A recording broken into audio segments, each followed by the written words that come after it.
Hello players, I'm 𝗟𝗔𝗡𝗗. Welcome to our new series, 𝗟𝗔𝗡𝗗, where we'll be addressing some of your thoughts and updating you on the latest changes we've brought to the game based on your feedback.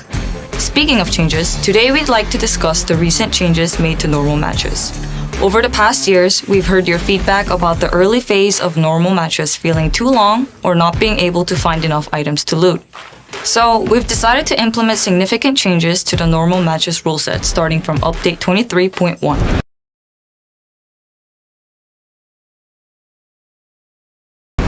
First off, the playtime from phases 1 to 3 has been greatly reduced to match the early gameplay time of ranked mode. With this, we hope you'll be able to enjoy a faster paced match right from the start. Secondly, we've generally increased the number of weapons, items, and vehicles that spawn throughout the Battlegrounds, making it easier for you to find everything you'll need. Finally, other settings such as the plane route and last circle location have been adjusted to match the settings of ranked mode as well. These changes have been made based on your feedback and our analysis of player data over the years. Our aim is to reduce the discomfort and difficulty that players may face when jumping from normal match to ranked. If you haven't tried out the updated normal match just yet, head over to the Battlegrounds and let us know what you think. We always appreciate your feedback and take them into account when creating the optimal PUBG Battlegrounds experience. Well, thank you for watching, and we'll see you next time with more exciting updates.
To all the PUBG players, this year instead of the PCS series, we have a brand new offline tournament, the PUBG Global Series. As the first PUBG esports global event of the year, PGS1 will kick off on April 27th in Kuala Lumpur, Malaysia. During the 2-week-long competition, 24 professional teams will chase a $500,000 prize pool. Our 24 teams will come from all over the world to represent their regions, including all 8 PUBG global partner teams of 2023. And they will be competing on 2 classic maps. The teams will be split into 3 groups, Group A, B, and C. They will compete with each other over 3 days in the group stage. Then the top 16 teams will advance to the winner's bracket, and the bottom 8 teams will fall into the loser's bracket. From there, the top 8 teams of the winner bracket will claim a spot in the grand finals. The remaining 8 teams will join the rest of the group stage teams in the loser's bracket, leaving us with a new pool of 16 teams with one last opportunity at punching their ticket to the grand finals. In the loser's bracket, 8 teams will rise above the rest, filling out our grand final spots. In the grand finals, the 16 best teams from PGS1 will battle it out in 18 matches over 3 days. On the final day, only one team may stand and claim the grand prize of $80,000 along with the title of PGS1 champions. But that's not all. The top 4 teams with highest point totals from PGS1 and 2 will qualify directly for PGC 2023. Meanwhile, don't forget to go to 𝗟𝗔𝗡𝗗 to pick your dream team, predict the winners of PGS1, and earn a chance to grab a bunch of G coins. This year, PGS will become a new frontier in the world of PUBG esports. Stay tuned to find out who will be the first to plant their flag in the land of the new era.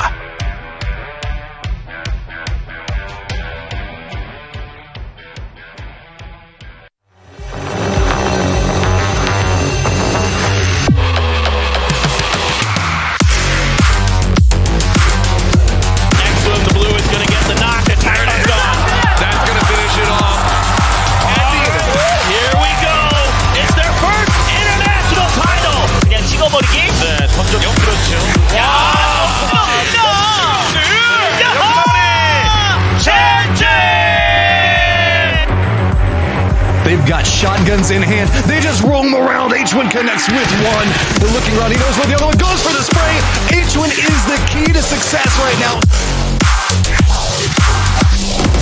剩最后一个了，吴迪丽这边的，前面踩上来，露头盔，洗头，明明。Bill's already his way using the nade actually goes out towards it. Try and go for the flag, please. The map. He is able to get it.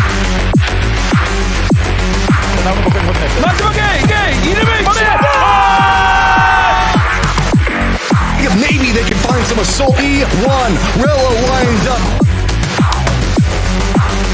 ผู้สิโดนแฟดน็อกไปและยังไม่จบตรงนี้เบลมอสยังคงช่วยแฟดอยู่ 9 kill ท่านผู้ชมเดทเทส trăm diện tích của vòng bo. Cái vòng bo tiếp theo coi sở một mình trước những đối tượng mới. Wow! Net quái rồi. 还这么被动，其实就是恭喜吃鸡的队伍。そして上から一方的にムクに対しても Can and Good are silent, not able to do so though. Can, this is their first.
Teams, but only one team is on an absolute collision course with greatness here as we begin things for PGS1, the first ever PGS to grace your screens as we begin the tournament as a whole. We are live here from the Battle Arena, Malaysia, as we have the premier esports event venue here live in the Jaya Shopping Centre from PJ. My name's 𝗟𝗓, and to my left-hand side, to get things rolling, we have Avenger here once again, the dynamic duo. We're back. We're ready to go here for an international extravaganza here, Avenger. I love your energy. It's always amazing to be here and always amazing to get the show started on day one, right? Everyone's been trying to get here through the region. It's been so many months trying to get here. Now we have the final 24 teams. And I can't wait to get the show started. No, definitely, definitely. It's been a long time coming since we've had some more international extravaganzas going on. Of course, we had PGC at the very end of last year, where we were able to crown RV as our world champions. Of course, they did pretty well for themselves. However, now we really reset the tables here, because we have the opportunity for a lot of these teams, Avenger, to have one last charge at what is going to be the current state of PUBG esports, because we know that there's changes on the horizon and everybody wants to stake their claims as veterans here for this tournament. Yeah, of course, it's so huge, because obviously you have here the first chance to show your marking. As we look at the schedule, of course, here, James, it's the first chance to dance. These teams here, they could actually be going to PGC by winning this event, potentially. We've got plenty coming at you here throughout the next week and a half, of course. It's going to start with the group stage. We will have 3 days of that group stage going on. And then from there on, you could qualify to the winners bracket, or you'll be unfortunate and fall down to that lower bracket, which we'll be covering after the winner bracket, of course. 1 day off, and then after that, 3 days of grand final. You want to be qualifying for that, obviously. The big money on the line there, very important, and also the prestige of being the champion. For sure, and I love this one. But the double elimination here is fantastic, right? If you don't go through the winners, you're going to have a chance to losers as well. And what is it all going to be for? All right, so prize pool. This is how it breaks down. $500,000 in total. If you're able to attain number 1, 80,000 smackaroonies here, Avenger, so lots to play for. And even now that you've just been qualified here, even if you get 24th, you still get $10,000. Quite a lot. Like, it's a good month's salary. $10,000! You can't believe it. Love it indeed here for the 24 teams that are available. And of course, as always here, Martin, the true tried and tested point system that we have going on. If you get first place, 10 points, not bad. Yeah, it's the classic, right? 10 points to win, 1 point for a kill. And here, of course, the format, James, as you're elaborating now before, top 16 you have to get to the winners bracket, to have that extra chance of going to the final. Then you have to get top 8 to go straight to the grand finals. If you're in the bottom 8 of that winner bracket, you go down to the bottom 8 of the group stage. You were close. Yeah, I was close. And then they play the losers bracket for another chance, right? Yeah. Of course, here, top 16 should be kind of easy, but still, we're going to have 8 teams that are not going to make it to the winner bracket. I think what's awesome about this, again, and is always awesome previously from tournaments that we've had so far, double elimination here for the format makes it opportunities abound for these teams to try and qualify for that finals. And here we have the teams that are going to be playing things out. To our left-hand side, we have the global partner teams coming in here. We know that these teams, fierce, strong, as they were claimed and chosen for that global partnership positions. And then to the right-hand side, we have our 16 teams coming in from those regional seeds. And here's how it breaks down in terms of the groups. For the first 3 days, we will be covering these groups. They will go head-to-head with one another. A, B, then you've got the B, C, then you've got AC to finish things off here, Avenger. Looking at these groups, personally, I couldn't really choose a group of death. You know what? That's so many people that have been saying that, and like also talking about the talent, talking amongst us with us. It is so hard to say one, and also it's been really balanced. So I actually love how we have the groups here. It's been seeded super well and super balanced. And of course here, the road to PGC. Yeah, very important. So if you were able to claim first place, that's 200 PGC points to be able to moving forwards for the PGS1 points. So if you're able to claim 200 points here, Martin, you're effectively kind of getting yourself towards PGC. Yeah, I would say it's almost impossible for 4 teams to cross you. Like, they would have to get like 3rd here and then like top 4 in PGS2. And it's not 4 teams that we're going to see doing that. Obviously, 300 points in PGS2, PGE, and that's obviously going to be a whole different thing. But here, let's take a look at the power rankings. We are blitzing through this, guys. We're going to be getting to those games in a little bit's time, but the power rankings are as follows. As you can see, 17 Gaming, especially if you were watching PGC last year, if you're kind of more of a casual viewer tuning in for the big tournaments as a whole, they really made a name for themselves, Avenger, so it's understandable why they would take that number 1 spot. It's a little bit sad to see Show retire, though. I was loving how we saw him play, but he had to bow down and he's not playing here. But still, it's a very strong roster. And of course,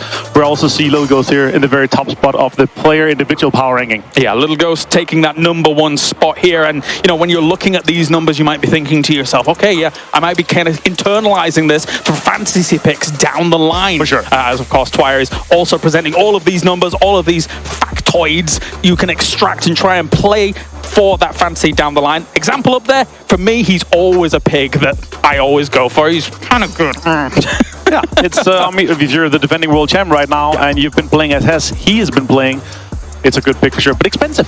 And that's where the whole strategy is going, a little bit of a change for that too. Yeah, definitely. All right, so Fantasy League is as follows. Of course, the scoring format is what we know and love at the moment. Kill points, plus 2 points. Survive until the end of the game and able to win it effectively, plus 5 points. You die before 10 minutes, minus 3. Oof. And 100 damage equals 1 point. Yeah. Super, super easy, as we've been seeing it here. Oh, our picks here, James. Tell me about your picks. All right, I went for example, 𝗟𝗔𝗡𝗗. We've got 𝗟𝗓, and it's Chris went for here for the AB that's going to be going on.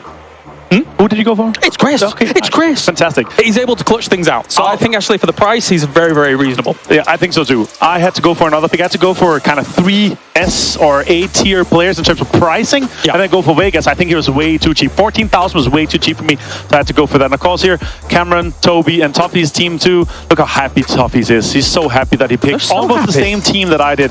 The only player that is the different one is he's picked Shrimpsy, of course, and I have picked Crazy112. 3 North American players. Oh yeah. Whoa! He's really relying on them. dipping. That is amazing. No, we can't. Let's not compare him to Toby's previous double dipping shenanigans. All right. No. This is all fair.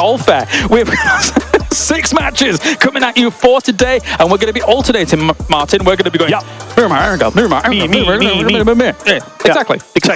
Obviously here, it's a huge thing. We're starting Mirror Match. It's lovely. We have a lot of potential hot drops still. There's a lot of undiscussed things. We have not had that many scrims. Yep. And this scrims that we've had, there have been a lot of just, going Picado Pachingi and just fighting it out, kind of getting a little bit of a TDM with everyone else. So it's obviously been lovely, but I'm expecting a lot of competition on a lot of the kind of highly contested spots. I think so. However, to kind of counteract that and have this small discussion for a moment before we get this going, I love that. We have seen on the international stage when people have gone for hot drops, it has not only not worked out for you and the team that you're opposing, but it also hasn't garnered you a championship, a world championship and things like that. So teams need to resolve these things early in a tournament like this. I agree, but the argument that I've been hearing from the players and the teams is that you only need to get top 16. Yeah. Which is kind of easy compared to when we've been at PTC, right? It was top 16 or bottom 16.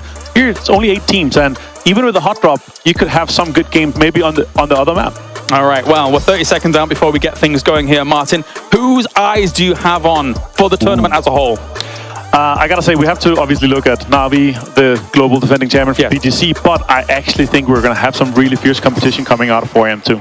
All right, well, thank you very much, Avenger. Thank you very much to everybody tuning in around the world. It is PGS1. We are about to begin the festivities, begin the extravaganza as PUBG Esports truly begins.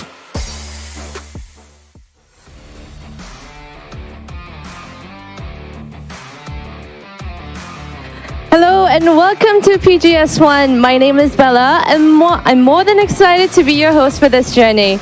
We're coming live from Kuala Lumpur, Malaysia, where we have the 24 teams, the best in the world, to fly in here and compete for 10 days for their fair share of the $500,000 prize pool and of course the title of the PGS1 Championship.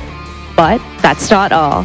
PGC points are on the line here for PGS1 and 2, where the top 4 pointers will be directly qualified to compete at the PUBG Global Championship. With so much to play for, make sure to stay tuned for all of the PGS1 action starting today and finishing into the Global Championship. Grand Finals will be starting on May 5th into the 7th. Today marks the beginning of our players' journeys with the group stages. We're going to have all of the 24 teams compete over 3 days to secure their spot in the winner's bracket, which will be the first step towards the trophy. I have groups A and B right behind me, ready to start this off with a bang. Is everyone ready? Yeah, I know I am. Okay, so let's watch our players drop in to the land of the new era.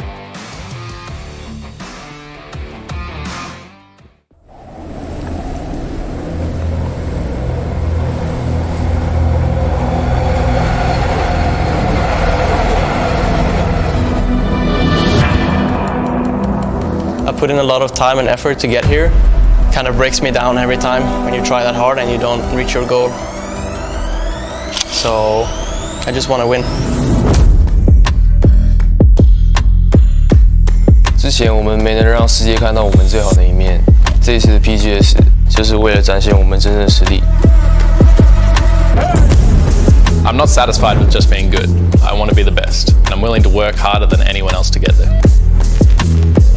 I know that everyone will be gunning for us this year, but that just fuels my fire to defend my title and prove that I'm still the best.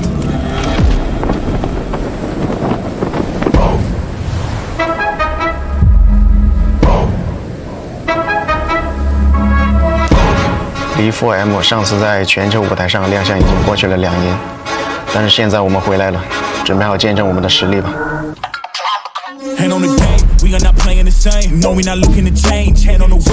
저희는 이기는 방법을 알고 있고 어느 팀과의 대결에서도 지지 않고 이기겠습니다. 比起在意其他队伍，我们更关注自己的表现吧，把自己擅长的东西发挥出来，那我们是能去争夺这个冠军的。我们要的是冠军，直到达成目标，我们绝不止步。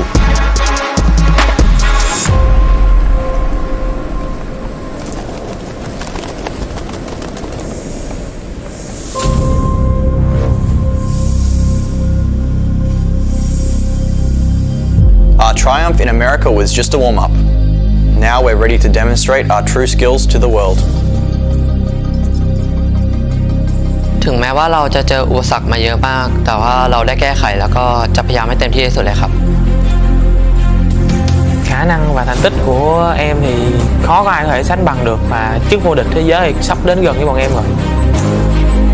私たちは他のチームみたいに実績は持っていないんですが勝つ自信は持っています。 저희 다나 e스포츠가 모든 팀의 라이벌이 되는 것처럼 저희 팀이 되게 강한 거를 모든 팀들이 알고 있을 텐데 상대들을 부셔버리겠습니다. I'm not here to talk, I'm here to play. Let's get out there and show everyone what we have. 我们已经做好了准备，全力以赴来打好每一场比赛。 I am not satisfied with just one championship.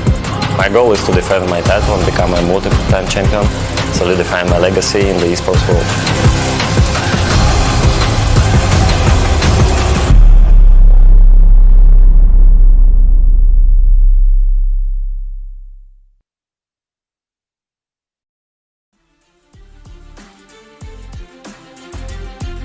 And welcome everyone to PGS1, the inaugural PGS, the first PUBG esports event of 2023, the first international event of 2023. And we begin a long, winding road towards PGC. It begins here today. All of these teams have fought and clawed to get to this point, and we cannot wait to get these games started as we take a look at them. And to bring you through this journey today, I'm Paper Thin, and joining me, the electric Cammy D. Cammy, I'm so excited to be here, my friend, and I can't wait to get this going. Yeah, this is going to be an exciting time. We have 24 great teams here, some that we are really familiar with on the global stage. A lot of new names as well, new players and rosters, some new rosters that we've never really seen before here, and it's always going to be exciting to see how they can perform, but our eyes always are going to be on the top dogs that have been at these global events for the past 4-5 years, some even longer than that, I imagine. Yeah, certainly this is such an exciting tournament because everybody in each group is talented. There are so many insane teams across all of it. You know, we've got our reigning global champions, Na'Vi, here today. I can think of so many other teams, New Happy in the PCL, you know, 17 Gaming, of course, as well. 4 a.m., you know, bringing Summer in as their IGL. There's so many interesting storylines from NA. You have Luminosity that has really started to pick it up and really been a team that can consistently compete for titles. Yeah, I mean, talk about North America, that's kind of my expertise, right? All right, like, I set you up for that one, okay? No, but like the Luminosity Sonics head-to-head back and forth for the past number of years is still really, really exciting to see play out. But then they've also both had changes, seeing Gunnar come in for the Sonics. Are we going to have those same global issues that we've seen the past few times previously? Gen G right now, entire new roster. The god himself, PO, back here on this team. With previous friends. It's just, oh my God, there's so many teams to talk about. It's all so exciting. How do we choose? Oh, I know. This is such a crazy good lobby. I mean, 16 teams that we could spend all day talking about each one of them individually. I mean, Luminosity, again, this is, you know, so much firepower on this team. It's absolutely beyond belief. You know, Flood, Snakers, Raylo, Kickstart, all of these guys are capable of absolutely destroying a server almost by themselves. Yeah, it's sick. It's fantastic. And look at them. Look, such good students, such good boys. Yes. studying. Yeah. Well, Snakers in particular, I've heard he's doing quite well in his university right now. So, he's got that going for him. His schedule, specifically his schedule is absolutely insane, absolutely intense right now. But listen, it's all about PGS. Yeah. School can wait. Yeah, school's over for now. Yeah. New Happy, of course. I think a lot of expectations on them. Previous PGC champions kind of bottomed out a little bit at PGC last year in 2022. Yeah, it didn't go so great. For the expectations for that team, definitely not what you had expected. Yeah. And then 4AM, I believe. It's just a lot of, oh my God, it's so many good teams. 16 here. Now, we do have to talk about the maps that are coming up, right? Because we're actually starting on Miramar, and they already briefly mentioned it on the desk, but there's some scrim shenanigans, and there are always scrim shenanigans, but this one, I think, is going to carry over a fair bit into the match. Yeah. I don't want to spoil it. I'm not going to spoil it yet, because if I say that it's going to happen and it doesn't happen, I'm going to look the fool, and I'm not going to set myself up that way. However, it's likely going to happen. Look, all we have to work with is the scuttlebutt from the players, and the scuttlebutt is that this could be a spicy start to the day. But ladies and gentlemen, we are ready. It is time for Miramar, the inaugural match of PGS, as we get ready to put the plane up in the air and find out what exactly will our first match look like for our players. Of course, here we can see it. It's hard to tell from there. We don't know the angle. Yeah. Looks like south to north. Okay. But very western shifted on this plane path. Yeah, a little bit. Pretty west. RD players immediately dropping out of this one, as is to be expected. Listen, what's it called? The waiting. There's a word for how do I do this for a living? It's fantastic. Anticipation. There it is. It always comes to me later. The anticipation is killing me right now. Waiting's a type of anticipation. Sure. Exactly. See, I was close. Yeah. I was on the mark. But I think, look at that big cluster all jumping out at the same time. Yeah. Power Grid is certainly one. It's Power Grid. It's going to be Power Grid. This is the one that we definitely had our eyes on. There may be one or two others in the area. Maybe El Pozo with EXO and Gen G. But, with teams like Twisted Minds, Petrichor Road, and others potentially wanting the Power Grid area, as every team that played Power Grid from their regions pretty much qualified, it felt like they could be a little bit spicy. I see Pentagram in that mix as well. So it's happening. Oh my God. It's happening. Yes, let's go. Buckle Three teams all fighting for Power Grid. I cannot give you the win-loss stats from the scrims, but it has happened every single scrim. And honestly, when there's three teams all dropping, there's no winner. There's no way to win a three-team hot drop, no matter where it is. So the fact that they're committing to it, I have tip my hat to that. Twisted Minds is sort of committing to it. They grab the vehicles and they're piecing out. So I think they're going for more of a contain and protect here, potentially, as the first circle does drift up towards the north, sort of centered around the craters, a little bit off to the east. As we take a look towards Power Grid, some shotguns in hand. I saw a few DMRs grabbed by the Petrichor Road players, a Mark 12, Chewy as well with the SKS. And just looking to see. Pentagram, it's going to be a little bit tough for them to push space with just those shotguns. So let's see if they can maybe upgrade to some slightly longer range weaponry, or if they're just going to play, contain a little bit. I'm not sure. There is Wicked off to the north for Pentagram, and actually we have the first knock and kill. It's on rotation, Yeah, it's completely separated from this engagement. But either way, still sticking here at Power Grid. Pentagram do have players to the north that they can try and exit that way. That is the direction of the zone as well, the center of the circle. So it seems to be that's the play that they're going to go for, is to not even try and go for this fight. They got a couple of good weapons, but you don't want to just rush into any compound. Sure. You know there are players inside. That would just be a really, really, really bad decision. And like we've seen in the past, sometimes other teams will come to that third-party situation. Like Twisted Minds. Exactly, and camp the outside of it, right? Or, you think back to Buriram, who used to be infamous for doing that to these Power Grid fights. So as of right now, when I take a look at the map, I don't see anybody that's particularly guarding the north edge now that Pentagram's left. Yeah, not yet. We might see more of that later on if this hot drop does continue through Pentagram or running to the north. The problem is, how much gear do they have? I don't think they have any vehicles, that's for sure. Twisted Minds took the few vehicles that were around there, so definitely a really successful griefing move by them. And Petrichor Road, they're pushing through, but because there were no vehicle sounds, they can't know for sure that Pentagram have left, so they're going to need to waste more of their own time to clear all of that. And who knows what Twisted Minds are going to do with that timing available. Are they going to close it on Petrichor Road? Are they going to keep them contained and just ruin their entire round one? Certainly. It's Chris has the backside of Alo and has got the headshot and the follow through. So out in the open here, Alo not quite aware, I think, of It's Chris's position and was looking to get in that Bronco. Instead, it's Chris picking it up fairly easily as the rest of SDK on the north side of 𝗟𝗓.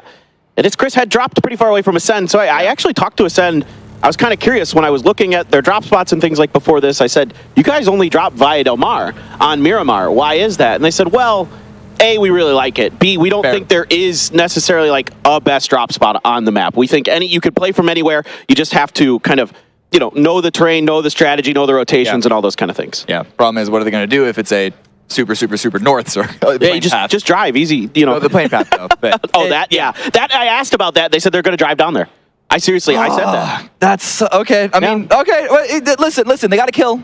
They're not the worst team in the lobby so far, so they got something good going for them. Sunsister now rotating through the new position by Pentagram. This is one of the parts of the map that actually has a lot of little choke points to be able to capitalize on, but Sunsister are roaming on in, potentially unaware of Pentagram's presence here, which could mean that they could get taken out really, really early. Wicked's definitely looking for an angle. Yeah, certainly, Pentagram is a team that we want to see succeed. Everybody does, but historically, the Japanese teams have struggled at the international events, so maybe Sunsister, who made a monstrous comeback in their region. Oh, Emak. Oh, Hikari, you had him dead to rights, but he's going to wait to line it up. And is a little bit off the mark with that 3x spray. Can't really find much damage. But it does keep Sunsister here, so there's still a possibility if they want to go for the fight. And potentially this is going to be a good loot injection that Pentagram might need. I mean, just looking at what Wicked has to deal with, it's not terrible, but that's more what you'd expect to see on a player at the late game. This is still only phase 1. Absolutely. 𝗟𝗓 up here on the mountain. You may wonder why I call him 𝗟𝗓. Well, he's a Korean player. 9 in Korean is gu. So there you go. That's the explanation. But it's still a very good, strong team. Some of these players you may recognize from previous events on Sunsister, like RunAX, Imhak, Fevin as well. So, still a good team. But yeah, I fully agree with you here, Cameron, that for Pentagram, you have to be thinking a little bit greedy here early to try to get some extra loot. Same with potentially Petrichor Road, who last we saw was, sitting with shotguns and Tommy guns and those kind of things. So there was a barrel. Yeah, okay, that's not bad, right? But now you need a little bit long-range weaponry, potentially. STK, after losing a player early, scrambling away, still Ascend on their heels. Yeah, this was... Man, I was worried for SDK. Once you lose a player, what do? Do you try and post up and maybe get some revenge? You try and move out and hope they don't get shot in the back? Right now, they're just trying to gun it here. And it doesn't seem that Ascend are going to be following their direct path. It does force SDK a little bit more towards the west, which means that they might have to do a wider, long rotation, come in a bit more blind. But Purple Mood here, Hanawat, alone, not so far away from the rest of the teammates. They're in a bit of a Orion's belt sort of situation across those high grounds in the center of the zone. So a good position to play off of in the early game. But a bunch of other teams are also making their own rotation, looking at the Sonics, and they're going directly into 4A. 𝗟𝗟𝗡𝗗 does stop early, spot out the presence of the Chinese squad, and they're going to move out and avoid that early conflict. Yeah, I mean, Sonics today, a team that we really have to keep our eyes on because of their uncontested loot location this go around. Pachiki Picado is theirs for the taking. Yeah. So no 17 gaming in the lobby today. Yeah, right. I know. This is a sigh of relief to Sonics and their fans as they're able to kind of get a little bit more pressure towards the center of the circle early. Yeah. Something I think that they're very going to be keen on here in this lobby today. It's really, making sure that they take full advantage of today because it's the only day in this group stage where they're not going to have the pachinko, as I call it, drop spot. Yeah. LG right now, not far away from that arrangement, and then Ghibli coming on in, looping up this eastern highway. Looking like they're going to be the last team to arrive in the zone, especially if they might actually be wrapping all the way towards the north, depending on what their read of the zone is going to be like at this time. Pentagram Sunsister still staring each other down very, very aggressively. Yeah, and I think this is really interesting here. New Happy and Ghibli, I'm really happy that our observers are showing this. This is two teams that are very aggressive, that like to play edge, that are happy to take fights. Ghibli in particular, probably the most aggressive team we had in the PWS this year. And of course, everyone knows about New Happy because they are wild on the edges. They can absolutely just ruin teams' days in a heartbeat. So got to keep your eyes on them at all times. Got to keep your heads on a swivel, as they say, to look behind you because you never know when they might be lurking. Yeah, the new Genji, that's still the same as the old Genji. Yeah. Let's take a listen in. PWS 진행하면서 저희가 했던 실수나 약점들을 보완해가지고 같이 게임하면서 얘기를 많이 했던 것 같아요. 작년 PGC 팀 나비랑 같은 경기를 하게 되었는데 한 공간에서 같은 경기를 하게 되었는데 올해 젠지는 나비보다 이제 교전력이나 운영면에서 뒷굴리지 않게 열심히 해보겠습니다. 말레이시아에는 우승하러 왔습니다. 우승 트로피를 들고 꼭 한국으로 돌아가도록 하겠습니다. That is a bold statement to make because listen. 𝗟𝗔𝗡𝗗, good team. Na'Vi, also a really good team. But Na'Vi at PGC last year was the most dominant performance I think we've seen on a team in a while. So to say that you are more competitive than that, if that's true, this is going to be a banger of an event. We got to see how that plays out, though. Yeah, no, I actually do agree with you. I mean, obviously, you know, bias aside, that is an extremely bold statement to be making. Na'Vi, yeah, the best performance we've ever seen, period, end of story, at PGC in 2022. They won every single stage. We've never seen that. No, there's no denying it. And I think, you know, for 𝗟𝗔𝗡𝗗, I got a chance to talk to PO because we were on the plane together coming over here. We actually ended up sitting right by each other. And whatever. Yeah. In first class. I know, it was, no. We were in first class. But we, you know, I asked him, you know, what do you think of your chances here? And he kind of, you know, in typical sort of Korean fashion, kind of gave me a shrug and, you know, I don't know. But they looked okay in PWS. They look, sometimes they look pretty great, but other times it kind of looked like the same old 𝗟𝗔𝗡𝗗. It kind of feels like, you know, PO is in charge of this team, basically. Yeah. He's basically the one running the show, calling the shots as usual. So a lot of the gameplay is predicated on him sort of finding good positions, finding early picks, and then, you know, kind of leading the team to these late game sort of safe but steady victories. Yeah. Looking at position right now, phase 2 is going to reveal itself, and Na'Vi is going to be in a strong 2-2 split here. A lot of teams that are in a good controlling position, looking at 4AM and Twisted Minds. And teams got to start to move out and make their way that direction. Sunsister, while this compound is technically inside the zone and is on the edge, you don't want to stay here, and they have an open line to get closer towards the center, going to try and beat the traffic rush that way. Pentagram has yet to capitalize and really take advantage of that with a knock and potential kill so far.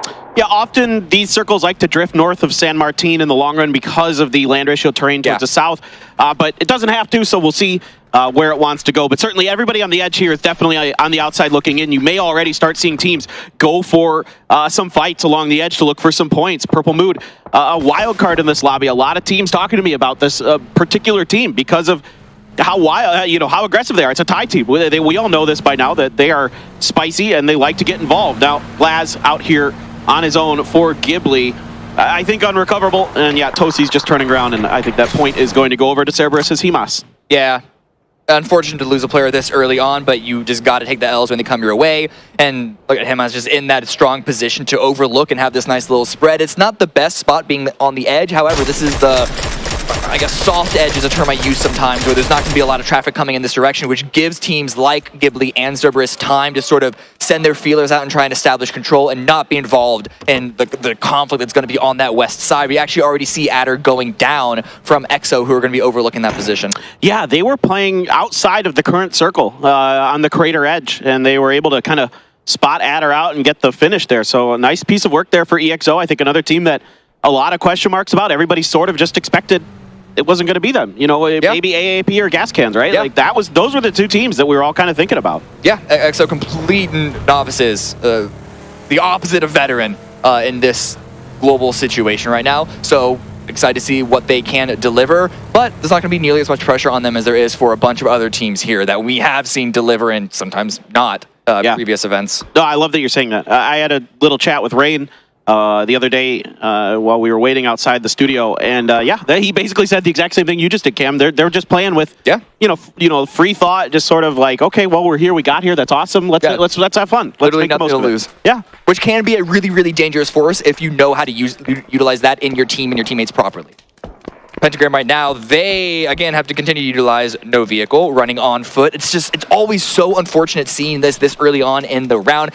Frankly, losing a player, having no vehicles, I have zero expectations for how they're going to get any points right now. They're going to be running directly into Twisted Minds. Now, again, lack of vehicle sound could give them an advantage of surprise, but it's, you know, they're going to get like one knock and then probably follow it up very, very aggressively. It's tough for Pentagram here in a lot of ways, particularly what you're talking about. And then to make matters worse, there's a lot of compounds in the way of where the likely end of this game will take place. So to get there will take some time and maybe some deception and trickery in a way, and some sneakiness certainly for Pentagram maybe in store. We'll see how they want to approach this. Twisted Minds, after leaving early, took a pretty aggressive spot in the circle. Yeah, they trying to get some knocks onto LG, and again, because their attention is towards the east and towards the north, that could give Pentagram an opportunity, but with a zone like this, Pentagram, I think they're going to want to just try and make their way into the hard cover of that little mini city there, not go onto Twisted Minds, just get inside the zone, bunker out because there are a lot of compounds there and a lot of open space around it. So just go for safety early on.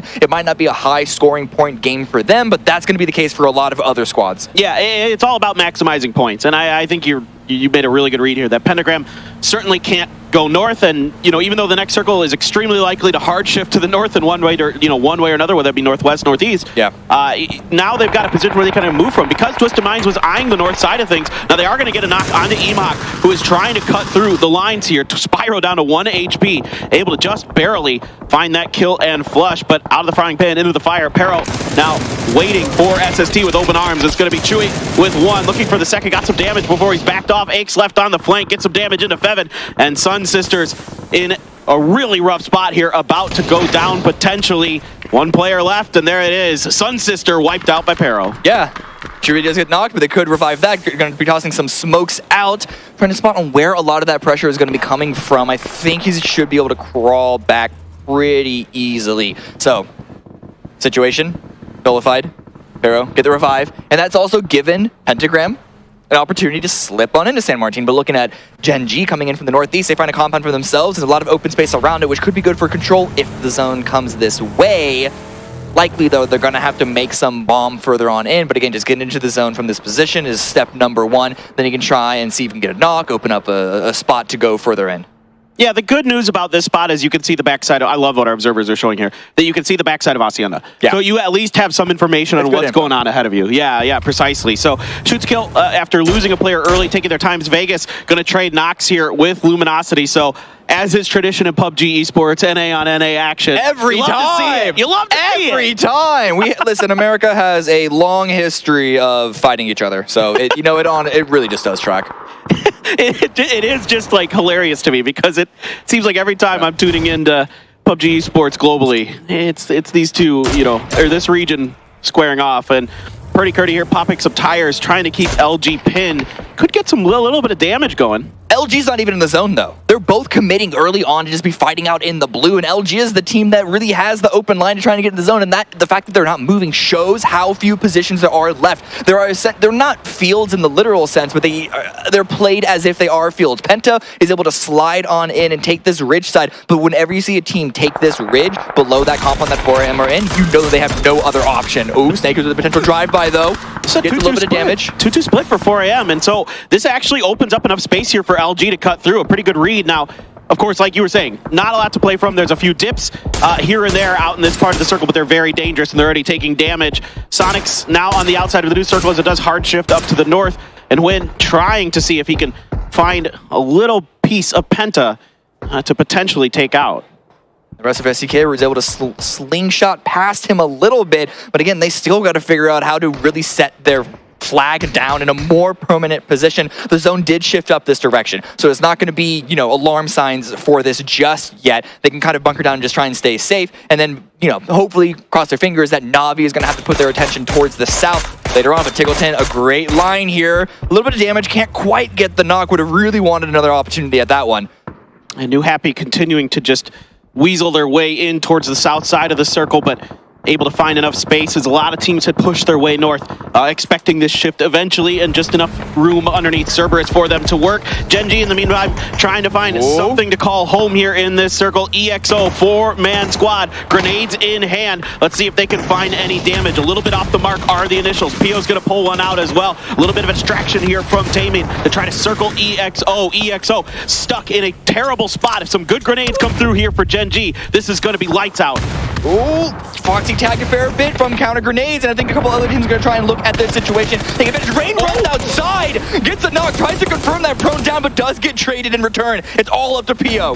All right, Pio now has 2 players of EXO to deal with. Akita and Kong still on their feet, trying to find some way to get through. Pio going to be taken out by Akita there, and EXO is able to survive that onslaught with a little bit of help of some friends from SDK up in the north. Oh yeah, but Vegas does get confirmed this time. LG are going to make sure that one sticks, and Sonic's also finding an opportunity to push themselves forward. The last 2 remaining members of SDK separated from each other, positions known. This allows the entire 4-man squad of Sonics to potentially isolate Purdy Curdy, but they do have to work worry about these ridges, worry about Luminosity and 4AM's angles, as well as Na'Vi, because Na'Vi are going to be able to control so many angles in this zone, not just to the north, but back towards the south, where San Martin is still being filled with a bunch of different squads. Yeah, almost 360 control here for Na'Vi right now in this particular circle. So positioning center north of San Martin early. Good recognition here by Na'Vi to gain some valuable real estate. Sonics have to recoup just momentarily. Smokes are out, heals are through. Try buy a little bit of space and time here. Purdy still playing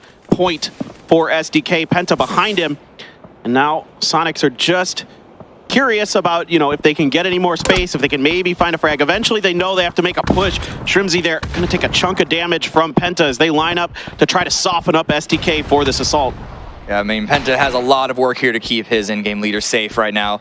𝗟𝗏's going to try and see if he can't get a follow-up damage. Utility is going to be thrown on in while Penta fires those shots. Let's see where phase 5 shifts. Na'Vi are likely going to still be inside, but how much control? Still a lot. It's still a lot of control. About what you expect here. With the way that the land ratio works, this is the likely result. Now you're pretty much fair game anywhere inside of this for the most part. So, yeah, this can go just about in any direction. But, yeah, absolutely Na'Vi sitting very, very nicely. Twisted Minds outside of 4AM as 4AM begins to load up and try to reinforce their position, their compound that's already in the circle. Batulins looking to see if he can get a little bit of damage in on the way through, but not going to be the case. And Twisted Minds gonna have to make a move. Vehicles at the ready. Let's see what they can get done. Ooh, Purdy's getting pushed. Sonic's gonna try and rush over him.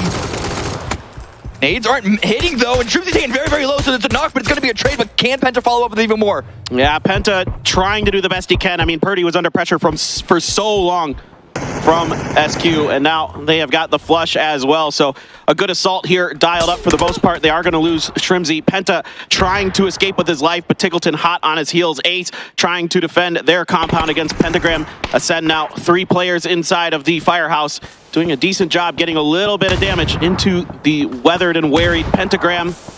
Let's see, Pentagram here taking their time, but they're going to have to make a fight happen, and Ascend has a fantastic position to defend from.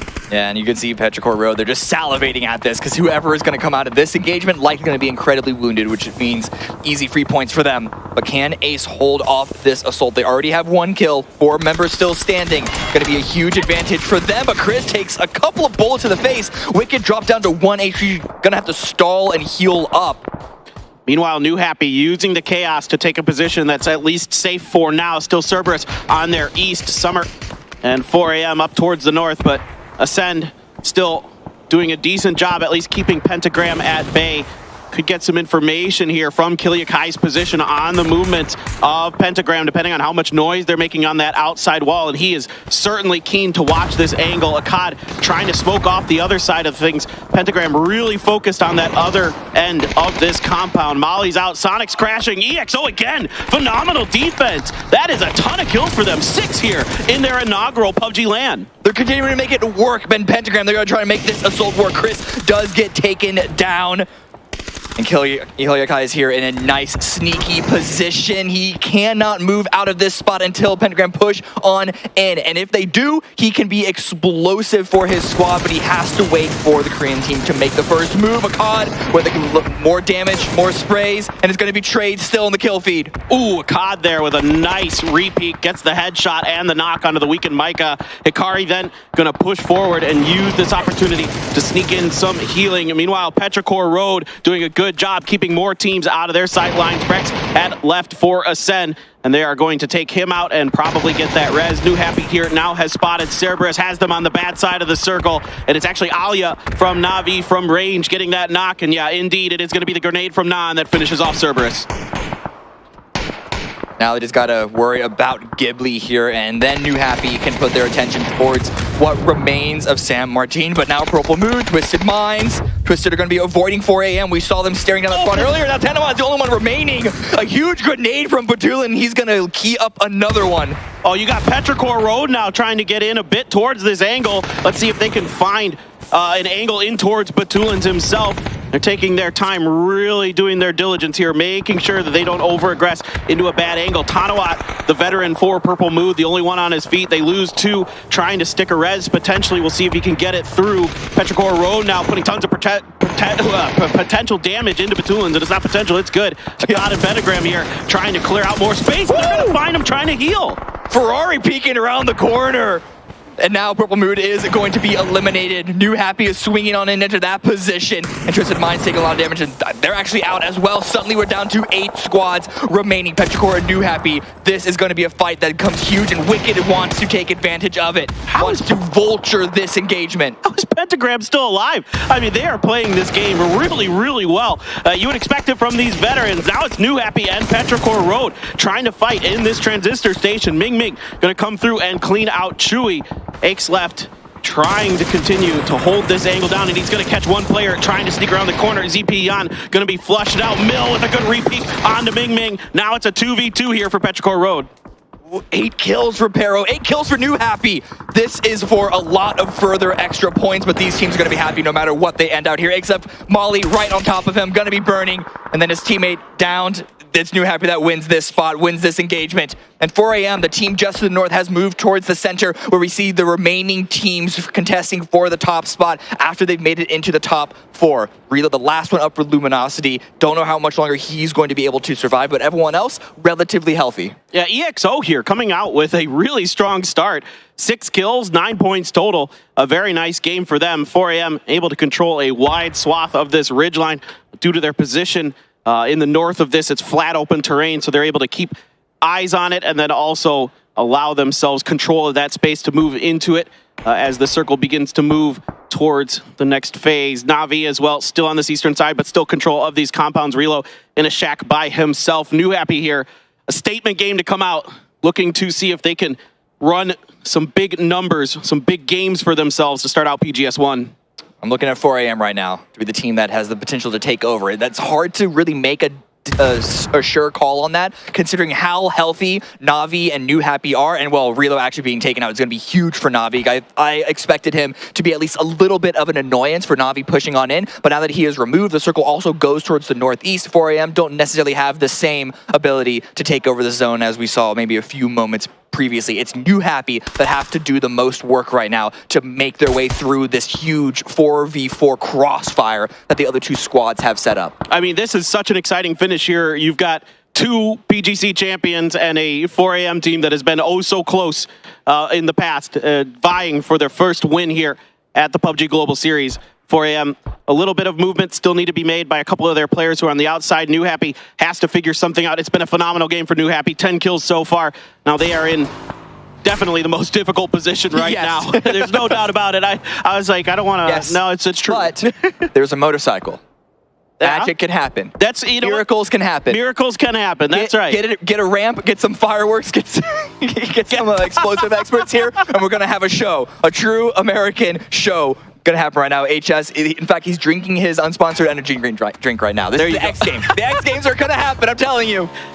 Time to channel your inner Evil Knievel here, Ming Ming, and try to get in towards something. A little bit of damage done, so they're able to find just enough of an edge here towards the south, but this is not in the next circle, so they still have work to do before they're going to be able to find some kind of safety. They need Non to try and get a bunch of these players to stop peeking, and they need to have a lot of smokes as well. I don't know how much is left over from the fight from San Martin, however, that's the big question. Oh, and now Non he goes down to the blue. He got taken very, very low by, I imagine, Na'Vi, and he's not going to get rezzed. A couple of smokes have been thrown out, but how much further can New Happy push this position? It's looking like it's going to be incredibly rough.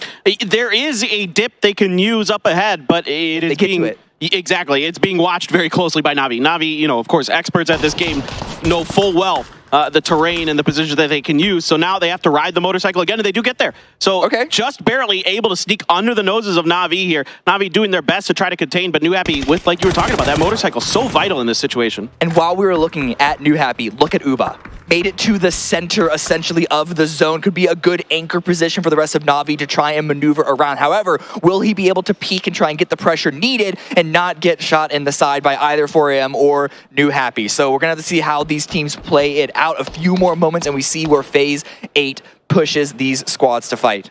Yeah, still 4 a.m. has a phenomenal angle here and phenomenal control of this circle. Basically up to that shack. Even though they're not at that shack, they have a lot of control over it. In fact, now they're going to start making a move in that general direction, looking to secure the center of this Phase 8 circle. Yeah, it does shift in their direction. So this is back again, huge for 4 a.m. They just need to confirm it, but they have all the cards in their way. But Mel looking for an opportunity, looking for a knock. If that would happen, who knows what 𝗟𝗚 would try and do. But I think he's going to maybe try and back away from this one. Gotta look for an opportunity, look for an X Factor. Crazy 112 pushing forward with the grenade. Yeah, the PCL god who played out of his mind this year. A decent grenade, a decent amount of damage there onto 𝗟𝗚, who's able to scoot just behind the house in time to avoid a knock. Now 4 a.m. starting to really barrel down onto Na'Vi's position. Na'Vi trying to return the favor with a little bit of fragging of their own, but so far, not much damage done. 𝗟𝗚 holding the line, but not able to really safely peek that angle. Might be trying to swing around the side and try and line up the angle that the rest of 4 a.m. are standing on, rather than go fishing with grenades. But this is giving New Happy an opportunity. Look where Ming has pushed himself. We didn't even catch that. And then HSMM is going to be following up behind that too. Yeah, Na'Vi has to swing from this north side. They have to cut 4 a.m.'s angle off. They can't let New Happy get involved in this fight easily, or at least try to maybe drag New Happy into the fight potentially. A decent grenade here from 𝗟𝗚 gets a little bit of damage. A frag in return right in 𝗟𝗚's chin. Takes almost full damage there. 𝗟𝗚 trying to switch with 𝗟𝗚 there, kind of swap positions. My eyes are all on New Happy right now. I'm looking for HS to swing around the side. 𝗟𝗚 might not be prepared for this angle. Oh, he almost spots something. He might have seen a pixel off and maybe a little more aware, and that could be alarm bells for 4 a.m. and 𝗟𝗚 is going to continue to push on forward here. This is going to be a barn burner of a final engagement. No doubt about it. 𝗟𝗚 there spotted a little bit, takes about half damage. Smokes are out though for Na'Vi, and 𝗟𝗚 is able to safely park himself on the ground for a little bit. Now New Happy starting to watch their backline, making sure that 4 a.m. isn't trying any kind of weird maneuvers towards the other side, but in fact 4 a.m. is fully focused on Na'Vi right now. 𝗟𝗚 does get to the shack. That's huge for Na'Vi. That gives them a little bit of extra safety, a little bit of extra control here in the center of this circle. New Happy are yelling at the other two teams. Why haven't you gotten one knock against each other yet? Because now they're just waiting for a window to open, a door to open, but Na'Vi going to be swinging around on their angle. 𝗟𝗚 spots something, not going to commit to the peak just yet. Going to wait for some support from his team. I love this from Na'Vi, taking out New Happy, making this a fair fight. Only one more to go, but the headshot doesn't get enough damage in. The spray finally under control, for example, but that's a knock. Now 4 a.m., if they can take care of 𝗟𝗚, they could potentially wipe Na'Vi out. 𝗟𝗚 starting to rain down on top of that knock in Na'Vi's direction. A little bit of damage on breaking the life against 2. A huge spray from 𝗟𝗚, and now Na'Vi trying to fight, but now they've got 2 knocks. This is a huge finish example down. It's just on to 𝗟𝗚. And they know where he is. Look at how low HP 𝗟𝗚 is. The 1-on-2. He could follow up and do another 2-person spray down, but they are going to be zeroed in, those crosshairs on that shack. 𝗟𝗚 trying to double peek right on top of 𝗟𝗚, but he gets a 1v1 now here. 𝗟𝗚 versus 𝗟𝗚. 𝗟𝗚 looking to make sure he gets the points. 𝗟𝗚 there takes a bunch of damage, and it is going to be 4 a.m. that takes the first game here at PGS1. I told you that finish was going to be insane. You were right. And it was all on the 𝗟𝗚 to make that happen. So close to not stealing the win, but making some sort of miracle happen. But it's going to be 4 a.m. that secure it. They played it slow, but they got it done in the end, and that is the important part. They still racked up quite a few kills in the long run here, but yeah, this was a phenomenal game from both teams, from all 3 of our final teams. But really playing these circles really, really well. Particularly New Happy, I thought, because of their edge position. I mean, that is kind of their favorite position, but still tricky terrain to go through. Yeah. I mean, listen, Paper, that was game 1 of 6. Buckle up. Yeah, we got a lot more to go. This is going to be, oh boy, oh man. We are in for a treat if the games continue on that way. I mean, just think about the storied history that 𝗟𝗚 had, and he was so close to making just another page in that book for himself. Arguably, I think a lot now think our best player that we've had in PUBG esports history, and you can see why, folks. That guy is dynamite. Yeah, and already they were looking over some notes, some stats. But let's rest up, guys, because we have 5 more games to go.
Game number 1 in the books here, and we have had an absolute Bobby Dazzler to start things off here, gentlemen and ladies, of course, tuning in around the world, as we have had a close game to start things off. Na'Vi, New Happy, 4 a.m. looking fantastic at the end. 4 a.m. getting the wins to clutch things out. Yeah, and also the absolute carnage coming out of San Martin. There are so many teams, and New Happy managing to survive and get that many kills was just so impressive. What a banger of a start here. Yeah, definitely. So you can also see Na'Vi coming out as the world champion, looking for a great opportunity. Admittedly, Circle helping them a tad with that compound that actually did go down. But as we were watching the game of Vendetta start things off, we were kind of anticipating this Circle becoming a thing, them trying to kind of deal with that. And the terrain here, all of the teams kind of know it because they're also anticipating the Circle moving towards this direction. Especially here with second Circle. You have a lot of unplayable area that the teams obviously know very well, and that's why we saw so many teams in there. But Oria managing to have a 2-2 split in 2 of the kind of hottest compounds was super important for them too. Yeah, very, very nicely done. All right, let's take a little bit of a closer look here as we do break down the numbers. Oh my god, 24 spokes. That's a lot of utility to start things off. It makes a lot of sense though, right? When you look at this kind of area, how you're going to have to play things out. Na'Vi was trying to delay people coming towards their compound here. You can do that kind of with smoke coverage to a degree here, but then after you're trying to move out of that compound, you need that as well. Yeah, and on top of that, with New Happy being kind of on that southern side of that ridge that split up the circle, that is exactly the reason why they knew they had to kind of execute them fast. And that one knock that New Happy got on Alia, that was crucial for 4 a.m. to push over. The timing that you could just see, they're sending it right when the fight started. Perfect timing for them. Definitely, as you can see, number 1, 2, 3, 4 here, really covering the majority of the regions. However, where is Korea, Clinton? That's the big question. No, don't do that. We've got ourselves... They're right next. This is the best setup ever. They're right next to me. I can just throw shade as much as I want. This is awesome. But I think one thing's for sure here when you look at 4 a.m. They've already had their ups and downs here throughout 2023. This is a great start for them to get momentum on the board and try and solidify themselves as a top contender for this tournament. And it's also been some time throughout the last couple of years that we've seen them at the very top. So it's really nice to see them come in here and dominate. And also, another surprise to me now that we're looking at the recap here, 𝗟𝗔𝗡𝗗 being able to defend that compound for that long, getting that many kills, getting that many points for them, and we were sitting right next to them. We could hear them screaming, stop the count, like it was fantastic. I love the Aussie banner coming in, of course, but it's a great start for them, and that moral boost that they're able to get, James, here, that is potentially going to be able to snowball them a little bit. I think I also heard a woo Sonics as they took them out there from 𝗟𝗔𝗡𝗗 as well. So yeah, definitely excited to hear all the kind of bluster that's going on around these games. A lot of energy coming into this first one. Everyone really excited to just be back here at this international stage. As for Luminosity, of course, yes, you're going to get taken out by that. But look, as we take a look at the overview of this area. Yes, Alia peeks over, but you can really see how people were kind of marking their territory, taking things slow, and eventually you get corralled into one another. Oh yeah, for sure. And that's like in general, when you have a ridge through the middle of the circle, right? You're always going to have, and you're 3 teams, you're always going to have these teams that you're kind of trying to herd away. And you saw 𝗟𝗓𝗗 from 4 a.m. He was the anger. He was making sure that New Happy was kind of getting herded towards Na'Vi. So that would be the first fight we're going to see. Here is the stats coming in from 4 Angry Men, and they were furious in this game as they were able to take themselves plenty of kills to boot. 11 on their way. Crazy not being able to get too much on his side of things. But you know what? Little 𝗟𝗓𝗗 with the maximum damage. You know what? I'm totally okay with this, Martin. Yeah, I'm a little bit sad because Crazy 112 is my guy, right? And 𝗟𝗓𝗗 is yours. But yeah, good to see, of course, here from 4 a.m. Also, popping off in general, 4-4-3 there. That's 11 kills. It's a really strong start from them at 21 points to begin with. That's potentially going to be another snowball effect. Smart guys, connoisseurs, clearly. I was, eating ramen downstairs. Yeah. 4 a.m. They walked in as well. They know class when they see it. They pick... Paper, why are you pulling that face at me? Paper hates working with me. It's fantastic. Let's take a look at the man of the match then. It will be 𝗟𝗟𝗗𝗗 being able to get himself the position here. We actually don't have the average data coming in from all the other teams. Because it's the first game. Ooh, it's a good point. I suppose you could have... Touché.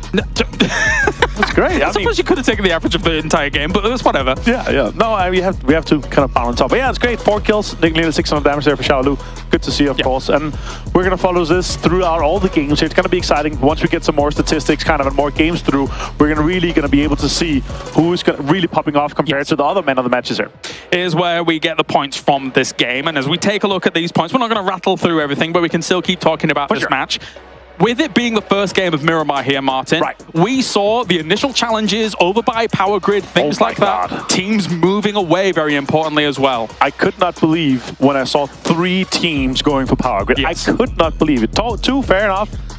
But Pentagram. Mine's thing.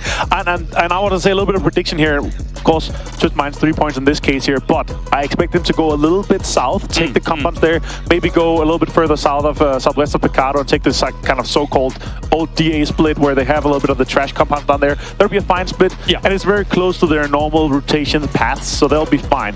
But the other thing, I don't think we're going to see the other 2 teams leave. Of course, we're going to be playing Erangel next, but once we get back to Miramar, I don't think we're going to see them leave.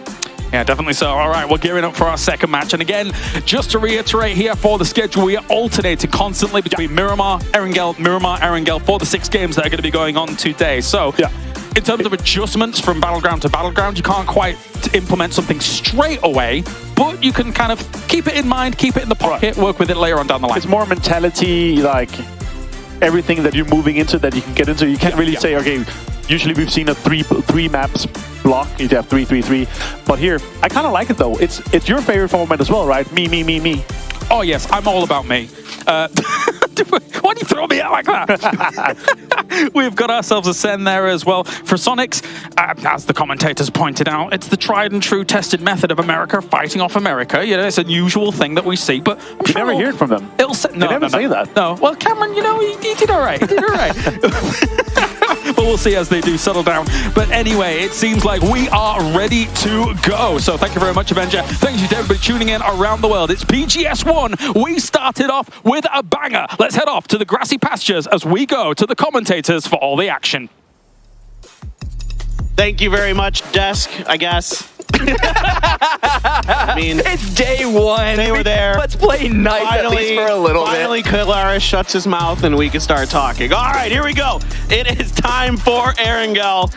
And what a great game. I mean, just truly some back and forth moments, some just incredibly crazy fights. It's everything you wanted and more here to start off PGS. Yeah, and so in terms of hot drops, I think we're still going to get them on this map as well. It's not going to be one large hot drop like we saw on Miramar, but it's going to be a couple of separate isolated ones. I'm looking at Novo, I'm looking at Farm, and I'm looking at 𝗟𝗏, where we have a couple of teams all going to be vying for each other. We'll see what this plane path does, however, because it is similar to Miramar, south to north on the west side. But while we're waiting for these players to drop down, and if we do have these hot drops happen, just on that conversation, I was talking to Gunnar, the coach of Sonics, earlier today, and he was talking about how the maps swapping back and forth might actually keep teams committing to these hot drops further. Like, hypothetically, realistically, we played 3 Miramars in a row. Petrichor Road, or they did well. Pentagram, not so much. You might have a bad game 1 and then choose to leave. If you have a bad game 1, go to a different map, have an entirely different experience. You could be confidence, revitalized to continue it once again once we head back to the other map. Oh, that's a fantastic point. And I think, you know, speaking of Pentagram, by the way, they are involved once again, and I actually did have a chance to talk with Adder, and he said, yep, we're doing this. I said, are you going to the farm? He said, yep, we're going to the farm with Na'Vi. And I'm like, all right, man, I hope you brought your tractors and everything you need for this one, because this is going to be one tough fight. A Western Circle to start, but shotguns abound there for the side of Pentagram. I see a DBS, a VSS in the other hands, and an instant headshot. Shotgun onto Lou for Twisted Minds. This is the 𝗟𝗏 fight you were talking about, and it is going to be first blood here going to 𝗟𝗏. Yeah, Petrichor Road, 4th place. In terms of points last game, continuing up with more damage again. 𝗟𝗏 with the barrel, no attachments, no sight, so it's a bit wild of a bucking bonker to hold in that Adder. He had the lineup, he had the shotgun, but can't quite get the shot off. Oh, and then 𝗟𝗏 found a headshot with the SLR, and Wicked, grenade in hand, in that moment gets taken out. And Pentagram here able to avoid disaster early on in that previous game, even get decently deep into it, get some decent points. But now they are a bit in shambles. Just 2 left, Hikari and 𝗟𝗏. SLR watching one angle, 𝗟𝗗 on the other, trying to keep Na'Vi boxed in here. A little bit of information, but they're going to use this opportunity. That is quick from 𝗟𝗓 to peek around that corner and get a little bit of extra damage in. I mean, 𝗟𝗗's holding the angle, though. He knows that he needs to play it safe here. Doesn't want to overcommit because they want to be able to clean this up cleanly and then make their way into the zone. But don't lose a member. Oh, taken very, very low. It actually does get knocked. So this is a great opportunity for Pentagram to try and turn things back, well, more in their favor. They're still going to be down to 2 members at max. But 𝗟𝗗 with a good grenade. Doesn't quite follow up. It misses the mark. Yeah, it's actually 𝗟 there with that VSS that put a little bit of extra damage in to make sure that grenade couldn't really be accurately thrown. So nice peek of work there from 𝗟, anchoring for Na'Vi on the backside. 𝗟𝗗, the only one left now for Pentagram. A 1v4 awaits, and this is going to be a very difficult one. You know where he is. He's got the same angle that he's holding. How do Na'Vi try and get this player removed from this spot? I think it's going to be 𝗟𝗏 looking for the angle from this, and, well, you see a couple of other teams just spreading out. 𝗟 getting close, Smoke to try and block those angles to allow the rest of the team to perhaps just rush that compound 4v1. Yeah, precisely. The second Smoke did not catch that top right window. 𝗟𝗗's still able to see just enough on the edge of that other smoke, put a little bit of damage into 𝗟𝗏. Sensing that there's going to be an attempt to, kind of take some positions based on 𝗟𝗏's movements. And now they are going to do that, but in fact, they're going to be reinforcing 𝗟𝗏's position. A little bit of, it's 𝗟𝗏 finishing off 𝗟𝗏, and now Na'Vi is going to get square up next to Pentagram. 𝗟𝗏 likely going to be mollying the stairs to try to buy some time, maybe jump out the window, try to do something a little bit tricky here. Man, if only Na'Vi had just one more frag grenade. They just toss that into the balcony, likely position that 𝗟𝗏 would be holding. But he's going to wait till he hears some sort of noise cue, footsteps in his building, and toss it, as you said, on that stairwell. Make it really difficult for Na'Vi to push up. The problem is, what's he going to follow up with after? Yeah, you can see Na'Vi's expecting something, so they're going to try to lead the way the stun. He was fully expecting it, but the reaction there from Example, so fast with that DBS. Now, yes, they will burn and suffer a knock, but at the end of the day for Na'Vi, that is job done, mission accomplished. Yeah, didn't lose a single person. And they're not so far from the zone that they can't follow up, but I think 𝗟𝗏ly is trying to third party that. We'll see what happens there, because Twisted Mind versus 𝗟𝗏, after that first kill, not much has followed up from that. 𝗟𝗏 is quite wide, and now, well, 𝗟𝗏 has gone down, so that's another bad turn of affairs for 𝗟𝗏 Road. Still 4th place on the leaderboard after map number 1, so it's not going to be a huge issue just yet. Yeah, Twisted Mind's able to turn this fight on its head. They lost the first player, and now they are the ones with the odd man advantage. AZ and 𝗟𝗏 spread out, sort of a crossfire if 𝗟𝗏 were to push up onto that mounted on a Spyro, but I don't think he can. I believe that's covered, or at least somewhat, with those trees there. Batulans might be able to see it a little bit, depending on what optics he has. And if 𝗟𝗏 sprinted, I think he can make his way under the bridge and over to Chewy's position. But yeah, he spots a member of Twisted Mind holding that spot. Perfect is going to make sure that cannot happen. I mean, it's a Mark 12 with range sight on it. That's going to be a really hard wall to try and break through. So 𝗟𝗏 Road seem to just be backing away from this one. Twisted Mind's going to be glad that that's happening as well. Just get out of there. Allow them to get a little bit of extra loot before they make their way to the zone, because every other team, or most of them, have already made their way there. And the teams that haven't are going to have a lot of loot in their backpacks at the very least.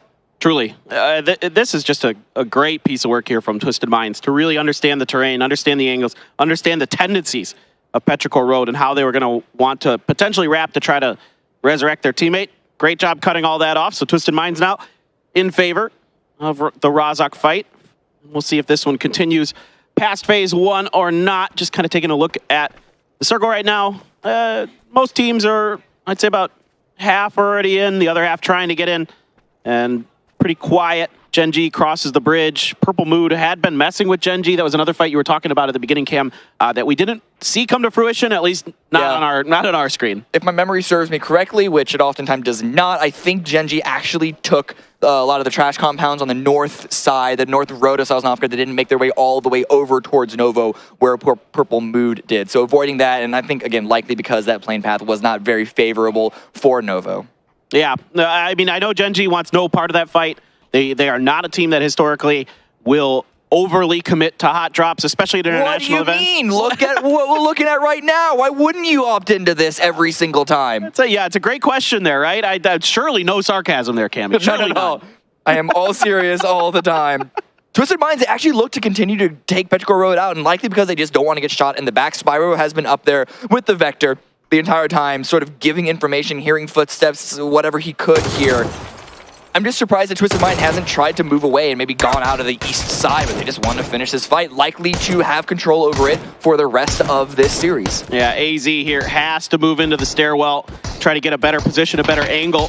He took the worst end of that fight initially, not able to find the A-spray. A really nice repeat there by Batulins to get a little bit of extra damage into AZ. Frag in the bag for Batulins. He could be thinking about trying to get into place to put that to use potentially. With Spyro on his flank, he's going to feel comfortable enough to begin flashing, trying to make this assault. I think he's trying to set up for this frag is my guess. The real question is he going to be able to suss out AZ? But no, he's caught by 𝗟𝗟left, trying to swing the corner. Oh, he was wanting to get in there and use that shotgun, but wasn't able to do so. Yeah, it was a bit tunnel visioned, if I'm being honest. Just completely unaware and not even considering the possibility of someone holding that angle, and Batulin and Twisted Mind's going to get punished for it. This puts it down into a 2-on-2, which gives Petrichor Road a little bit of more fire under them to try and take this fight and perhaps confirm the swing into their favor. Yeah, no, definitely. I'm with you there. I thought Batulins would at least think about the frag first. Yeah. But, well, you know, I think he thought he had enough time to probably get in there while Spyro's watching the north side. You could swing in. Didn't quite work out. So now 𝗟𝗟left looks like maybe for a moment I thought he might go to the outside, might be just checking for vehicles quick, and then peeking back in towards the Twisted Minds position. But Twisted Minds as well now thinking about vehicles. Surely that UAS has to be what Spyro is angling for here. He's not. Right? No? He's not. No? Oh, we're just continuing the fight. Okay. They want this, I guess. Sure. All right. They're both in the top half of the leaderboard. They're both trying to kind of outflank each other. Yeah. And instead, they might just butt heads. They're just running around in a circle. Can't catch each other. I thought maybe you could use the vehicle to fake something, or, you know, now let's see. Spyro is... Or, maybe get into the zone. Phase number one. Well, now let's not get crazy here. Oh, okay. Back. There's more action happening. Ooh. Been trying to push onto 4AM's position. Not exactly sure what caused that to happen, but still, it's going to be another kill for 4AM. Sunsister going to be losing a player, and where is Zune 2 going to go? It's going to be on top of Quarry. Cerberus with a really, really strong position here. Tycon, you can already see moving back to the rest of the squad, going to be playing that into a 2-2, which gives space for potentially New Happy as well as Sonics to try and backfill that position. Yeah, Sunsister, maybe a blind send, or maybe they scouted it and just didn't scout it for long enough to see anybody from 4AM. Now EXO on the bad end of things. Rain there actually runs over Penta. After he had gotten the knock, it was Purdy Curdy on the backside now, keeping the rest of EXO away from this. Make sure that this res should come through cleanly, and it looks like EXO is backing off this fight as far as I can tell. Yeah, they have some space to play with there on the northwest side. It's taking us a bit to get reacclimated to the circle. That is not Rozok, and now Luminosity are going to be pushing in over New Happy, so New Happy didn't really move. This is going to be, oh man, what did we decide to call this mountain? Llama? Which one? Elephant? Oh, this one, I think this looks like a fox. A fox, okay. But most people call it llama. Yeah, everybody has a different name for it. Like every region I found also has a different animal they think it looks like. Yeah. It's almost like a Rorschach test or whatever. Yeah, a little bit. But Kickstar with a very nice spray. Sunsister just cannot catch a break here. Down 2 so quickly in the blink of an eye, it feels like. Yeah, it's a risky, aggressive center circle rotation for Sunsister. Tegu, by the skin of his teeth, able to get into the quarry warehouses and get a res off. LG going to be using this opportunity to snag a little bit of more utility for themselves. And then they should be able to just kind of take control of the western end of this vaguely animal-shaped hill. The big bushy tail, or maybe the ear, or the something. Again, I think it looks all like up to you. I think it looks like an Eevee. Yeah, I could see that. I could see that. I don't know if we have the IP rights to that, though. Nah, whatever. Yeah. The fox. Let's connect those two companies and get the crossover. the collaborative experience. And oh no, LG, they want to continue to push this. Tegu's going to be running away from this one. Oh, Snakers, don't die, but he's okay, no problem. Just a little bit of front end damage. Nothing you can't just, buff out there, I suppose. And Flood here is keeping his eyes onto 𝗟𝗏 from Sunsister. That's going to force 𝗟𝗚 upstairs. 𝗟𝗚 now isolated momentarily. 3 members of LG might not know that he's right behind them. They're fully focused on 𝗟𝗚 here, Cam. There might be some damage done here by 𝗟𝗚. With the smokes, they have to consider it. It's just the amount of windows that 𝗟𝗚 could peek out. They're going to be looking in his direction, waiting for 𝗟𝗚 perhaps to make that move. But there's some utility that can come out through that window. But of course, LG, they're wise to that. They're going to be throwing some of their own. 𝗟𝗚 down to about half HP. Oh, and getting shot in the back, down to 31. Dropping some more smokes, but how much longer can he stay alive? Yeah, this is a good read here by LG. Making sure 𝗟𝗚 was pinned and then just combining fire into these smokes, grenades and just spraying through to find the knock eventually in the long run. 𝗟𝗚 trying to do what he can to buy 𝗟𝗚 some time, potentially, maybe get a knock or something, but this may just be a call to retreat here for 𝗟𝗚. Certainly with Flood watching that angle, this is near impossible. Yeah, near impossible. Gonna have to pull out a miracle here. Purple Mood here on the southeast side. Na'Vi, after they had successfully defended their drop spot, still in a fair bit of trouble as their rotation does get cut off. The circle also shifts towards the north away from them. Na'Vi running from Purple Mood into 𝗟𝗔𝗡's crossfire, and then now, 𝗟𝗚, yeah, did not stand a chance. One quick grenade is all that it took. All right, Na'Vi on the beach rotation under the sight lines of 𝗟𝗔𝗡. By the way, Foxy does bolt from time to time, folks, so if you're looking at that, that's actually been a kind of normal thing for him in recent 𝗟𝗔𝗡 history, as they have Na'Vi stuck on this beach. One car already exploded, another now in the water. Not sure if you can recover that or not. I'm not sure if you're able to get enough torque. No, the front tires are floating. You're not going to be able to get it. Yeah, very buoyant of a car, I will say. But was it made for that? Yeah, I don't think so. Smokes already have to be deployed here to make their cross into the hill. At least they're going to have some terrain, but I wonder how aggressive 𝗟𝗔𝗡 are going to be on this sort of gatekeeping opportunity that they have. Looking at PO, is he going to turn left or going to turn right? That's the big question that Na'Vi are going to be asking themselves. I think 𝗟𝗔𝗡 generally is more on the safer side of things these days, unless they find like a really advantageous position in this case. Na'Vi, I think, got far enough towards this mountain that they weren't able to really capitalize in the way they would like. So PO loves to work west to east on these circles. So I think he saw this opportunity with a clear road and decided, well, let's just do it. Yeah, and I mean, with the other option being going in through Quarry or New Happy's compounds, you take that angle anyway. Yeah, so definitely a good rotation there by 𝗟𝗔𝗡. But let's look at the rest of the map, as a lot of more things have started to stabilize. Here we only have just over a minute for phase 3 to close. A few teams still need to make their way in. I'm looking at Twisted Minds and Petrichor Road, who have finally removed themselves from each other, and they just got to find a small little spot to slot on in there. But this might be a slower minute as we wait for phase 4. Yeah, certainly. Ascend's compound, very nice in these types of circles. Oh, hey, look, great. There, I don't know if that was already picked up or not. I'm not exactly sure. He drove at it, so we didn't get to see if there was anything left in it and if he was the one to profit from it. But Ghibli now 2-2 split across the side of this road, one of those valleys that teams like to control, that lane, that driving space, because if this circle does shift north again, a lot of teams going to be angling for that shark fin compound where Cerberus is. So certainly, a lot of teams like to set up traps in this area to try to punish teams that are going to try to set up on those hills to the east of that compound. I'm liking a lot of these splits. Luminosity have a nice little split. Purple Mood with a spread. New Happy. Ghibli have a nice 2-2. 4AM with a little bit of a spread. Just taking control, taking land, putting your feet on the ground where you can for the next zone, whether that means that you can center up on a singular position or, more importantly, in my opinion, deal damage to teams that are trying to rotate through you and just keeping them cornered and out of the next zone. Where are we going to go? Northwest? Ooh, southeast, exact opposite of what I said. Just like we Americans all and land ratio. It doesn't matter here, fortunately. It's just it could just ping pong anywhere it damn well pleases. Purple Mood, this is a team I was kind of curious about here because they had New Happy and Sonics, two explosive teams right on their edges. New Happy now has spotted them out, started to put some shots down. Ming Ming there with that Mark 12. Doing a bit of damage. Now, I don't know if they know Thunders is right there. That's the knock on a Tonawat. So Thunders here might be able to pull a rabbit out of the hat.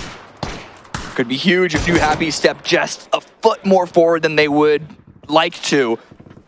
could give Purple Mood a great opportunity. We know we've seen them so far just be looking for those spots, looking for a little tricksy move there to try and grab something into their favor. They've already lost a member though, very unfortunate.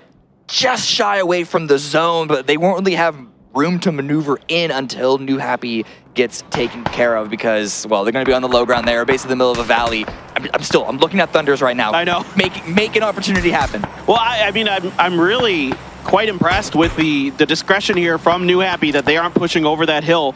This is, you know, not until probably if there was another knock on a Purple Mood, I would suspect then that New Happy might try to make the push. Just one, I don't think is enough for them to feel comfortable to make that commitment. And now 𝗟𝗔𝗡𝗗 drives back the other way, right underneath Na'Vi. They have all of Na'Vi barreling down on this. Foxy, Shirley down. DG on the other side, PO as well. It is just Taming left and 𝗟𝗔𝗡𝗗 here. They left Na'Vi alone on the beach and now they pay the price. Where did 𝗟𝗔𝗡𝗗 think Na'Vi went? That's my big question. Why would you come back that direction? You know Na'Vi are going to be on foot. You should know the timing of where Na'Vi could even have gotten to. That is the only position that Na'Vi could reasonably be. But let's look back onto New Happy and Purple Mood. Thunders has already been taken down. Fluky also down. It's all onto Boarboats. Yeah, Boarboats here trying to do something. He has 3 members of New Happy there, and 𝗟𝗡𝗗 doesn't even need to scope in. The hip fire good enough to take down Boarboats, and for whatever it means there, Thunder's not able to find anything. I was hoping he'd be at least able to surprise New Happy a little bit there, maybe get a knock. Maybe he was the one, but regardless, not to be today for Purple Mood. SDK on the move, sees the hillside open from their position on the west, and now it's time to move east. And a little bit of space here. A wider hill can be a bit tough to control, as Shaq as well.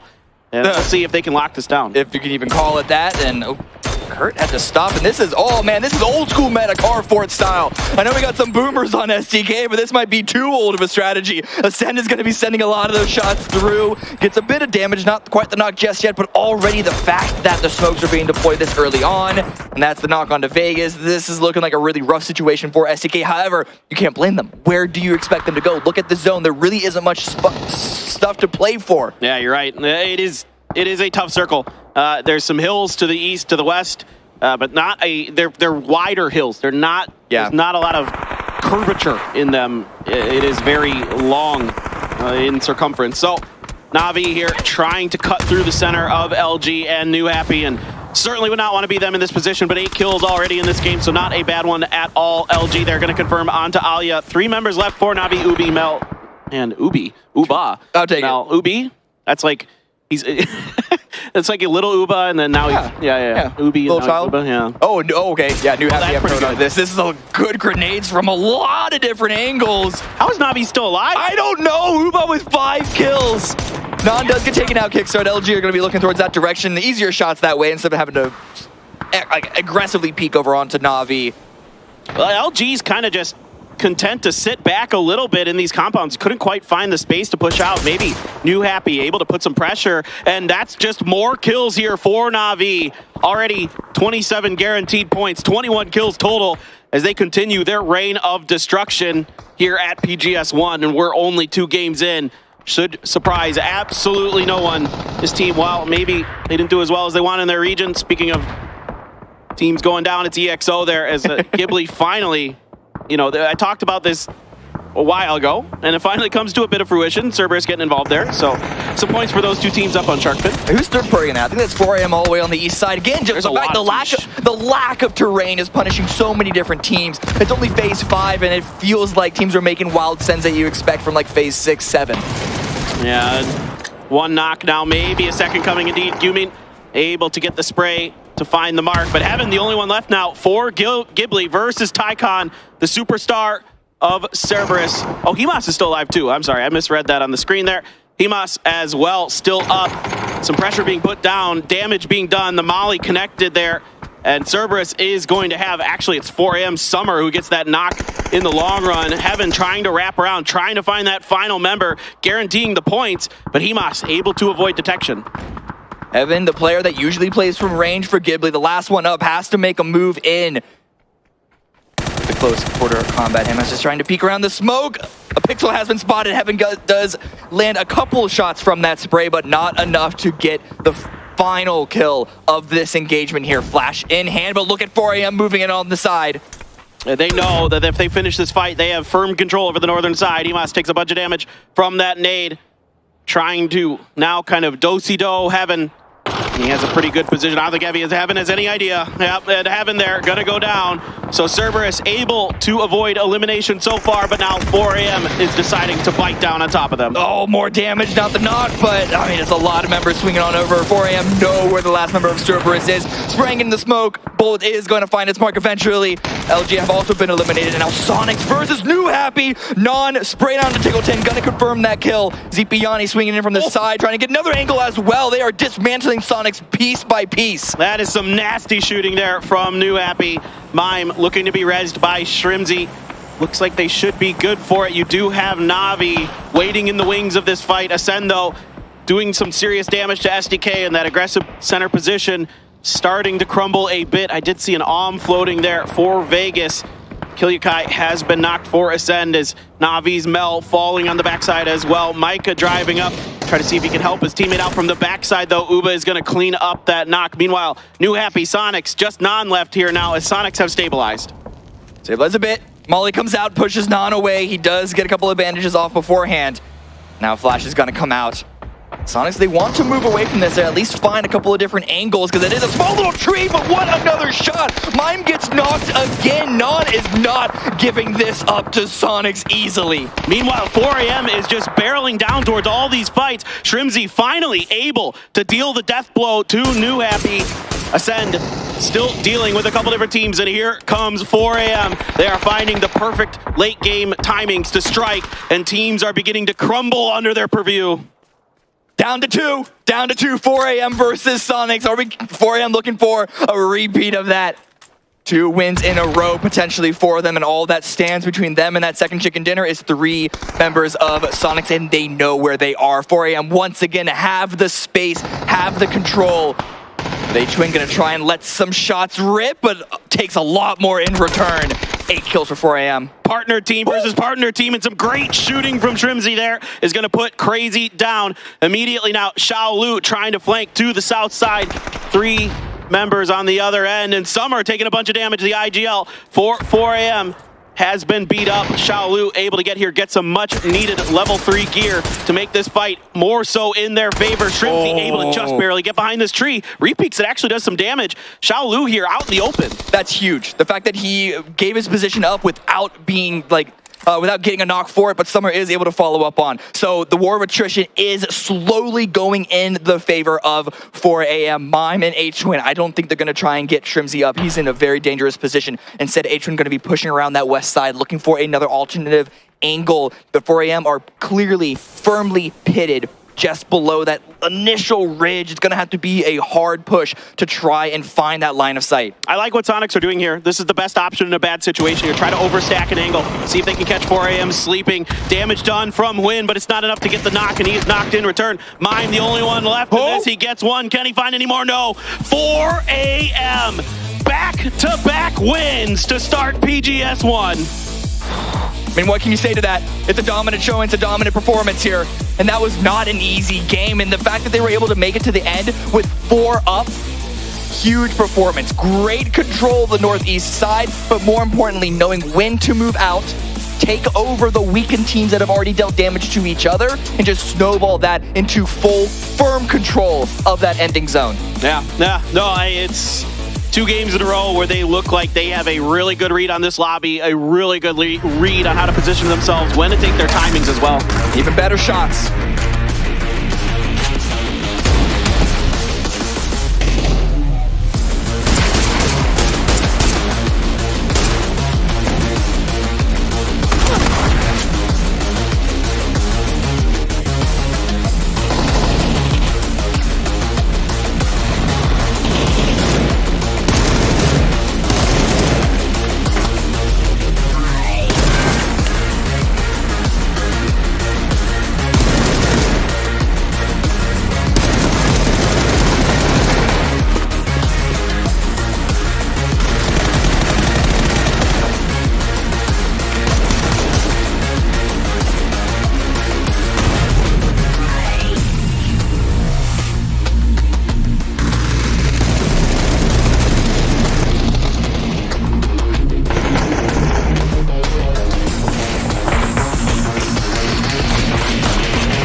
PGS, it's a back-to-back here for 4AM. What a result from them coming in here from the first two games, and another win on the board. They are coming for a statement here at PGS1. What a start. What an insane start. I honestly couldn't believe it. And of course, hoping a little bit that we're going to have some more different winners today, but still insane. They're able to take the back-to-back here with a lot of kills too. James, they're putting so many points on the board, double digits in the first game too. It is insane. Sonics though, good game for them, second place. They managed to hold the cat hill for a little while, got some points there, second place. And they did quite well with that. Yeah, they definitely did, definitely. As for 4AM though, of course, when you start a campaign like this on 𝗟𝗗𝗄, well, let's start chronologically and think about where those drops are going on. We saw, of course, a lot of people are probably used to Twisted Minds heading towards those apartments, heading towards school, things like that. 4AM goes there. They don't want anything to do with it. They are deviating away from 4AM. This is a great middle drop location to be able to stage their campaign on 𝗟𝗗𝗄. Yeah, and it's there's a reason for one of the apartments in the apartments being called 4AM, because they have hot drops, so many teams there, and they never leave. So everyone else is just forced to leave here. So they obviously get that to themselves. But still, we have two other hot drop situations, right? We have Pentagram with Na'Vi, and that's also a rough one.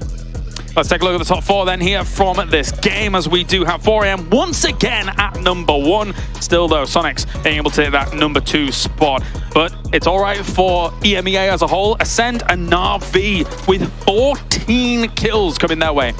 It's like every time they have more than 20 smokes, they pop off. 23 smokes for this one here. Full squad alive, only for 19 though. With that Gen G rotation on the south, it gave away their position, but it opened up the fight, and they actually pushed Luminosity Gaming really well, James, and they executed him quite early on. And then you have Uber in a situation where he's able to take out Ascent. Yeah, definitely. As we take a look at the moments here from this game, and Na'Vi moving up from that south side, as you were mentioning. Now, of course, as we take a look a little bit further on, this is the rotation that you were mentioning from Gen G. Yes, it actually illuminates the fact that there are teams down here for LG, but again, I was surprised that they weren't able to really kind of stagger the momentum for these teams coming in from the south. And you can just see that in that exact case there, you have Luminosity. They're just turning 180, looking everything south. Okay, we got a big fight. We got Gen G coming in. They're wiping. There's another guy, and then they actually managed to wipe him completely there with Na'Vi. But Na'Vi coming in and still taking down Luminosity Gaming. They have the advantage. They have the circle, James, and they managed to make a pretty good rotation and take the fight to them. Yeah, they definitely did here. For Sonics, it was always going to be difficult eventually going up against 4AM in the final moments of this. Very corralled into one location where 4AM really seized the initiative for this high ground, created effectively a big barrier situation. So Sonics really didn't have much room to breathe in these final moments, and you could really see it kind of exemplified here. Yeah, and I gotta say, I actually love the area here because you have so many potentials to get up to the hill here, and that's why we saw so many teams try to get as late to the ridge as possible. All right, here are the numbers coming in, and you know what? I'm not going to do it. We have 𝗟𝗄𝗗 getting himself 5, 𝗟𝗟 with 4, Summer with 2. Unfortunately, Martin, I am going to do this one. Crazy. Remind me again, who is it that has Crazy on his team? Is it you by chance? Yeah. These last 2 games, he's really good, but he's just not getting the better end of the stick for the but team he fight. survived this time. Yes. Last game, Ubo, he flushed him. In this game, he survived, he got rest. Still putting on damage there, still having an impact. You can see how much damage he's tanking. He's taking 3 times more damage than 𝗟𝗟𝗄 is. You say he survived. He did get knocked at the very end. Yeah, and I seem to recall an Avenger going, no, please. But there you go. That's how it's going to go. But here's the man of the match as we continue things on. 𝗟𝗄𝗗 here for number 1, baby. That's great, yeah. I'm okay with this. And he's actually overlapping quite well, of course, after the last man of the match here average. So he's dragging the average up there. So I like that. Of course, yeah. 500 damage. Good to see. 5 kills, though, putting in 1 additional on the top there compared to the last one. Very, very impressive stuff coming in here from 4AM. Again, it bears repeating. I mean, of course, we just come off the back of a segment where we were talking about 4AM, how they had kind of an up and down couple of months, I suppose, but even, as you mentioned it, years, which is important. But now we can take a look at how teams have been performing overall. Yes, of course, 4AM has been able to take, in terms of to double wins, the average survival time.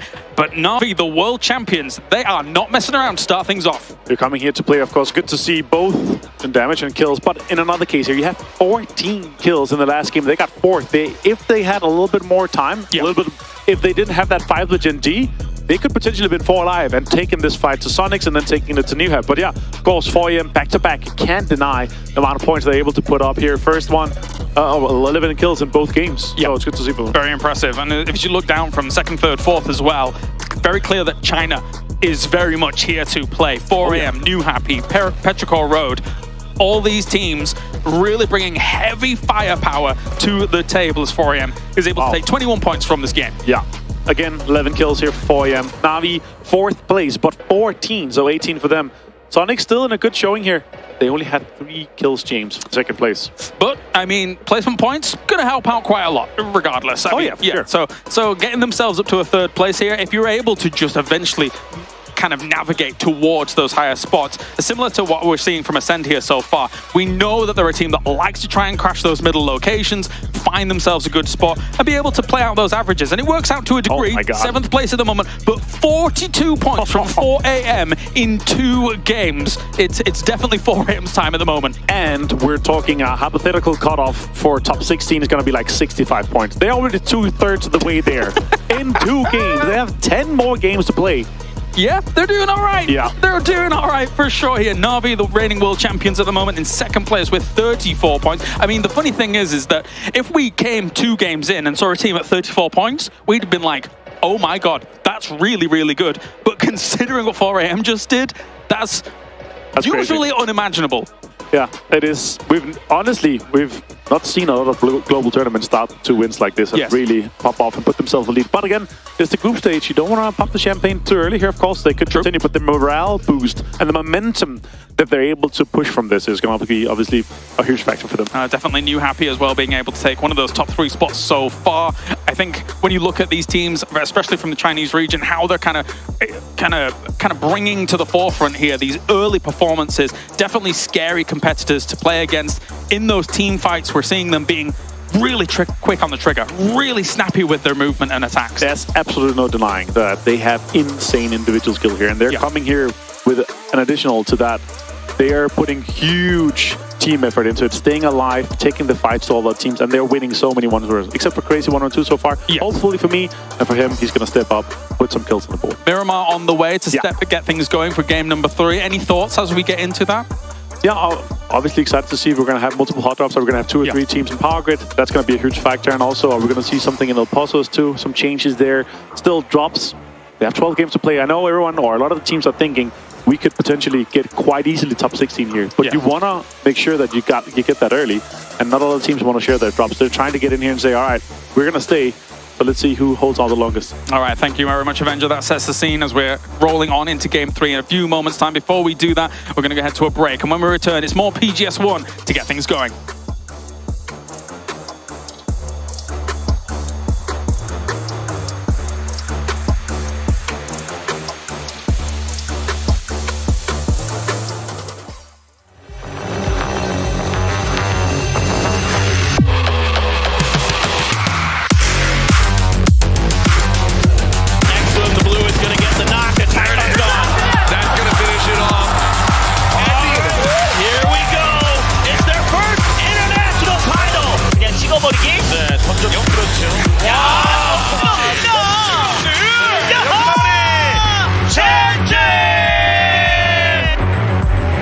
They've got shotguns in hand. They just roam around. 𝗟𝗔𝗡𝗗 connects with one. They're looking around. He knows where the other one goes for the spray. 𝗟𝗔𝗡𝗗 is the key to success right now. 剩最后一个了，无敌力这边的，前面踩上来，露头盔，洗头，明明。Bill's already his way, using the nade actually goes out towards it.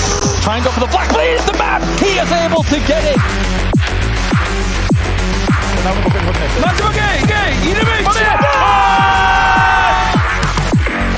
Maybe they can find some assault. E1 Rella lines up. เอ็กซ์คูซีฟโดนแฟลชน็อกไปและยังไม่จบตรงนี้เบลมอสยังคงช่วยแฟลชอยู่ 9 kill ท่านผู้ชมเดทจำdiện tích của vòng bo. Cái vòng bo tiếp theo coi sở một mình trước những số tiền number. Wow! Net quái rồi. 还这么被动，其实就是恭喜吃鸡的队伍。そして上から一方的にムクに対しても Can and good are silent, not able to do so though. Kang, this is their first.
Now we can be in the game to play PUBG ourselves. 我们设计了我们脑海中一直想要很炫酷的皮肤。兄弟们，现在登录游戏就能看到我们精心设计的皮肤了。If I encountered a player wearing our skins in the game, I would feel like proud to see that. PUBG e스포츠가 오랫동안 고민해왔던 지점 중에 하나가 팀들에게 실질적인 혜택과 더불어서 동반 성장하는 모델을 만들고자 하는 것이었습니다. 그러한 맥락에서 글로벌 파트너 팀 프로젝트를 시작하게 되었습니다. 그 시작으로 GPT 스킨을 제작을 하게 되었습니다. 이번 스킨은 팀에서 원화를 직접 제작을 해주셨는데요.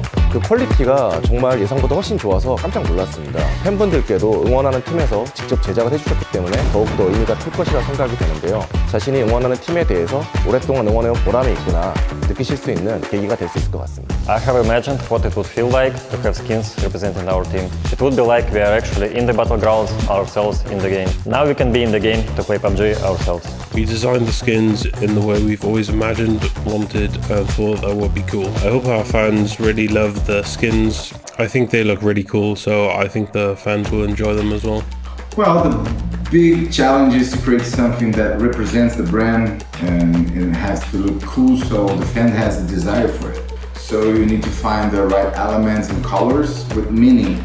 I'm thrilled that GPT skins will help our fans be united with our team. It's always exciting because you only create these things in the digital world, and it's a great joy to see our fans who will win in our skin.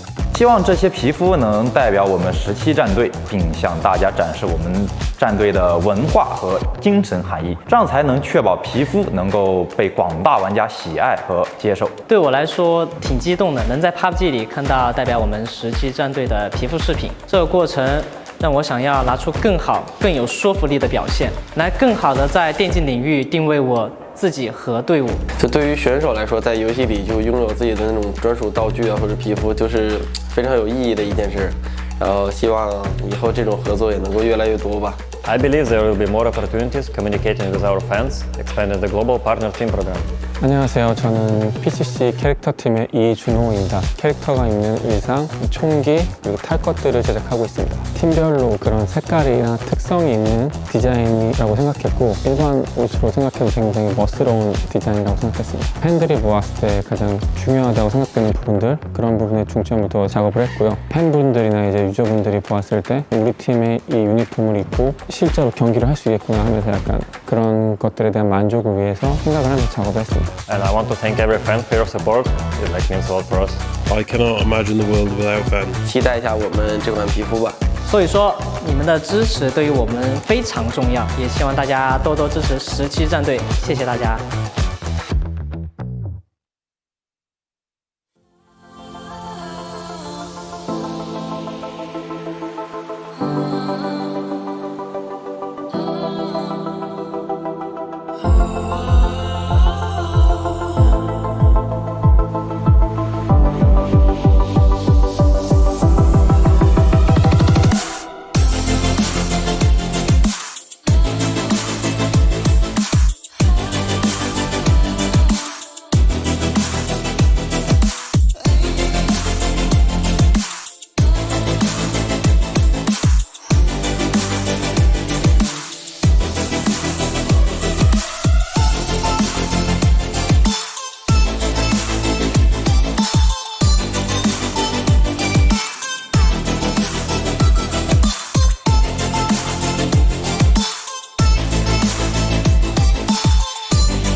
And as we roll along, so does 4AM, winning 2 games here to kick off PGS1. I'm Paper Thin, and joining me now, the lovely, the talented Toby, my friend. What a way to start this. Can you believe it? It's absolutely phenomenal. I could not hope for a better start. I love seeing when we have that one team that just comes right out of the gates going, we prepared for this, we're ready to go for it, we want to claim it right now. Well, that's 4AM all over. And Navi not too far behind, all things considered, with how dominant this has been for 4AM. 42 points, crazy start, probably already could... You could start thinking about them in the winner's bracket for sure. Navi not too far behind. And one thing that's interesting to me with Navi here is that usually Navi starts performing really well in the latter stages of tournaments. A Navi that starts off this strong, that is dangerous. That is real dangerous. No doubt. I mean, this is a team that we all, of course, we're thinking about, we're talking about, and rightly so. They have certainly proved that they are, there was no flashes in the pan at all. This team is made of the real stuff. And I love that 4AM comes in and performs this well right off the gate. I did my tier coming in, so the only team I put in, I'm not quite sure yet, was 4AM. And they go, Toby, why did you even, why hesitate? We're up there with the best, and well, they've shown it in 2 games back to back. They struggled a little bit in the beginning of the PCL this year. Exactly. People might not know, it wasn't a great start. They sort of like Pentagram, but they had a much better finish, where they struggled at the beginning of their series, and as time went on, they got better and better and better. Yeah, and it's just phenomenal to see players with experience of, years and years and years worth of PUBG experience coming in and performing at this level. And even so, players that we saw doing incredibly well in their beginning of their career, then they fall down a bit, but now they're coming back up to kind of just show the world what they're made of. Yeah, certainly. I mean, you think about players like xiaolu that have been around for as long as I can remember. Yeah, 𝗟𝗚. I mean, 𝗟𝗚 well, he's a mainstay. There's no doubt about it. And so a ton of great players who have been here since it feels like the beginning, as we get ready to move back over to Miramar. And yeah, I mean, a solid little finish there at the end for the Sonics. It was a tough fight for them. So much going on at the southern end of that circle. The open hillsides, especially coming up to that cat hill from the west, is so incredibly difficult. You have Ascent over there too, trying to apply pressure. Navi coming in from the southern side. I mean, Luminosity, when they heard that fight on the southern side between Gen G, well, it wasn't really much of a fight, let's be fair. But when they heard the shots being fired on that southern side, they were looking north. They were going, how are we going to rotate it? Wait. We have Navi to deal with now as well. It just became a cluster on the west. And I think Sonics, to some extent, got caught in a bit of it. And then when the fight came to them in the end, they simply weren't ready for it. Yeah, it just was... I mean, I'm impressed Sonics got through it. Same. Yes, but it was still like 4AM was doing such a good job of just clearing space and taking positioning that they were ready for it. Well, we move back over to Miramar here for game number 3 on the day here at PGS1, my friend. This one should be... If anything, if these first 2 games have been any indication, this should be a barn burner. I'm just excited for it. And we're taking a look instantly over towards Power Grid. And I've kind of been wondering, we're talking about it coming into this game, there has been a long time now where for the most part, in most regions, we see like 3 Wrangles back to back, then 3 Miramars, or the other way around. We're here back and forth between the maps every single game. Normally, when we have these hot drop situations, teams go out of one game straight into the boom, let's go again. Now, I know there's been hot drops on both sides, but for example, with the Power Grid drop, they have had a game to extra on a Wrangle to think about, are we really going to go on Miramar again? So I'm curious to see, now that you kind of skip a map, if that's going to impact the continuous hot drop situation, or if they've already talked it over.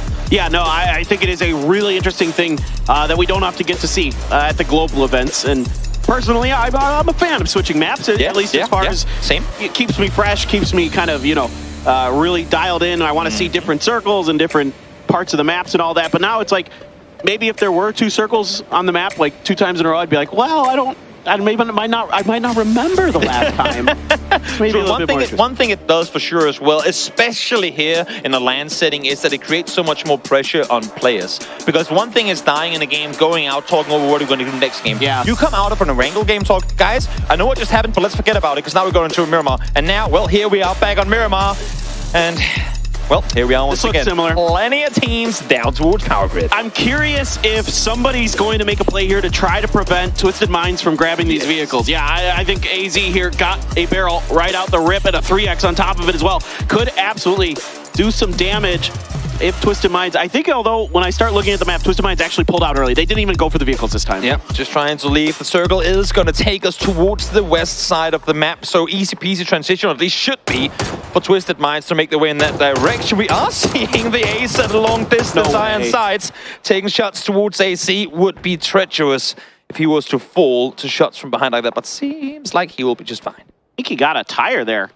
Yeah, I mean, the more they can do to make Petrichor regret going here to contest, the better off they will be in the long run. But this the interesting thing about this to me, Toby, is that right now Twisted Minds is a step ahead of at least Petrichor Road in this situation. They expected that somebody was going to drop to that guardhouse or whatever it is that's on the western side, try to prevent them from taking that vehicle. Instead, they put themselves in a position where they can punish that vehicle being taken themselves. Exactly. Now, well, Pentagram last time, or 2 games ago, I should say, we saw them in this position. They were the ones who kind of say, you know what, we should just go north. Let's just wrap out on foot, get vehicles later. They ended up never getting vehicles, but let's go north, play it safe.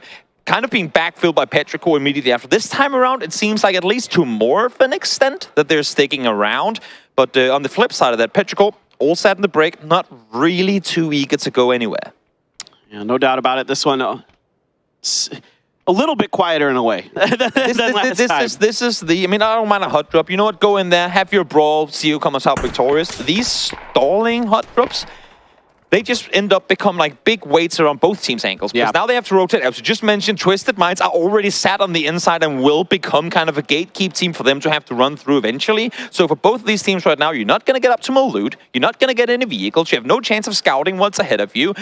All in all, this is just working against both Pentagram and Petrichor. And credit where credit's due, Petrichor Road and Pentagram did a decent job of making something out of it in the previous Miramar. Yeah. It wasn't, probably as good as maybe they could have done, but still they came out of it with something. Pentagram, again, out early to try to get those vehicles up on the northern road. But guys, we got an interview here with Summer from 4AM. 我觉得阿伟对我的帮助就是他在 4AM 的时候建立起来的体系吧，然后我用自己的游戏理解，然后慢慢的去融入这个体系里面，就有很好的发挥。就我们的心态还是挺正常的吧，就抱着正常的心态去打比赛，然后目标还是冠军。我心里觉得的话是打Nova，就我觉得他们4个选手个人能力都非常强，然后打法凶悍。Our biggest goal is to become the champions. Well, I mean, they're coming off to a pretty good start. If that is the intent, that's for sure. And this guy, Summer, if you don't know who he is, you should. Yeah. This guy is an absolute genius at PUBG. He's been such a successful IGL across many different teams. You think back to VG Gaming, I think it was, or whatever, VC Gaming. And of course, MCG over the PCS era. Just a mastermind of the game. And giving credit to Godby as well, saying he laid out the foundation. He pretty much sat up and I could take over where he took off and then just continue building this team to an even higher standard. And well, again, off of just these 2 games, it's not the biggest data pool, but they have been pretty damn phenomenal. Yeah, nothing to complain about, no doubt. Now, Navi here is over in Minas area, 4AM Summer. Snagged a vehicle and then drove away from that vicinity back towards Hacienda. Otherwise, the map is relatively quiet. It looks like maybe Pentagram, if Purple Mood were to have driven across that road just north of Power Grid, there might have been a scuffle there, but looks like Purple Mood is wise to kind of how things are working in that Power Grid situation, and they're driving around to avoid it. We see Petrichor now make their Rabon out on foot as well. Once again, the Power Grid early drops don't really come with a whole lot of blood behind it. Maybe some discussions are to be made of whether they're going to continue this throughout not only the last Miramar of the day, but also the next couple of days.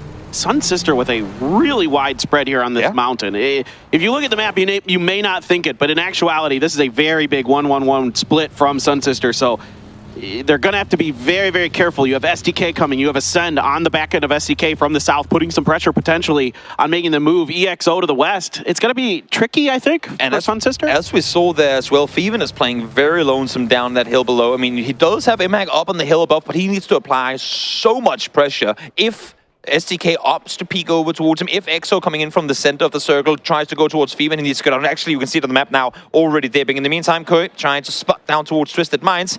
Spotting 2 on a buggy. Well, if there's a shot you want to take, that could be it. Does he go for it? No. I think he's going to hold his fire for just a bit longer. Yeah, they don't have cars. So if they get stuck up there, I mean, they're in so much trouble. Exactly, and he doesn't have a DMR to back that up either. Exactly. It was a shotgun, so a lot of things not going in Petrichor Road's favor in that situation, for sure. SDK, a little bit of damage on the Penta, but I think they're I think they're relatively okay. And I love the play from EXO, which you saw here. They saw that Sun Sister opted to regroup, and while STK were coming down, EXO said, you know what? No, we're sending 2 vehicles down. We're going to take this spot away from you, and as a matter of fact, ending up forcing STK to think better of it. So smart, aggressive play from EXO. I mean, we heard them while you and Cammy were casting. We could hear them from the green room, and they were hyped from the start. So coming into these games with a lot of confidence, especially when a team that might not have the most or any LAN experience at all, that is massive, because that is something a lot of new teams don't manage to go with in the first couple of games, even the first couple of days. Oh, certainly. I mean, that compound they had in that first game when 𝗟𝗔𝗡 crashed, I thought they were donezo. That compound's so hard to hold because it has that open roof. It's really small. Everybody on the team's in there, but they managed to make it work. So that is a phenomenal start to this tournament for them. And again, you know, we hope to see them continue to play well. New Happy here driving out of 𝗟𝗏. You did have Cerberus a little bit in the area, but looks like it is, or yeah, it is Cerberus. So it looks like they're okay. Sonic's just north of that. I saw 𝗟𝗔𝗡 heading in out of El Pozo. So everybody just trying to find what they can with this circle. A lot of teams, of course, thinking Monte Nuevo here. Yeah, one thing that's so interesting about these circles in particular is that you have such a, I don't want to say easy, but doable rotation opportunity when it comes to rotating north to south or the other way around. But east to west here, because of the mountains on the southern side, and even the ones up towards the north, they're so damn difficult to traverse. So everyone right now trying to get their south to north rotations in early so that they can then start wrapping in the other directions on foot. Potentially, you see now New Happy already, they want to get up on the hill. They want to get that difficult rotation over with, because north to south, much more doable. Yeah, exactly. This is a tricky circle to navigate, but it usually ends up going more north than not, but we'll see how this one rolls on. 4 a.m. here cutting underneath LG's sight lines. LG holding fire thus far. Will they make a go of this? Maybe on the trailing member of 4 a.m. Sometimes you'll see teams wait for that last car and make a go. Kickstart, or excuse me, Snakers out ahead for LG. Looks like they're trying to mirror 4 a.m.'s position a little bit here. I don't necessarily mind this. Just, you know what, go along with them, kind of swim in the wake of the boat in front of you, see what they're opting to do. If they go into a fight, maybe you can third party. If they don't, well, at least you don't really have to scout, because they're kind of doing it for you.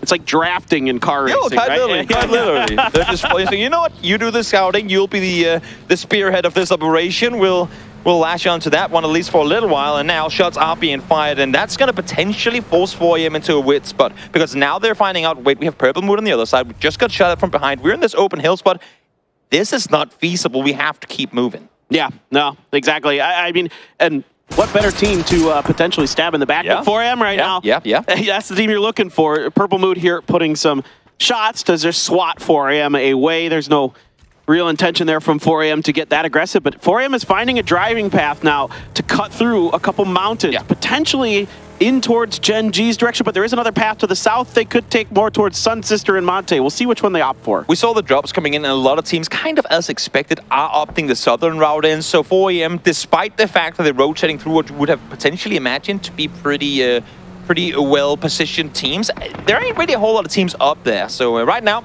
decent spot for them to be encircled, though, down towards the southeast. And why is this interesting, you say? Well, because the next ones might take us even further in that direction. Yeah, there's still a world where this goes southeast. So as much as normally these circles end up more towards Monte, they don't have to. There's still open space on the other side of the circle. Na'Vi watching a few teams around them, Petrichor Road and Luminosity, who kind of settled up in that compound just to the southeast of El Pozo. We're going to go into a really funny area now where the center of the circle was easy to play before, but now you pretty much have a spot in between all of Cerberus and Sonics where you can't do nothing. You can sit in a shack, you can hide for the rest of the game, but that is almost a square mile you can't really utilize. In the meantime, now X left, telling Na'Vi not to come in their direction. That is nasty from X left. 2 SLR headshots. Absolutely decimating Na'Vi here, and they just have to leave. They have no hope of doing much about that. Now 𝗟𝗔𝗡 had fallen back a bit from 4 a.m., but 4 a.m. continued in their direction, and 𝗟𝗏, after the phenomenal game he had previously, is going to go out early for 4 a.m. Foxy takes a bit of damage, trying to find a flank angle here onto the position of Crazy and Summer, but right now, Summer firmly entrenched on the other side of the building. Krazy does take a bit of damage from that grenade from Pio, but Pio on fire from the molly. Is it enough to knock him? No, he's okay for now. Huge suppressive fire coming in from Foxy up on the red side, allowing for Pio to get back to safety. Krazy is rare that he's out in the open, but he's still opting to maintain this angle. Summer can't really do a whole lot from where he is because he knows Pio is over on the other side, so have to back off. I would not be surprised to see 4AM try and dip, but then again, first place, feeling confident. They are not shying away from a fight here. Pio is going to change his angle of attack. He's going to go up top instead of trying to continue around the other side of the building here. Just try to get info. Maybe try to isolate 𝗟𝗓 with the rest of his team. Summer and Krazy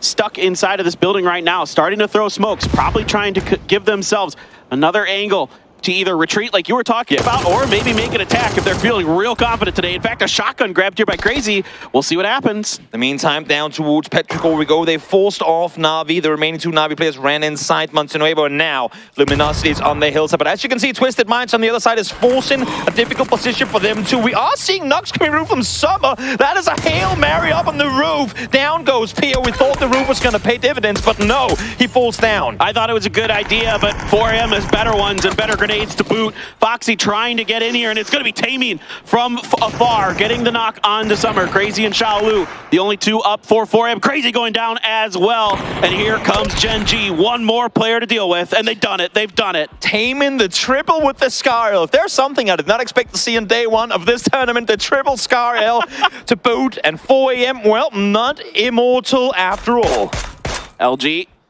seeing Petrichor Road flood here, giving a ton of great information over to the rest of his team. A 3-1 split. A knock on to Relo, though, trying to be rezzed. Crossfire from some of the other teams. I believe it's Sonics just to the south of this, making life much more difficult for 𝗟𝗓. Sonics there, Twisted Minds there as well. Luminosity really don't have, from like anywhere they're safe to peek from. Once there's smokes, Fate, they will be seen by pretty much everyone, and now Na'Vi are joining the fight here as well. Such a hard position for both these teams to be in. Flood is up on the hillside to the southeast, and he needs to start hitting real good shots to allow for his team to get away. In the meantime, the circle goes north. We know due to unplayable terrain that this one should shift even further up there. Pentagram is currently the only team on that center north position. Believe me, by the end of this circle shift paper, there's going to be 3, maybe 4 teams up there alongside them. Yeah, no doubt. This is going to be really interesting. There's a bit of a field in the middle, in between Montenuevo and the northern edge there, that has a little bit of terrain you can work with, but not much. So it's going to be an interesting one. Maybe we get a full-on Monte ending if we're real lucky. We can only hope. Now, Mill here trying to go for... I was so hoping he would hit that shot. I was just... You love it when it happens. I know. It is my favorite thing in PUBG. In the meantime, now, as we're just saying, so many teams opting to buy in from the southern side of the previous circle, now realizing, oh, damn, we have to go north, and so does everyone else. Right now, Monte is dead center, and that's where most teams are opting to set up shop for now. Let's just stay here, hope the circle don't go too wild, and see what we can make of it. We'll have half the server in this city by the end of this circle. I'm not too sure how it could not be the case with where we are. Yeah, there's a few compounds here and there on the outer edges of the circle, but teams aren't going to be real keen on using those as any more than a staging ground, most likely. Now, some long-range shots coming here from 𝗟𝗓, and Snakers with a good one from afar. The Mini going to find the knock on to Perfectix. The fact that Luminosity doesn't only get to scare off Petrichor, but forces Twisted Minds back to the compound too, and live to write about it, that is insane. They're applying so much pressure from a position that is so damn difficult to play, and a lot of the effort that they're putting in is only possible due to Flood's off-angle position. He's doing so much to try and allow his team to sit in an arguably pretty terrible position, but because he's forcing teams away, they're able to play it. This is such a well-drawn setup from 𝗟𝗓. Really, really nice stuff. Perfectix is going to go down there, and 𝗟𝗓 here continuing to kind of keep their position open. Petrichor Road up to their northeast or northwest, but Ghibli driving in just on the other side of that, potentially cutting through the sightlines of 𝗟𝗓. A fight may be brewing. 𝗟𝗓 up ahead with that buggy. First point of contact, 𝗟𝗓 here starting to rush in. They might want to cut 𝗟𝗓 down. He has no clue. They want to get it, but half second late. Snakers was there, full sprint forward. Little does Ghibli know that they get to live with this gas. I say that. Shots fired, glass hit. The buggy's spins out. He's out of the car, and 𝗟𝗟𝗡 able to take him down. No way he's going to be retreated from that position. And now he's stuck behind this tree. May need some smokes or some help to get out of that position here, as 𝗟𝗡𝗗 Road now starts to pour the fire in towards LG's position. Everybody desperate for that flush. Snakers is going to be able to find it. So the extra pressure applied by LG from up top allows them to also steal that kill away from 𝗟𝗟𝗡. And 𝗟𝗟𝗗, again, applied so much pressure to LG, but because they never managed to really force them off, they're forced to play the low ground themselves. Now Circle does shift out towards the east, and, well, you got a city, you got a compound with Pentagram, and other than that, you're in trouble because the south side is completely occupied as well. Yeah, there's a dip on the eastern side of the road up to the north after the crossroads, and there's not much else to work with. And oh boy, Snakers, that didn't go so good. And ghibli there, gonna get the knock. Lou gets the flush for Twisted Minds. Meanwhile, in Monte Nuevo, most of the team's in, but Purple Mood and Sun Sister are out, with also New Happy trailing behind. We still have New Happy, as you're saying. Cerberus down there as well, having to make up their mind. Do we just crash the city and hope for the best? Do we try and play the open? Can we even get to the fields if we wanted to? So many decisions having to be made from the positions they're in currently. Hard to scout, if not near impossible. So you're pretty much just flipping a coin going, city or open? Well, the city, I suppose, looks more tempting right now. Yeah, there I think is just enough room on the very southern edge of this circle for Cerberus to squeeze in, and that's going to cut off another potential, path for New Happy. So I can even see them now starting to drive around Cerberus's flanks, trying to scope them out a little bit. 𝗟𝗓 doesn't have much to work with. It's fields or nothing for them. This is where we find out if teams have practiced this scouting on the go.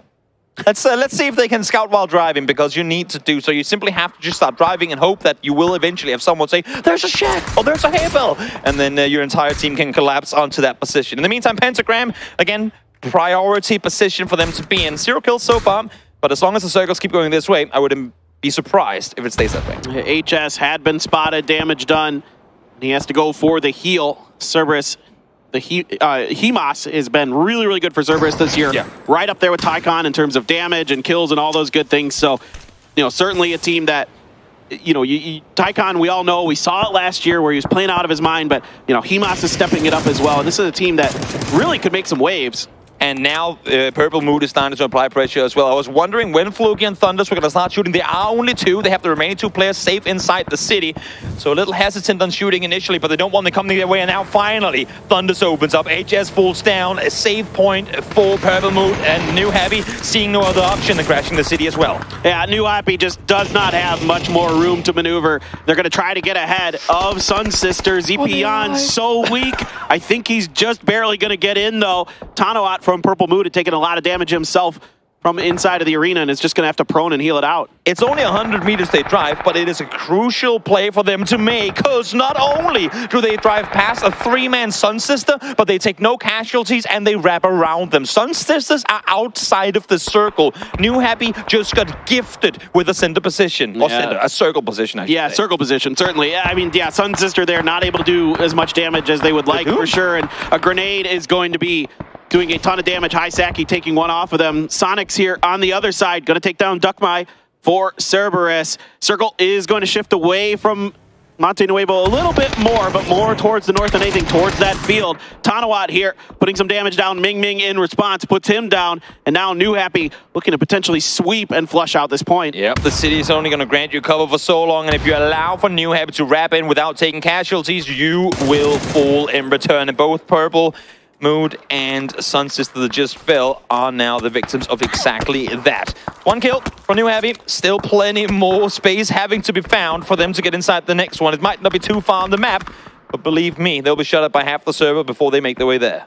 Yeah, I like that Cerberus is at least trying to do some damage here, trying to clear some space. Sonic's already rotated ahead into the new circle, so a little bit of extra room to maneuver here on the eastern edge of things. But Twisted Minds right on the other side. Sonic's up ahead. LG over the hill. Now, you do have these compounds open, Toby, but they're not in the next circle. And it's all due to the fact that 𝗟𝗏𝗡𝗗 had an absolute clutch knock onto 𝗟𝗏𝗏 just before. They were starting to flank up the hillside to try and clear that before they came in. They caught it. 𝗟𝗏𝗡𝗗 found the knock, allowing them to cross over, and now they know they're coming in from behind. This is a perfect timing for them, too. I'm wondering if Cerberus catches this, because right now Sonic's looking the other way. They need to engage. 1 nade here. 1 nade could be the downfall of Sonic's. 𝗟𝗏𝗏𝗏 drives into position, but he's on the other side of the road, a little bit too far away for a frag grenade. But Tulins gets up ahead, and some crossfire from Lou gets the knock onto Flood. Kickstart trying to weasel his way forward. Relo had taken a bunch of damage. In fact, it's a knock from Taemin from Gen.G over in those hay bales from the field. Finding just enough of an angle there with that mini. Gotta love that bullet velocity on that gun. Luminosity able to play the hillsides for a while, but now this position simply not going to last them any longer. Ball boats will fall as well, so that's Purple Mood out in 14th. In the meantime now, such a tricky position for Twisted Minds to play here. They need to play it smart, but Patrick, in the meantime, Goeman, a triple nade. That's out in the open. They had the dip, but not for long. Ghibli, 4 kills as Patrick fall in 13th. That's huge for Ghibli. That's a little bit of extra space potentially, but now they're taking a bunch of damage from a bunch of different angles. Alia there going to get a finish onto Heaven. Tosi trying to get over to Gumin to get the res. Pentagram can sit in this compound. They don't have to move. It doesn't seem like they're going to opt to.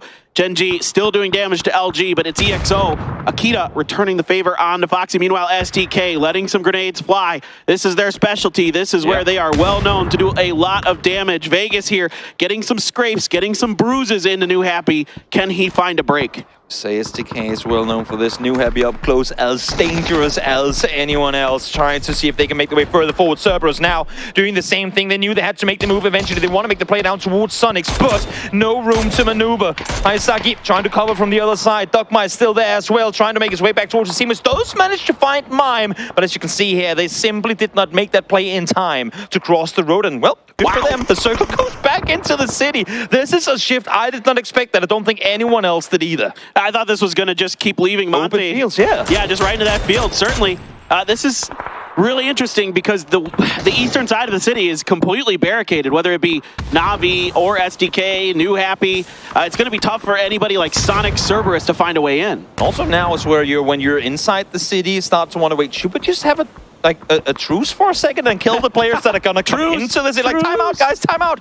Leave your shotguns. Let's do DMRs again. Shoot at the people outside the city because they will come here. Then we can fight for top 5 rather than top 11. Yeah, Micah here just knows, with all these smokes that something is afoot, looking to see if anybody will try to go for a cheeky flank outside of them. Hayasaki, though, actually doing a ton of damage. ZP on here, able to hold it down with barely any health. Takes Vegas down. He is all but out and somehow, some way holds on there. Huge for New Happy. Again, I mean, for Hayasaki, for Cerberus, we're already in a salvage situation. These 2 points could turn to be crucial come the end of it. He will find one as one gets stolen away, but crucial for Cerberus to make some sort of space, potentially a fire escape to get to the city, and he's not done yet. Hayasaki finds one more now. They're making a run for it. This is huge for Hayasaki. That might have given him just enough space to get into this next compound, to get a safer spot in the next circle. Sonics, in the meantime, have this dip available, and this crossroads has enough of a dip that they can hang out of it, but Purdy Curdy was waiting with open arms for Hayasaki. A quick knock and flush, and STK continues to hold the line.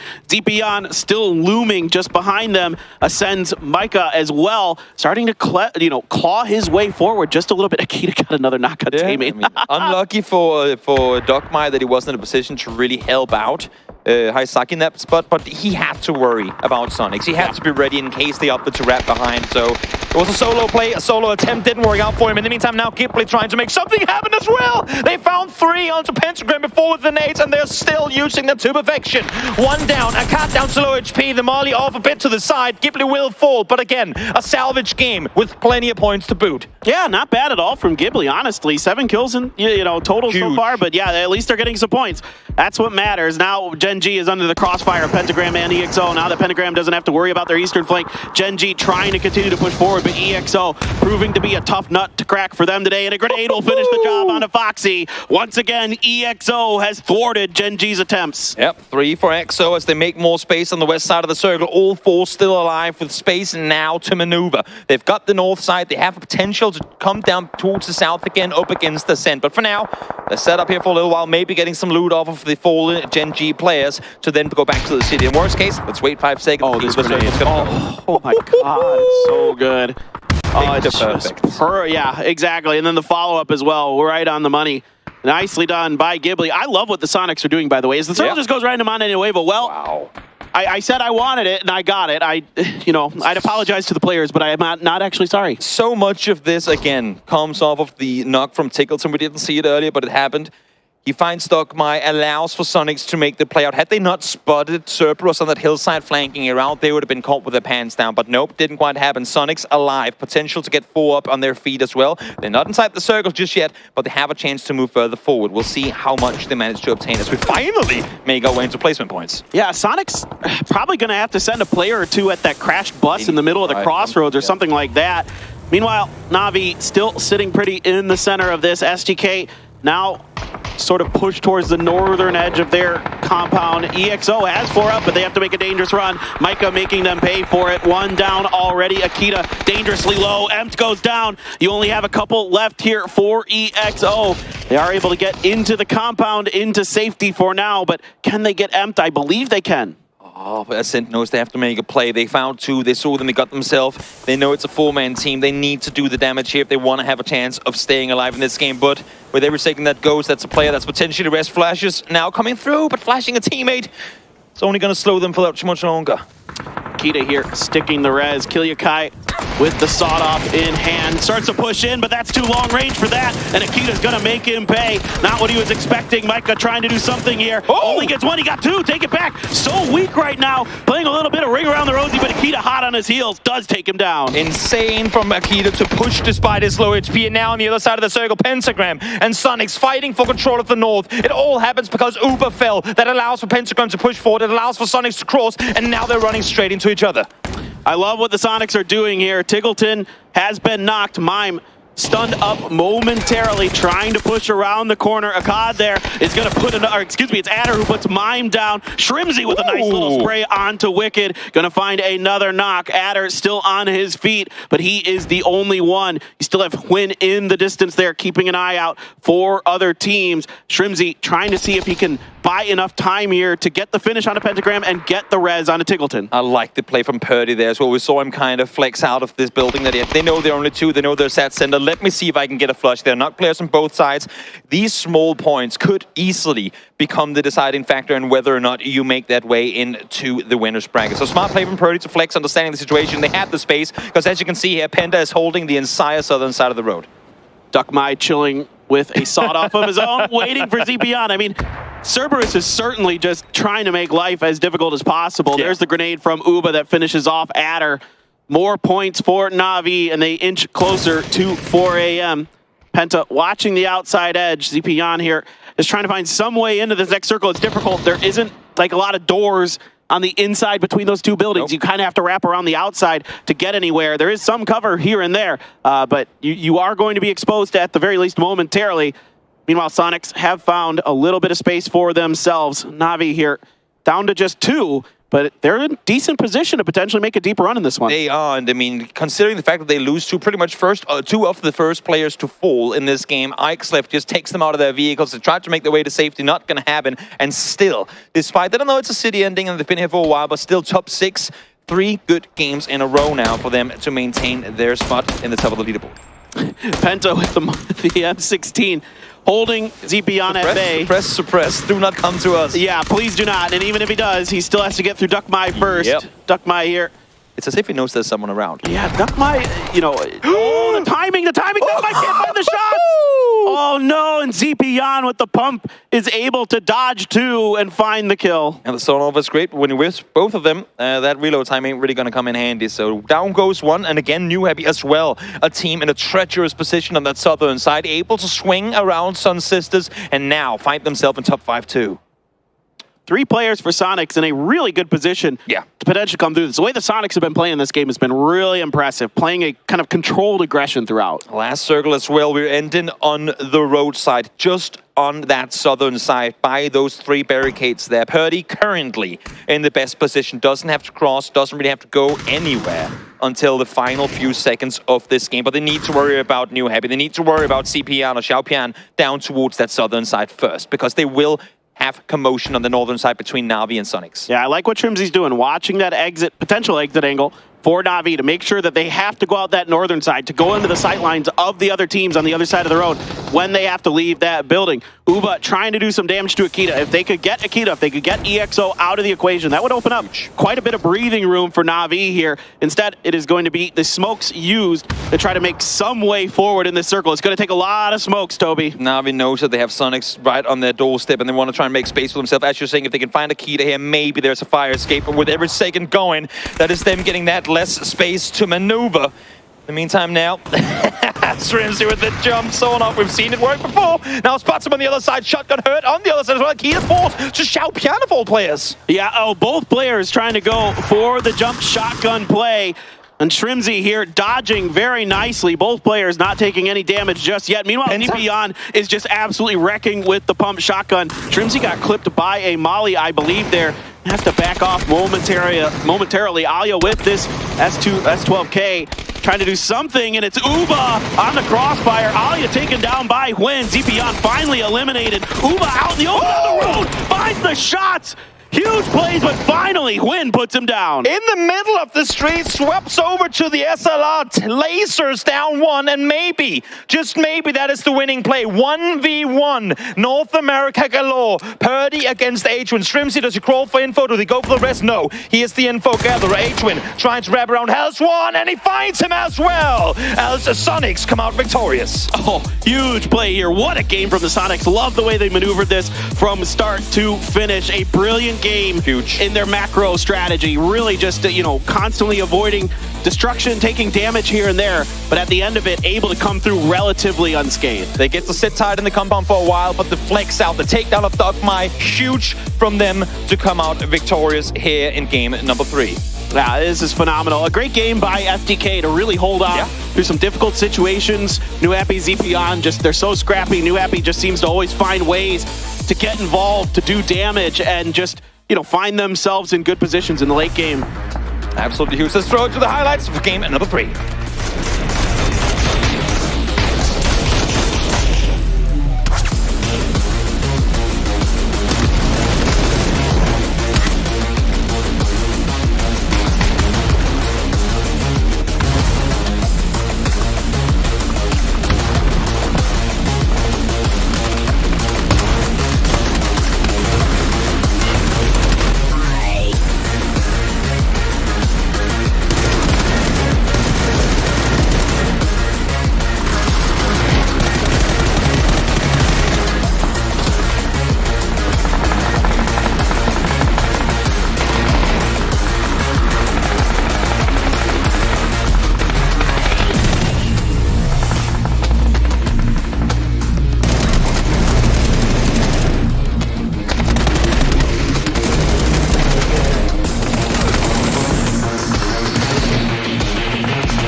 Sonics, one of the big hopes here of North America, is able to take game number 3 here for PGS1, and in a relatively uncommon circle to get things broken down in the final moments here, as I rarely see the circle actually being heading to this location. It is extremely rare, obviously, because we have this high ground inside Montenegro that pushes it away in phase 4.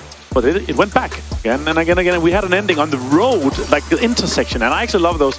Only had a few endings to the south when I play ranked, but this is a really rare one. It's really hard as well because you have, like, it's separated by the road and then you have so many sheets of metal that is defending everything for them. But it's interesting. Sonics made it play kind of well, but Na'Vi actually almost made a big dent in their team. Almost here. Really came down to the wire here in terms of those 1v1s even here as we had. Once again, NA on NA action to finish things off. It wouldn't be the situation properly if it wasn't for that to go down here. But a great win for Sonics, considering that you get this weird kind of half and half pseudo-urban ending. Sonics not necessarily coming in from that angle initially here, playing kind of that east side and being able to intravenously work their way towards Monte Nuevo. So I think they played it steadily, played it calm, and played played it good. It's actually the play you should be. Like, you should not be in a city unless you know it's going to end there. And it's extremely rare to have these months ending. So the way they actually made their way in and stayed with 3 guys for so long was really well executed by them there. And then, of course, sending one of the knock players forward to be able to clutch the 1 versus 1. And also unfortunate for Purdy, he did not have a first aid. He had to bandage a little bit, then pop a stun grenade and then try to peek it. Here are the numbers. Here's the breakdown as Sonics fly ahead in terms of the damage done for this one. They were really big impact makers in this game here. 2,100 damage going their way. As once again, we still see Na'Vi and New Happy here. Aside from, yes, Sonics being able to attain the top spot here, there's a lot of sponging, a lot of spamping going on here, Martin, for the first 3 games. Yeah, and I gotta say, it's a little bit surprising. Usually we have a lot more chaos, we have a lot more teams doing a little bit more random things, and especially when we've talked to the players leading into this, they're like, the first day is gonna be super chaotic, we're gonna see a lot of teams fighting on the edges. Yeah, but it's very, like, they are so sure where they wanna go. The deciding factors here is coming in fast. I'd love to see some Cerberus action too here, but again, Sonics with this play here, making sure that the kind of the last team going into the city, staying 3 alive was really the win factor for them here.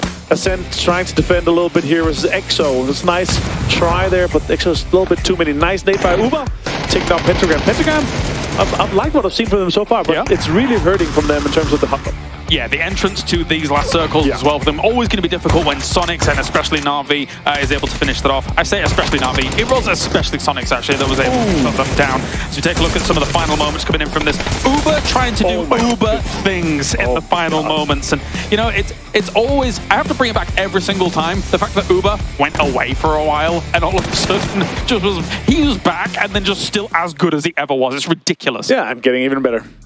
All right, let's take a look at the winning stats coming in from Sonics as well, as we have good old 𝗟𝗚 getting himself the top spot even, I should say, with 4 kills. The Beard brothers here back in action. Lovely. And also another thing here for the top 4 teams and what we've seen from them so far. Not a lot of kills in the top here. It's not as top heavy. We don't have that many teams in double digits, so it's going to be very more linear once you go through the total punch here. But of course, good to see 𝗟𝗚 and the IGL, the brain man on the team, coming in here with a lot of damage and the 4 kills. Some call him the big thinker, Martin. The philanthropist. The big thinker. The big thinker. Meanwhile, of course, as we take a look at the man of the match as well, it will be him himself. So take a look also at the average numbers coming in for this as it does sit. But, I mean, not huge amounts in terms of overall damage done here from them, but compared to the rest of the lobby, massive. Like, nobody was really getting a look in. Because you've got this pseudo-urban ending on that west side, everyone's kind of taking these snide little shots at one another, and it all gets very spread out apart from Sonics. You can see how it came down to so many 1 versus 1s. It was only Sonics that stayed for 3 for that long, right? Yeah. That's always the case when we have these kind of urban endings here.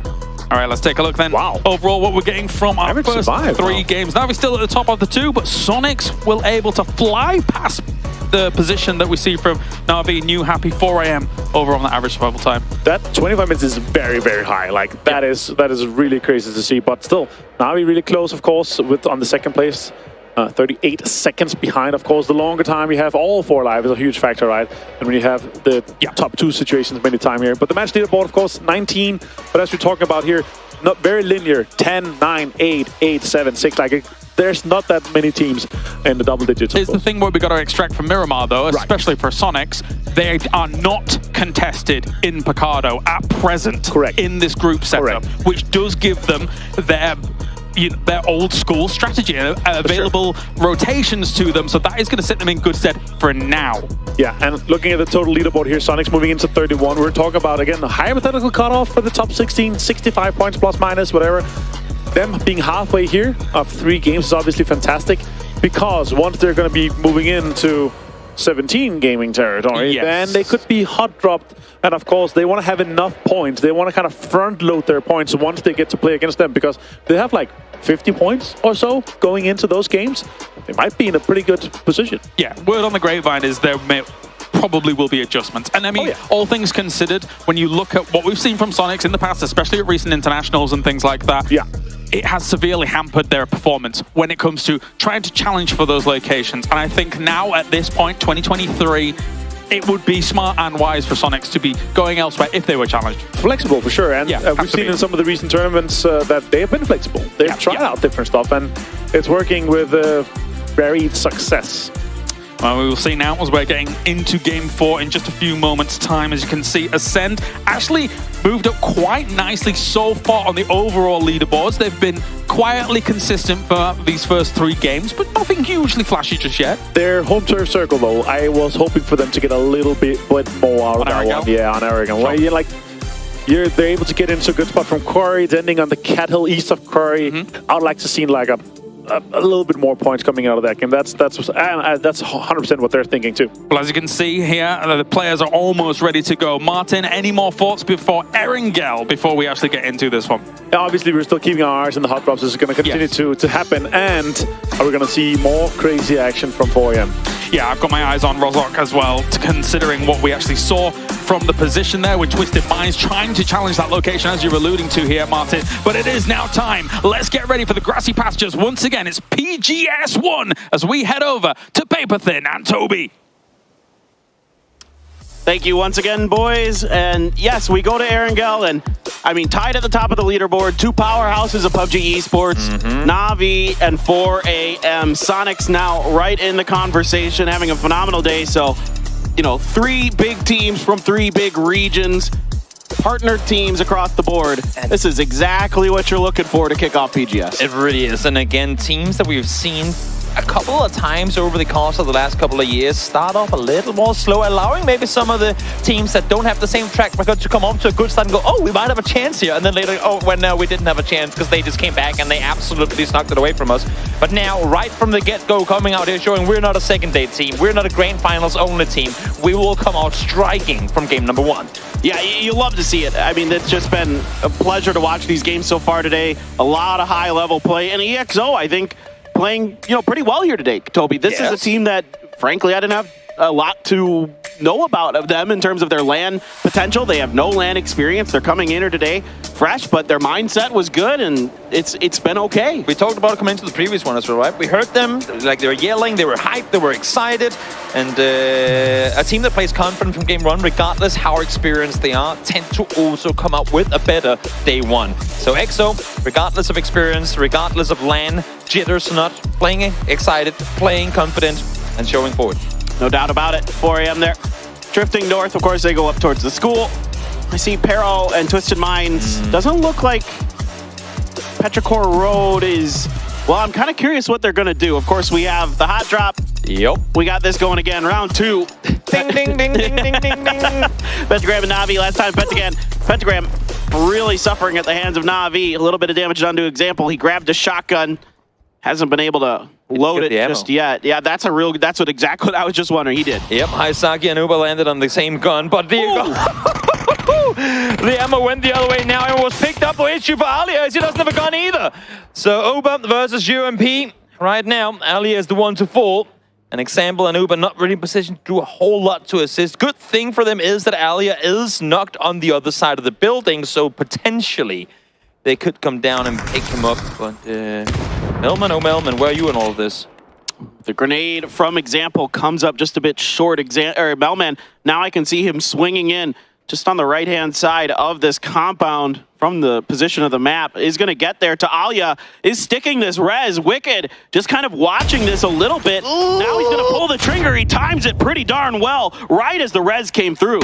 And the second nade to follow as well takes down number 2. That is a huge teamwork play from Pentagram. They knew they were around there somewhere. I think someone might have seen them come running up close. Great play from Wicked to dare make that jump to get the info. Find 1, 2 goes down unless if Alia gets rest. But second knock on Alia now. I don't see Example and Uba coming out of this one victorious. But then again, it is Na'Vi.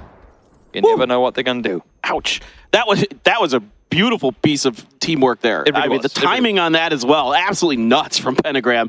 And eventually Alia will bleed out. Now Uba able to heal up a bit. Example just going to hold the angle. And I will say this, Toby, with how good of a day it's been for Na'Vi so far, now they can afford to commit to this fight. Now they can afford to commit to contest this territory. For Pentagram, for sure. You know, obviously you want to win these fights no matter what, but the pressure is even higher now to win these because Na'Vi is basically looking at the winner's bracket pretty keenly. Yeah. And Pentagram's still on the outside, potentially looking in. I love that Hikari is running up the hillside, but look at the map in the bottom right side. Sun Sister knows what's going on over here. And last game, they couldn't do it to the same extent because Na'Vi demolished Pentagram so fast, but now it's dragging out. Now it's becoming one of those situations where, wait, we might actually be able to find people with their backs turned this time around, and what better than 3 points at a global tournament? And certainly Sun Sister needs points, so definitely. You cannot fault them for doing this. They have to take advantage of every situation they can. You can see Fevin already close enough to, sort of get an idea of what's going on, and he is going to get the knock onto Adder. Patient with the M4, and he's going to profit. Prone plays, though, tend to come in costly whenever you get shot at. In return, a cat does find one. He does have the rock for cover, though, and now, of course, the trap has been sprung, so they have to commit. But you know what? We had 3 teams here. Why not add a 4th? 𝗟𝗡𝗗, New Happy, peeking on over. Again, everyone's seen the kill feed. Everyone knows what's going on. Everyone knows there is no team eliminated just yet. So New Happy want a piece of the 3-point pie as well. Yeah, that's certainly par for the course for New Happy, and instead they're preying on Sun Sister, who's on the outside of the fight. 𝗟𝗓 basically down and out of this one. Indeed, 𝗟𝗡𝗗 just going to prone to make sure. Still Na'Vi firmly planted between the shack and the farmhouse. Yep. Nowhere else to go. Run AX watching, but not able to connect any shots. Still haven't been able to get the res on Feven either, Imhag. I mean, I think especially with their Hilltop kind of over-the-shoulder safety player going down, they really have to worry on this play. And Hikari, I mean, he's pretty much 360 this compound now.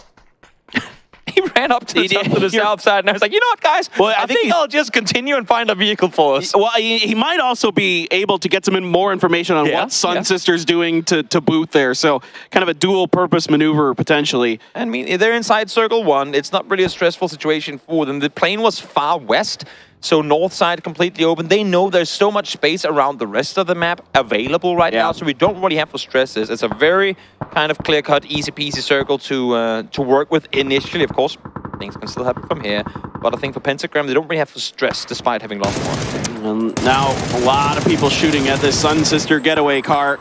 So far, it is getting away. Can HS find any shots? No, he just has to reload. Has to rethink. Penta, in the meantime, is going to get taken down by 𝗟𝗗𝗗. Tried to go up and over the hill, and 𝗟𝗗𝗗 barely got the better of him. And this is something you will see. Like, you'll always wonder, why are they there at that moment? What's going to happen? This is what we always see in the first, not just day, but couple of days of global championships. Teams, rotations, you can prepare for so many things, but there's always going to be that one player just in a spot you could never anticipate. A card. Alongside Wicked, damage done, and down goes Na'Vi. Pentagram out victorious second time around, meaning, at least I would expect, that this fight is far from over. I would probably agree, my friend. I don't think that one's going anywhere for a while.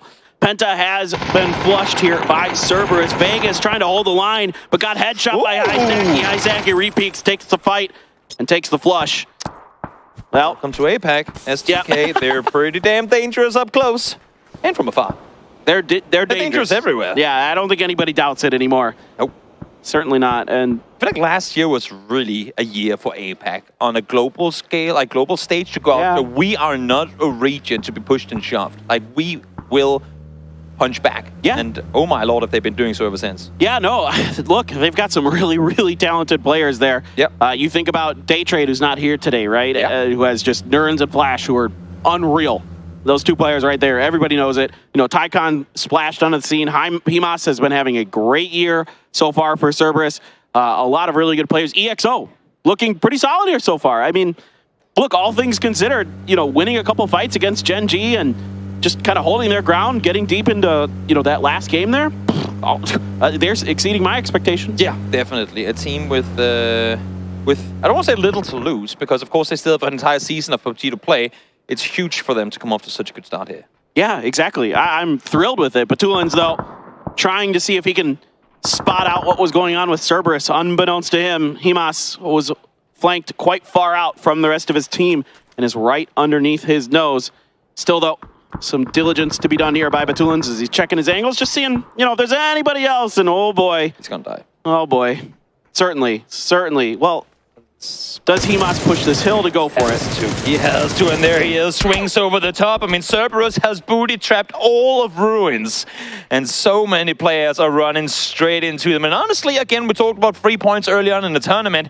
limited contesting. Yes, Penza did shoot back earlier, but limited contesting in the first couple of points going the way of Cerberus. And look, those points are so huge because it's 12 games. Yeah, you know, that's it. That's all you get to qualify to try to get through to that winner's bracket, try to make your life a little bit easier to get to the grand finals. 𝗟𝗏 did find a knock on Hikari, so Sun Sister didn't fully peel off this fight. I think that's pretty interesting to see. I think a change of mindset here from Sun Sister in this game. Overlap on overlap on overlap, and eventually they go run into each other once more. And for Sun Sister, I mean, as you mentioned, they need points. They're desperate to do. And a free one there in the open. It's not one you'll say no to. Hikari falls, big loss for Pentagram. Pentagram, a team as well for most people that might have followed the Korean scene forever. There are so many years of experience on that roster. Yeah, it is a crazy deep team in terms of the talent.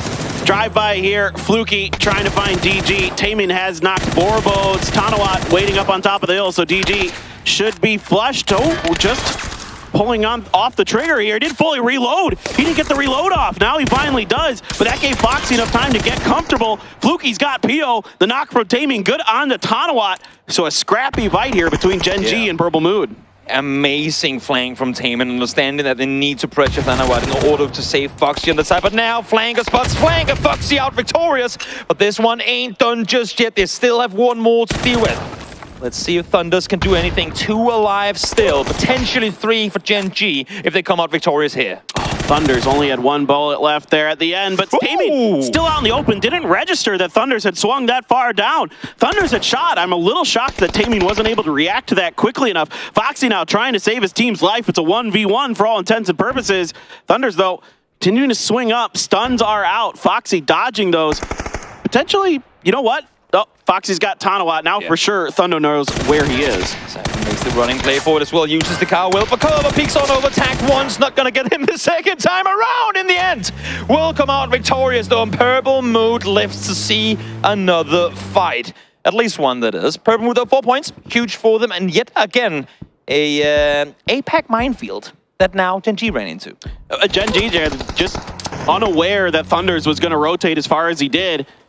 And then once 𝗟𝗏 went down, Foxy kind of gave up a stronger position to try to find a flank angle on, I think, to try to kind of outduel him there. Going to be knocked by Mill. Petrichor Road, though, suffering a lot of damage from afar. 4 AM now getting involved. Finds the knock onto 𝗟𝗏's left kickstart as well. Had already found a knock, so Petrichor Road able to get into this house, but at what cost? Yeah, 𝗟𝗏 trying to fortify now. 𝗟𝗏 and Glass coming in to help out. 𝗟𝗏 will force Snake is able to steal that one off from the side.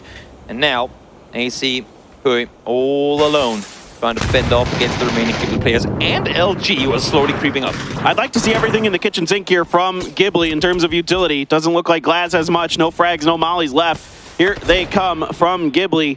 Still an opportunity to save heaven if they can finish off the rest of Petrichor Road. Issues with the pressure from Luminosity. Now you really have to consider, is this worth sticking around for? Can we potentially get out? And also for Luminosity, I mean, yes, they're focusing this right now, but you're seeing Cerberus in your minimap already, and there are still players that could potentially push in. Good thing for Luminosity is, though, they came in late from that hard eastern side. They don't expect anyone to back them. Yeah. Especially with the fight from Purple Mood earlier. Yeah, certainly, right? A great rotation there from LG. Now, Heaven had been rezzed, it looks like. Wow. Chewy's just kind of waiting. Kui's just kind of waiting here. This is... I don't know what happened while we were off screen, Toby, but something weird happened to Flash. Chewy just holds it down. He's got 2 here. The hip fire is great while stunned. Another one knocked. Petrichor Road comes to life. The communication from them to get the double, then you see the third 𝗟𝗏 come in to try and help out AC instantly there to take him out now, trying to make his way further forward. Not going to happen. And somehow, Petrichor withstand the push. Great play. Nice setup from Korean AC to make that happen. I am speechless on that one. That is just Petrichor Road in a nutshell, folks. They react to things so well. That's why they've been so successful for so long in PUBG Esports. It's why they strung together 3 PCSs in a row in Asia. And when you think about it, it makes sense because they had the house. They had the compound. Let's see if Kui can find the last nut just yet. But they had the compound. They knew with Luminosity applying pressure outside, if they want to push us, they have to make a play. Those shots will be fired from the other side of the road, so we will have a warning. So I think that's why he's stuck. That's why he allowed for the rest to say, if they push us, we will be aware. They simply said, our gunplay will be better than theirs. And well, it was. Yeah, 𝗟𝗏 is going to take out Thunders from Purple Mood. So Hell of a performance from Thunders, though. Had some huge kills there against 𝗟𝗔𝗡𝗗. Can we just time out for a second and look at the fact that we're 13.5 minutes in? And we've lost 26 players. This has been a spicy game. It really has. Again, as I said, day one of a globals. There are so many play styles, so many things you're used to being able to get away with in your own regions that now you're coming to the globals, you're up against the best in the world, figuring out, okay, this was not what we thought it was going to be. Yeah, the hot drops to boot. You know, I mean, it's just... It's a spicy day, as you expect on day one of the internationals. They're either like super quiet or like super aggressive. It seems like there's no in between. Really oh man, Sonic's up on top of Potato, using it to get some information, get ready for, I think, the potential phase 4 shift. Right now, no one else really eyeing that direction. I mean, Potato's a little weird. It's kind of hard. It is. It's kind of hard to fight from. It is terrible, because had the trees at least been a bit closer, you could play it properly on foot, but you can't. You need your vehicles, but you also don't want to drive around there. So it's that weird paradox of, do you really want to be there at all? Yes, if we're the only ones there, we'll... Yes. Even a knock now for Mime and Win from range. Yeah, they've got him down and out. Oh, yes, okay. I was going to say there, Mime taking some damage from Ming Ming in response, but couldn't quite find enough in time to save his teammate. New Happy, extremely spread out on the southern end of the circle, is going to lose a player. And that's the danger of playing that kind of pearls in a string, really wide split, right? But I love the play that they're setting up here. They know that Na'Vi fell out. They know the Pentagram up to go north. They know that Sun Sister was up there with them. They said, you know what?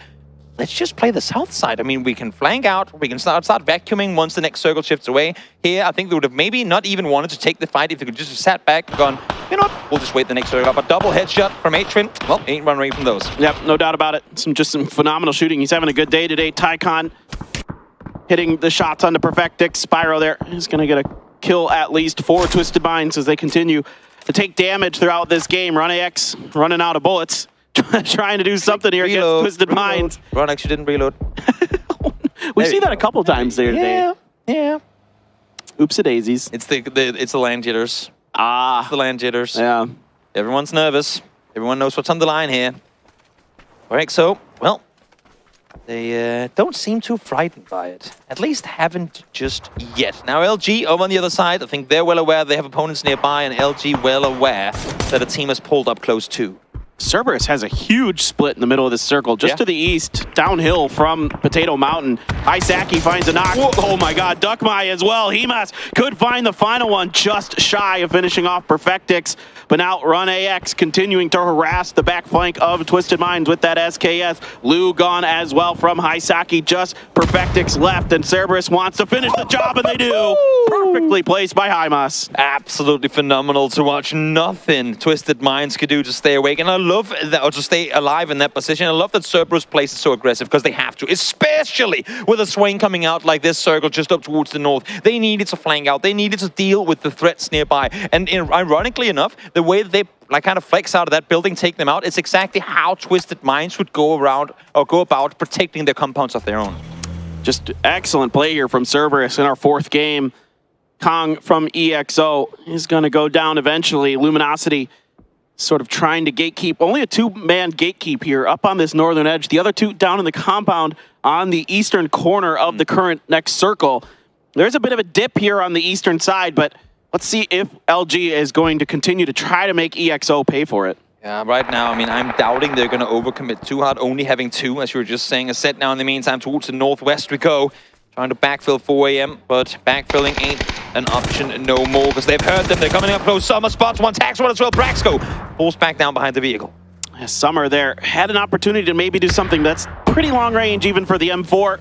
Long range shooting from 𝗟𝗏, trying to cover his team, trying to keep Ascend from being able to aggress any further forward, trying to keep the fight and the terrain in 4 AM's favor, and doing a great job of it, finding some more damage there onto 𝗟𝗏. Looking over towards Micah, can't quite find what he's looking for. Micah there, gonna get in the Dacia and try to make something happen. Sun Sister, well, you tried this game and you got more kills, so credit where credit's due. 5 kills is not bad for Sun Sister. And look at who's making a run for it again. It's Cerberus. Cerberus say, you know what, as long as we keep one in the compound, we'll be fine. Let's just keep flexing out, keep making space for ourselves, and see if we can set up a winning play in the end here. Crazy, able to find one. Chris falls as Micah. Brax go try to make a run for it. Not going to happen. Micah falls too, and now just Brax trying to find somewhere to go.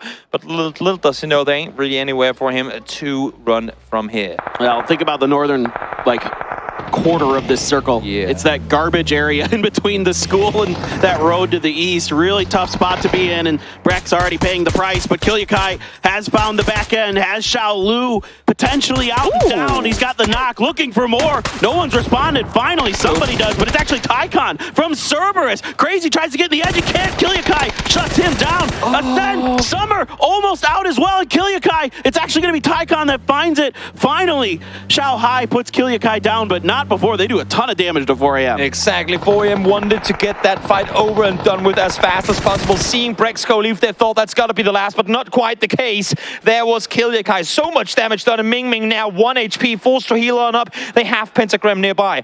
We'll see if they're able to get out of here alive with the cart still looming nearby. Oh, if the Sonics maybe had a little more information, they might be able to go down and finish the fight between Pentagram and New Happy. Instead, it's going to be New Happy reaping the rewards here, taking Pentagram out.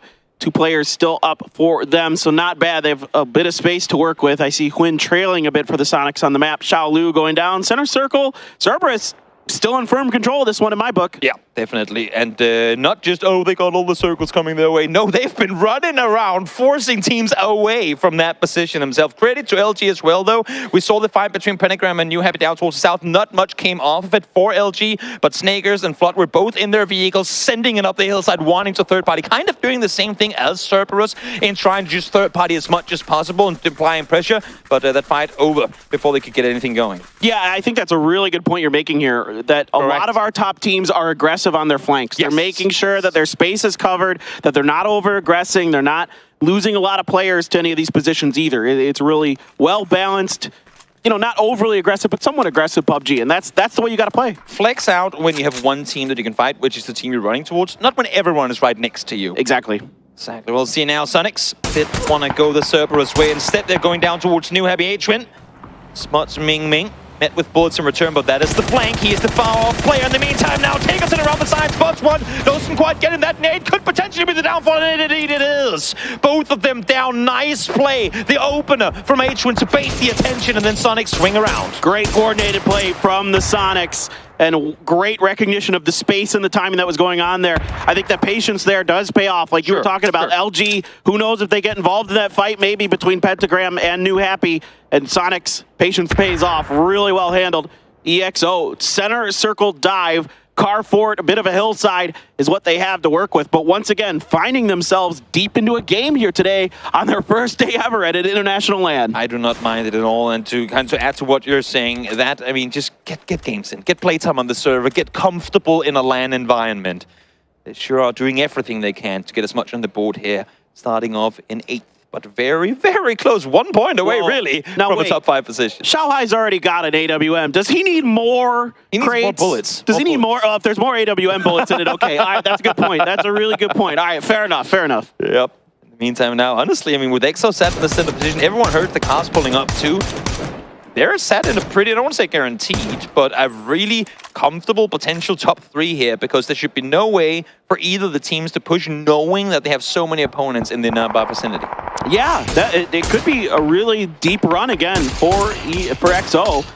Well, Snakers trying to do some damage into the Sonics, but the Sonics trying to respond in kind. 𝗟𝗏 didn't get knocked, so just going to throw the res in and just reset here, as I think everybody's just going to wait for the circle. I mean, think about it, we're Phase 5 and 17 players alive, so we got a little bit of space and time to work with. We did lose almost half the server in the first 15 minutes, so we'll chill for a bit. But having said that, this circle does not cater to more players alive anyway, so it really is the perfect place for a lot of players dead early scenario, because there's so many open flanks, and really now is where these teams are reaping the rewards of how sharp were the knives on your elbows, how much were you able to keep teams at bay, the Cerberus style, the LG style we saw before, and Sonics as well. The issue is the circles are now shifting away from them, so those the amount of space they've made now being lowered by the circle. I was just about to say, look where 𝗟𝗏 got to. Sonics had no idea. Sneaky. 𝗟𝗏 is going to get the knock into flush onto the IGL of the Sonics. Mime and 𝗟𝗏 trying to do something about it. They get a grenade close, but not quite. But Mime out on the edge, gonna find the knock onto 𝗟𝗏. A quick response from 𝗟𝗏 to back him off. 𝗟𝗏 trying to keep their flank at bay. This is a tough fight for the Sonics. Sure is. So far, Cerberus has been the kryptonite to NA PUBG in this game. But EXO now, seeing the knock in the kill feed, reading it well, saying we gotta take the compound, we gotta claim it. We know they play aggro. Let's make a play, and double headshot comes in instantly from 𝗟𝗗. Damage done already. Can they claim the building to themselves? I mean, that completely caught Tycon off guard. Hemas, though, ready for the push. Able to find the first, but not the second. The drop shot there is going to get the job done for EXO. Really nicely handled. This has opened the door for the Sonics to maybe take this compound, maybe reestablish their footing in this game. The mega collapse ensues as everyone goes hungry for the compound. EXO lost one. The rest, though, I think possible issues. The Molly is keeping up. 𝗟𝗗 finds one, but needs to do so much more. Can't find it, though. As 𝗟𝗓𝗓 takes him down in return. Able to run off. Might be able to get the rest on up here as well. And you know who's really laughing off all of this? Petrichor and 4am, because they don't have to do anything right now. They just get to chill while everybody fights for this compound on the edge. 𝗟𝗓 now starting to smell the blood in the water. The sharks that they are, trying to see if they can feed on the chum of the other teams. Kickstart here, gonna let loose with a grenade. Splashes on the roof, doesn't do any damage to EXO, who's just firmly planted in the building right now, setting up for potential defensive positions, but I think Sonics might just use this opportunity to peel off this fight. I think EXO is starting to regret actually entering the building. They got the kills, would have maybe wanted to run off afterwards. Now they know, great, now we have 8 NA players around our like, this is not what this was not part of the script, was it? We wanted to run up, get the kills, and be safe. Now we're in the bad position. What happened? The aggressive play giveth and the aggressive play taketh, Toby. Exactly. That's the nature of it sometimes. I mean, look, I don't mind it too much because, look, it's your first day, you're building confidence. Sure. You know what, yeah, you might have learned here now that, okay, maybe there's a limit to how aggressive we can be, but you've learned that, hopefully learned that from your mistakes. Definitely, and I mean, with everything taking into account of where they are, there was a situation where 𝗟𝗓 could have tried to see if they could make a play onto 𝗟𝗓 and thus allowing for EXO to get the third-party opportunity out. So they've done it right in claiming the compound, sitting tight for as long as possible and just kind of wait it out. We're seeing 𝗟𝗓 make a run down the hillside, but EXO, well, they hear the footsteps of Sonics. They know they're still around. All right, Sonics now continuing to barricade. EXO trying to do what damage they can, trying to make sure that, you know, EXO is done and dusted as cleanly and efficiently as possible. 𝗟𝗡 up front, 𝗟𝗓𝗓 out on the back end. 𝗟𝗓𝗓 watching the flanks for the Sonics. Some stuns are out. 𝗟𝗡 is going to use that opportunity to throw a frag in. Should go wide of everybody. Pero has been wiped out by 𝗟𝗓 off screen. Sonics continue the barricade, and it's the opening knock for 𝗟𝗓𝗓. I was just gonna say, is this a bait from Luminosity? They allow Sonics in so that if they can deal with the teams on the north side fast enough, they can then collapse and hold them out. They just got the circle up north, and Sonics are having to brawl their way through a building. And again, EXO staying alive, really being a nuisance to Sonics while 𝗟𝗓 are able to flank out. Now they took out Petrichor. They can make their way over towards 𝗟𝗓𝗓. They probably don't know exactly where they have him, but still, they made so much more space by actually leaving and allowing those kills to go the way of Sonics. Yeah, it's very true. I think 𝗟𝗓 is really maneuvering themselves very, very well in this particular game. Rain has a decision to make, Toby. Does he try to make a play, or does he just eat the blue and let, you know, go for it if they won? I say why not? Go for it. I am with you on that. I'd rather see him just go for it. 𝗟𝗓𝗓 vibing out in the open. Some smokes are out. Rain there gets a brief spot, not able to find any damage. Now the damage being done to him, and he is all but out. 𝗟𝗓's two-player Snakers and Kickstart lining up towards the edge here, and in fact, from long range, they're able to see 𝗟𝗓𝗓 as he edges around the foliage of that tree. I love to see this. A player with little land experience in the global stage coming out here, not giving up at all. 𝗟𝗓𝗓 will find him on the edge of the smoke there, but valiant effort for EXO. Top 4 once again.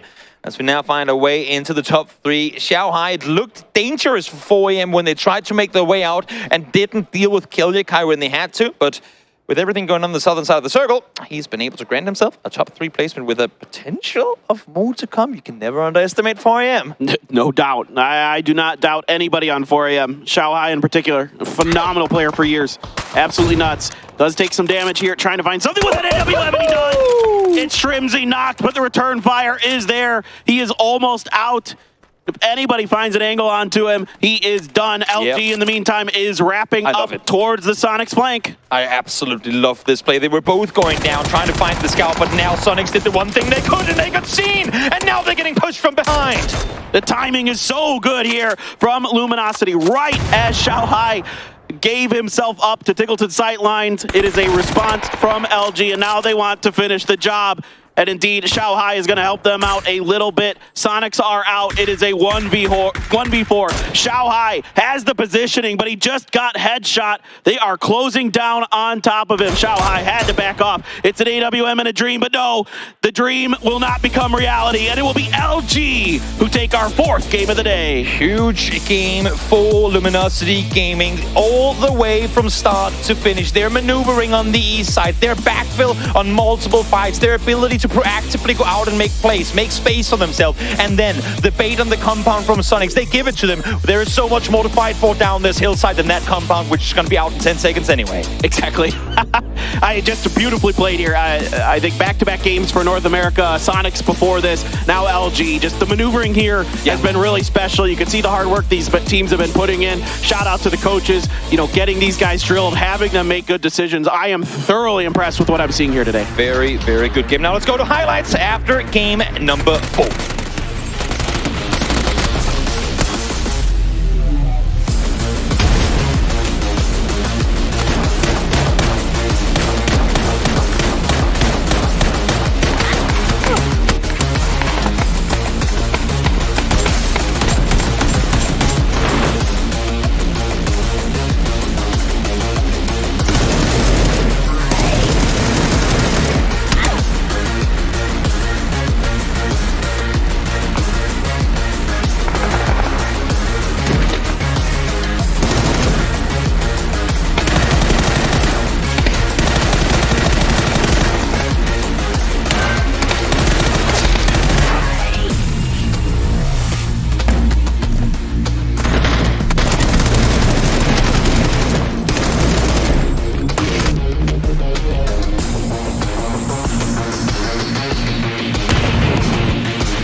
Welcome back to PGS. We have America coming out strong with not only a single banger, but a second banger coming out, as it's now Luminosity's turn with the 1-2 punch here at PGS1 for games 3 and 4.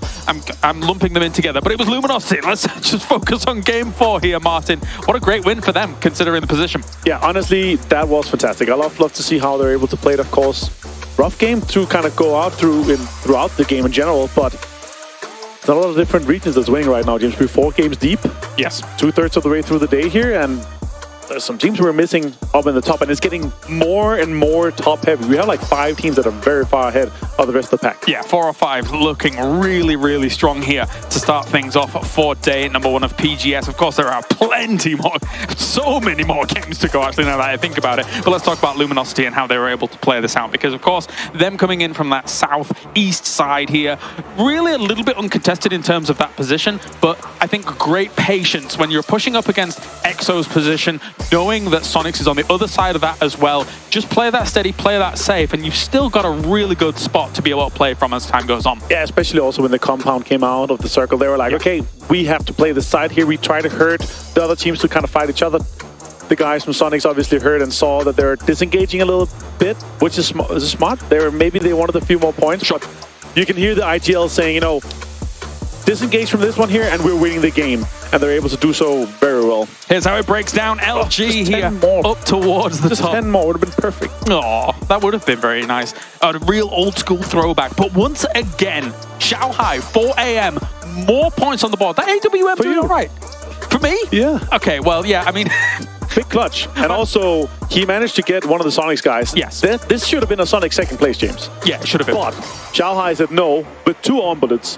One to the chest and one for a knock there. That's super unfortunate, of course, for Sonics. But yeah, managed to get some points to the board here again. The consistency is really, really high. Let's take a look back at this game and start things off with some of the hot drop situations that were going on. Unfortunately for Na'Vi, they lost out this time to Pentagram. But I do want to actually say, 𝗟𝗗, so far, even though we've seen so much sponging up towards the top, I will say they are one of my surprises so far of the first 4 games. They're looking great. They're consistently getting up towards some of those top positions and taking fights against the best of them. They're really putting the pressure on 𝗟𝗓, for example. Yeah, and we're sitting just behind them, so we can hear the cheering every time. I love it. And I love it. I gotta say, especially on Miramar as well, when 𝗟𝗓 didn't come into El Paso, like, 𝗟𝗓, where are you? Yes.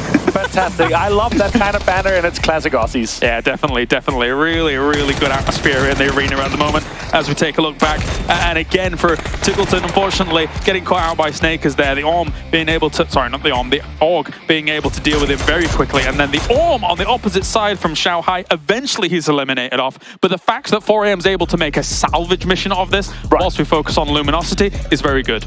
Yeah, and I love to see this because finally one of my players is fragging out Snackers, of course, doing good things here.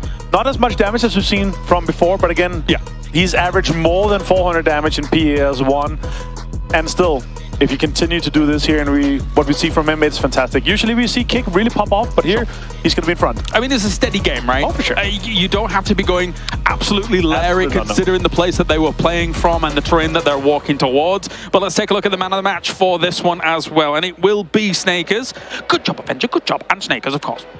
We're a little bit low in terms of damage taken, but that's actually impressive. Yeah, you want that to be low. You want it to be as low as possible. You're not going to have your best broken, you're going to miss your helmet, so it's actually really good to see it here. Of course, as you talked about, 500, 600 damage is where we haven't seen a 1K clobber yet. We really haven't seen anyone pop off like completely, so that's going to really skewer the average for the man in a match later. Yeah, definitely. I mean, considering the skill of the lobby right now, I'm not too surprised that we haven't seen those huge pop-off moments just yet. They will become a lower commodity and a hot commodity as time goes on. But overall, Na'Vi's still top when it comes to the overall kills coming in. But you're seeing the usual suspects at the moment here, considering the amount that's being put on the board. Yeah, I gotta say, it's insane that we're seeing right now, after 4 games played, it's 1 kill less from second to third. Yeah. It's first to second to third. That is crazy to me that we're this close. And of course, we do have 18 points going the way of Luminosity for this game. Actually, not exactly the most top-heavy game. Quite well distributed throughout as people are trying to get to what is a bit of a rougher position to try and play in terms of last circles. 4 teams on double digits, but also very nice to see Cerberus up here. We've obviously remember 𝗟𝗗 from PGC last year, being able to do extremely well, a young prodigy. We've heard, of course, a lot of times we also heard Paperthin say it in a little bit intro with Annie. The prodigy from last year probably was 𝗟𝗗 there. You're coming in your first year, full year in professional esports, and he's coming in here to prove it again, of course. I will say as well, just to wrap up on Cerberus, I feel like Himas is also putting in a lot of work for them here so far. But anyway, let's take a look at the overall leaderboards. As you mentioned, the top couple of spots soaking up so many points. 4AM, I didn't think they were going to be able to salvage too many points from this game, considering those final moments, but 𝗟𝗗, as you mentioned here, great stuff from him. Second place, being able to get some kills on the board, and it's just survive. Like, those 6 placement points that you're able to salvage from being alone for so long, it's just so important for them. Again, 52 points, hypothetical cutoff, 65-ish, so they're getting close. If they're able to hit like the 60s plus, that is super impressive. Very nice indeed. So that wraps up our 4th game of the day. We still have 2 more coming, of course. We're going to have a Miramar and then an 𝗟𝗚 here. But in terms of our 𝗟𝗚 games, wasn't really expecting some of these circles, how they were playing out in situations like that. Even the Miramar games as well. We've had a few curveballs thrown these teams' way. You can really see kind of the adaptations already on the battleground that these teams are having to make. Yeah, the big surprise is still the amount of hot drops that we see. There's so much space in the map, and also that is a big factor, right? Because usually when we have the start of a global tournament, we see a lot of teams play edge. We see a lot of teams be kind of spread out. But now, because so many teams are dead in the early stages, we're down to like 55 players. means there's a little bit more space everywhere. So that's going to have an impact if it continues for the rest of the day too. And also, if those hot drops keep going on, we're going to see other teams around them try and capitalize quicker on the engagements that are actually going on. So you're going to either want to conclude them fast or stop doing them entirely. And that's what we saw from LG, and that's why they succeeded and have succeeded so far this year so much. All right, well, thank you very much, Avenger. Thank you to everybody tuning in around the world so far. That's 4 games down for today. We've got 2 more on the way. We're going to a break. When we return, more from PGS1.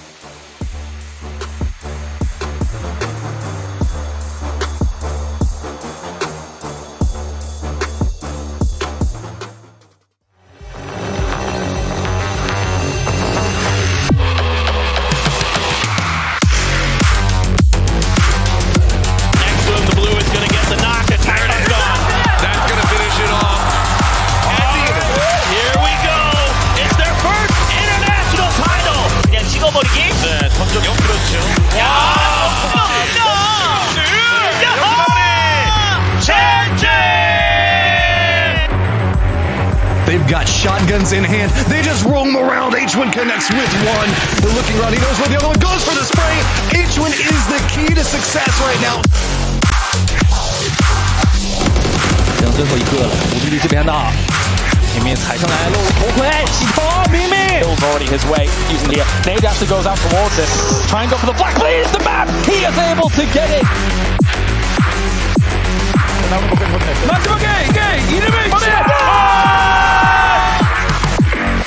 Maybe they can find some assault. E1 Rella lines up. ผู้สิโดนแฟนน็อกไปและยังไม่จบตรงนี้เบลบอสยังคงช่วยแฟนอยู่ 9 kill ท่านผู้ชมเดทจำdiện tích của vòng bo. Cái vòng bo tiếp theo coi sở một mình trước những thứ tuyệt vời. Wow! Net quái rồi. 还这么被动，其实就是恭喜17个队伍。そして上から一方的にムクに対しても。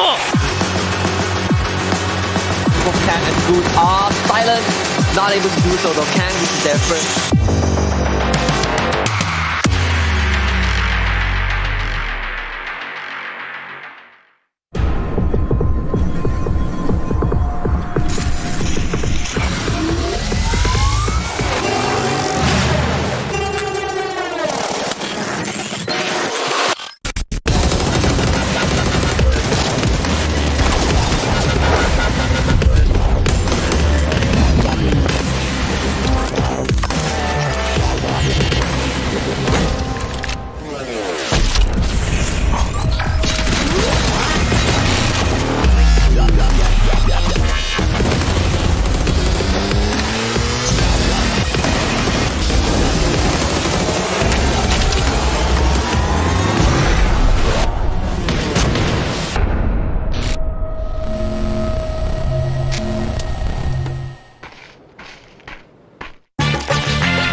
Welcome back, everyone, to PGS1. We're almost done with day number 1, but we still got 2 more games left to go. I'm Toby, joined by Cameron. Welcome back.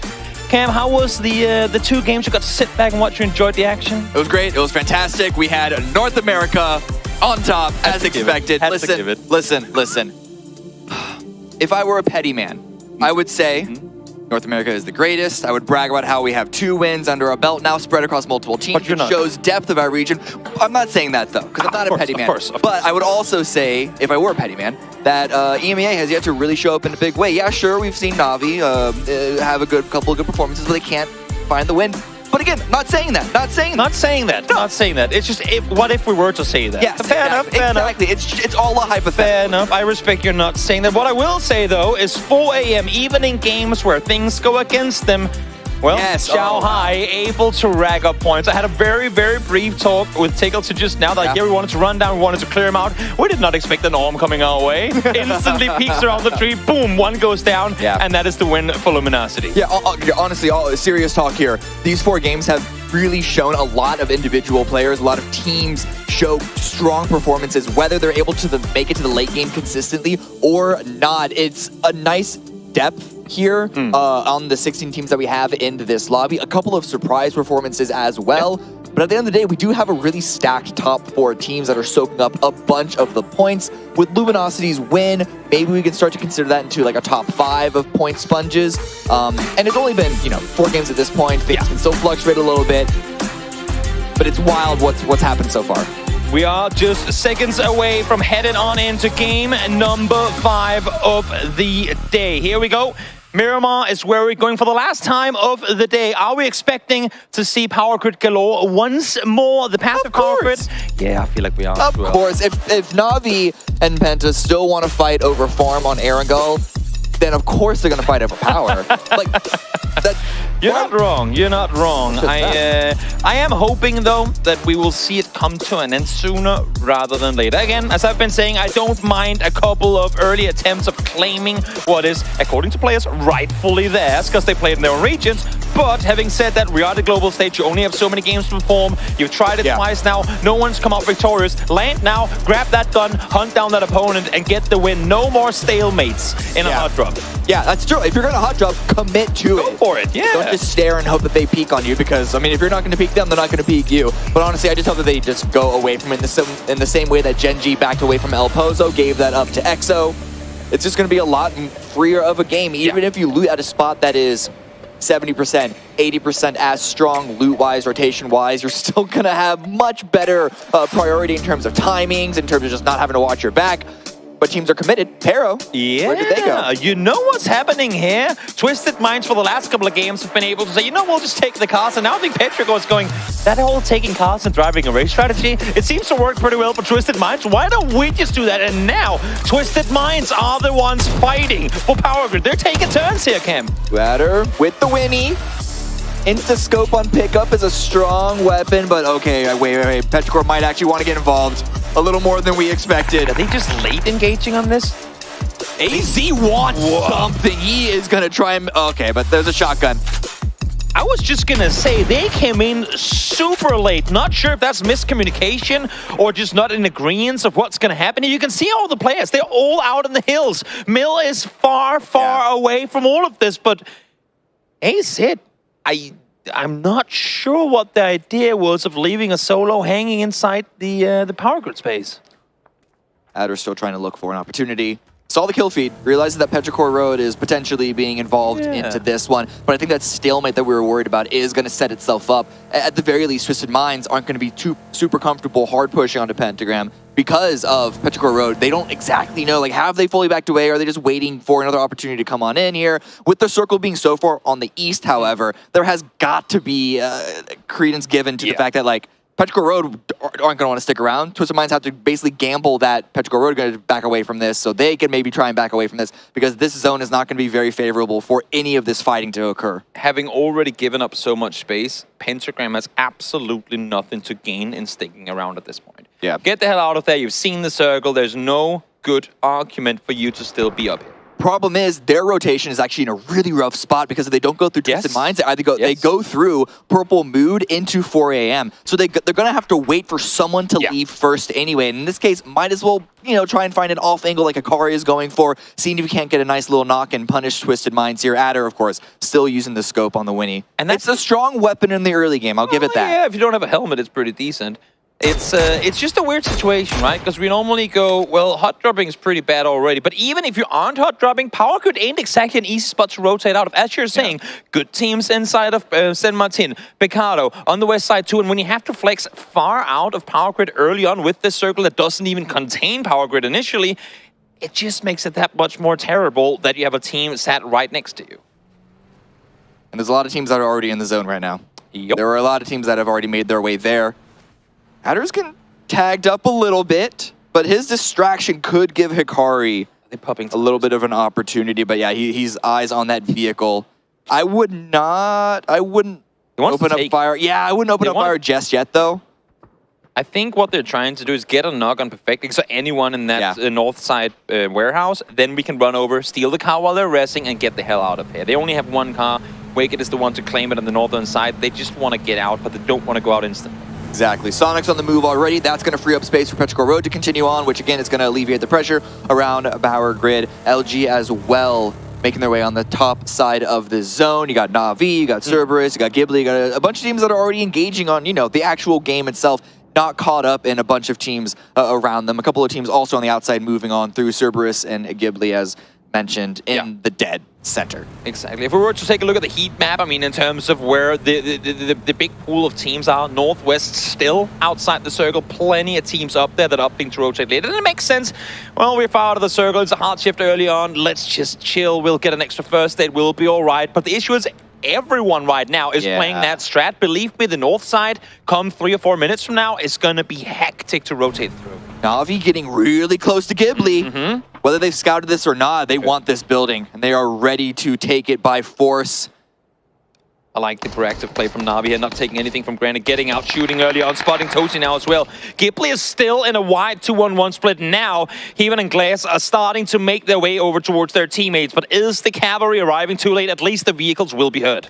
Heaven and Glass are coming in from separate angles. This means that oh man, okay. Heaven stopping short. He is the range player. He usually likes to play that sort of Overwatch position for ghibli, and he's going to be taking a nice little hilltop position to provide that covering fire against Na'Vi. So this is actually a really good response from ghibli, but again, it all matters about landing those shots. That's the important part. Yep, and even more important, or at least as important, do not get knocked up there on your own, because that is a player they are not reviving. Actually, that is the most important thing. That's rule number one. Don't get knocked. Get the info, scout for your teammates. 𝗟𝗏, what does the eye in the back of your head say? I'm not sure, but there's a player you have not noticed, and if Heaven peeks just a foot further forward, he's going to spot one in the open. There he goes, sees him, and takes him down. 𝗟𝗏, caught with his pants down. Quick little one and done there. No rush to confirm that knock just yet, though. Actually, I think it's a couple of shots from 4 a.m. looking to... Full teams. Yeah, there's a lot there. Give it to him. Hey, look, back on the hot drop. Still no knock, still no... Hey, Twisted Minds, they found an angle to get out. It's going to be the west, but it's a way to get out. 𝗟𝗏 still hasn't been stolen from 4 a.m., so there's an opportunity for Heaven to confirm that himself. Oh, one more bullet. And bonk. Okay, Crazy's going to take that one. Unfortunate for ghibli, but honestly, that gives them an advantage in this fight. Right when I say that, Alia gets a trade knock and a confirm on that end. Such a good angle as well. Climbing up the backside there of the warehouse, able to peek him through the windows, take him down. Glass falls mid-transition. Heaven finds one, but one falls in return. And now this, I mean, with how good of a position this is in the circle, I don't think any of these two teams are really going to budge yet. They're waiting for another team to make a mistake, and I think, honestly, this could stalemate until the circle shifts away from it, because I don't think neither Na'Vi nor ghibli has a good reason to go aggro here. It's Heaven's position that's the rough part if they do stay around, if they do just play stalemate, as you said. That position, maybe a few phases from now, maybe could get crashed. We'll see what happens at that point. Unfortunately, I think what's likely going to happen is that one of these teams is going to full out win a fight in this first phase. I mean, let alone the fact that 4 a.m. shoots from the north has got to have Heaven say, okay, they can see me.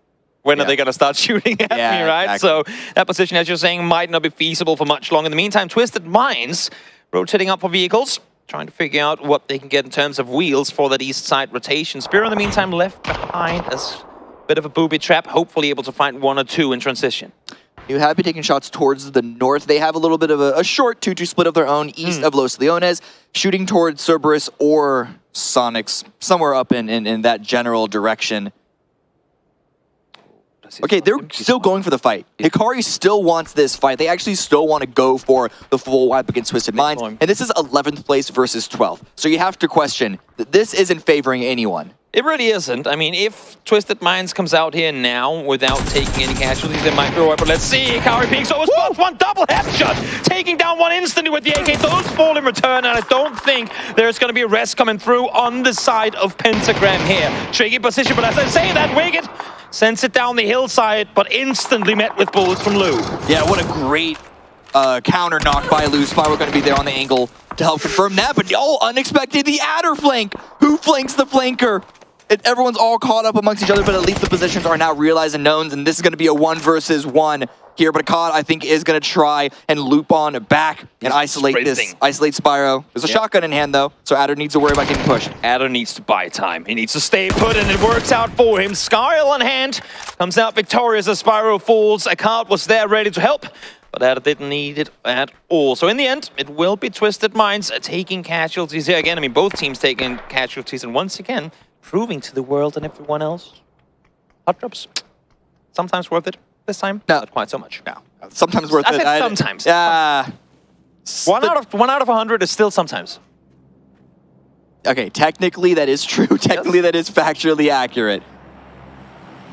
Let's see now. Of course, I mean, again, with how far away these two teams are from the circle, and this being the last mirror, I think they're both reaching a point of, you know what, we're probably not going to win this game anyway. Let's just, for once and for all, figure out who is the better power grid looting team.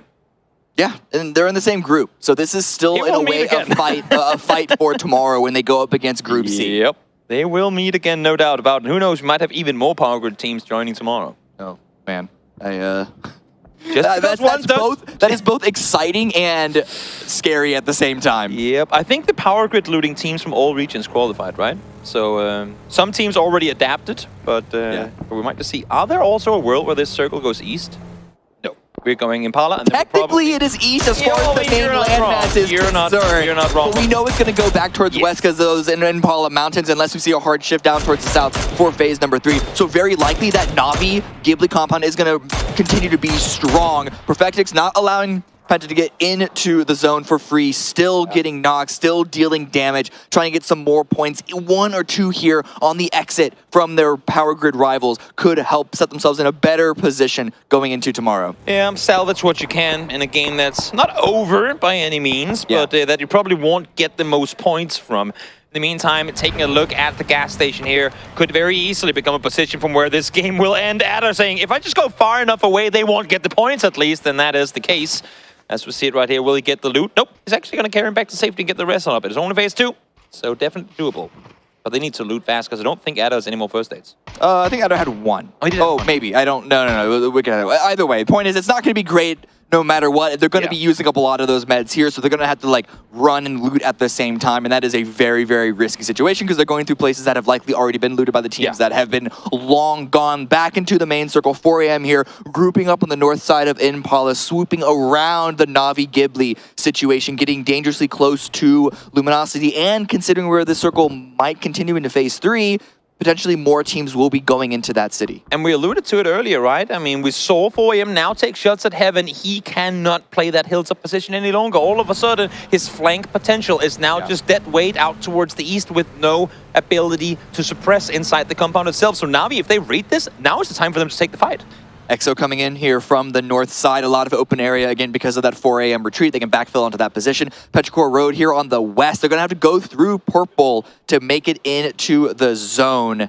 And we've seen Purple aggressively posture for fights. And some of them have gone a little awry, but they've been winning more and more of them as the day has gone through here. But, I mean, Na'Vi, they're doing Alia looking for a moment. They know that there's no threat above. They heard the shots coming in from the hard east. They heard the vehicles from 4 a.m. rapping east earlier, and they know that if we want to make a play, we got to take it while the UAV is down. Ooh, grenade. At the very least, Toasty now knows that he cannot play on that front location on the double here. Mel holding the angle. Tosi's going to try and counteract with the utility of his own. It's a good direction, just not quite far enough to get the knock on to Na'Vi. But the fact that the Sharks are circling. Yep, issue for Alia right now is while the flank is a good idea, Cerberus from a mile away, or half be it, we're able to spot him out. So even if he doesn't get tagged up too hard, Tosi must have heard the shots coming in and hitting the ground behind him. But as I say that, he's vaulting up on the roof. So clearly no idea that Alia is right behind him.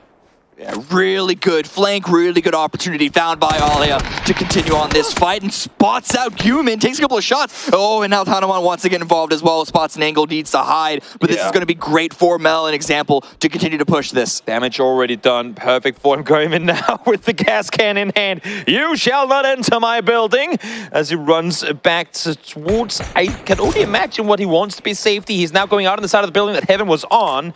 But one does fall, so Ghibli down to 2. Circle closing, about to shift.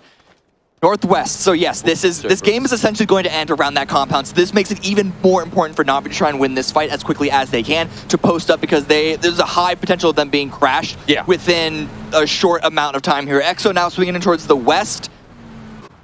Purple Moon, they've been chilling. Purple Moon, they've been chilling here. They have a couple of positions. They do have Petrichor Road to their west, so they need to worry about trying to take too many fights, perhaps. Yeah, I mean, Purple Moon should, if not be in, then be on the very northwestern edge of the next circle. You can only imagine that it's going to shift down towards both Sonics and Cerberus. So they'll be all right. And for EXO, loving the fact that they're scouting on the go, going past that compound, saying, we know it's good, but you know what? Let's not settle. Let's see if we can get something even further center. And because they dare to play aggressive, well, they get what I could only imagine to be a very center position next circle. I am loving this by example. Absolutely fantastic. Na'Vi are so confident, and partly because they are so high on the leaderboard, they can take these risks and not have to worry about falling too far behind. They're not confirmed in the top 16, but they are very close to it, just mathematically speaking, at least. And so going for these fights to just really knock Ghibli out of this and to just show their own value in this tournament. Also, just for Heaven and for players in total, the angle you least expect to be shot from is the one you just held yourself. Like, that's just kind of the mental part of it. So there should be no way for Heaven to go, oh, of course there's one there, because he's probably currently thinking, I was the one there, there is no one backfilling us, I should be all right. Issue now, for example, is that as he peeks on over, all of Gen G is starting to shoot him, and as he actually falls in the midst of that transition. SDK pushing on in, Sonics have a line up onto that one, but they're going to be finding a little bit of a dip to hide on through right between New Happy and Sonics, which is a bit of covering fire for them to keep them safe. Yeah, utilizing other teams against each other. They're all right for now. For Sonics, it's important, of course, still try and maintain full control here. Floki does find the double Ixlift one in return, but damage done to Petrichor to try and come down the hillside. Thanarat now, along with Bobo's able to make an aggressive play forward, but can they get Floki back up on his feet? I'm not sure that's going to be possible, especially not with the shots coming in from Cerberus towards the south. Yeah, that's a big threat, but they need to take care of Ixlift first before anything is considered. Pentagram do go out 16th place, the first full team wiped out here. And with the amount of field that we see in play, it's going to be hard for a bunch of teams to continue to survive that much longer. Just, again, this is reminding me of one of the earlier games here where there really aren't that many positions to play, which means that Purple Mood really fighting for this spot is so important. I could say, well, at least there's a city. Unluckily, in 24 seconds, that city probably won't be there anymore. So for now, they have some playable buildings, but give us 20 seconds and we will be down to just a handful. Boats backing away. Luki was unfortunately unable to get revived here. And actually, Ixlift is getting a revive of his own onto Mill, bringing power back up to 2. Twisted Minds looping in from the northwest, finally making their way out of the blue. They have got to be low on meds at this point. And yes, that shift away from Impala, it's actually not going to be favoring Na'Vi. It's going to be going towards Cerberus and EXO with that send towards the middle. Very well read by the APAC team. Exactly, sitting dead center now and again. I mean, we saw it from Cerberus in the previous game where they're constantly running out from that shack in the hills on Potato on a angle, spreading out, trying to maintain control, trying to force teams away. They're effectively doing the same thing here, but with a little more buffer space due to the terrain. Problem is, already have Gen G eyeing up that exact same path here on that road. Then there are Sonics and SDK on the road to the south side. I think EXO might be crashed. It's not a great crash. Yeah, I mean, but I don't know what options would be available for all these teams that are all going to be exiting Impala, and even for a team like Ascend coming from the south side, Gen G, as I mentioned, again on the north, once they get their entire squad grouped up, that is, but Purple Mood versus Twisted Minds, the fight is going to be traded back and forth.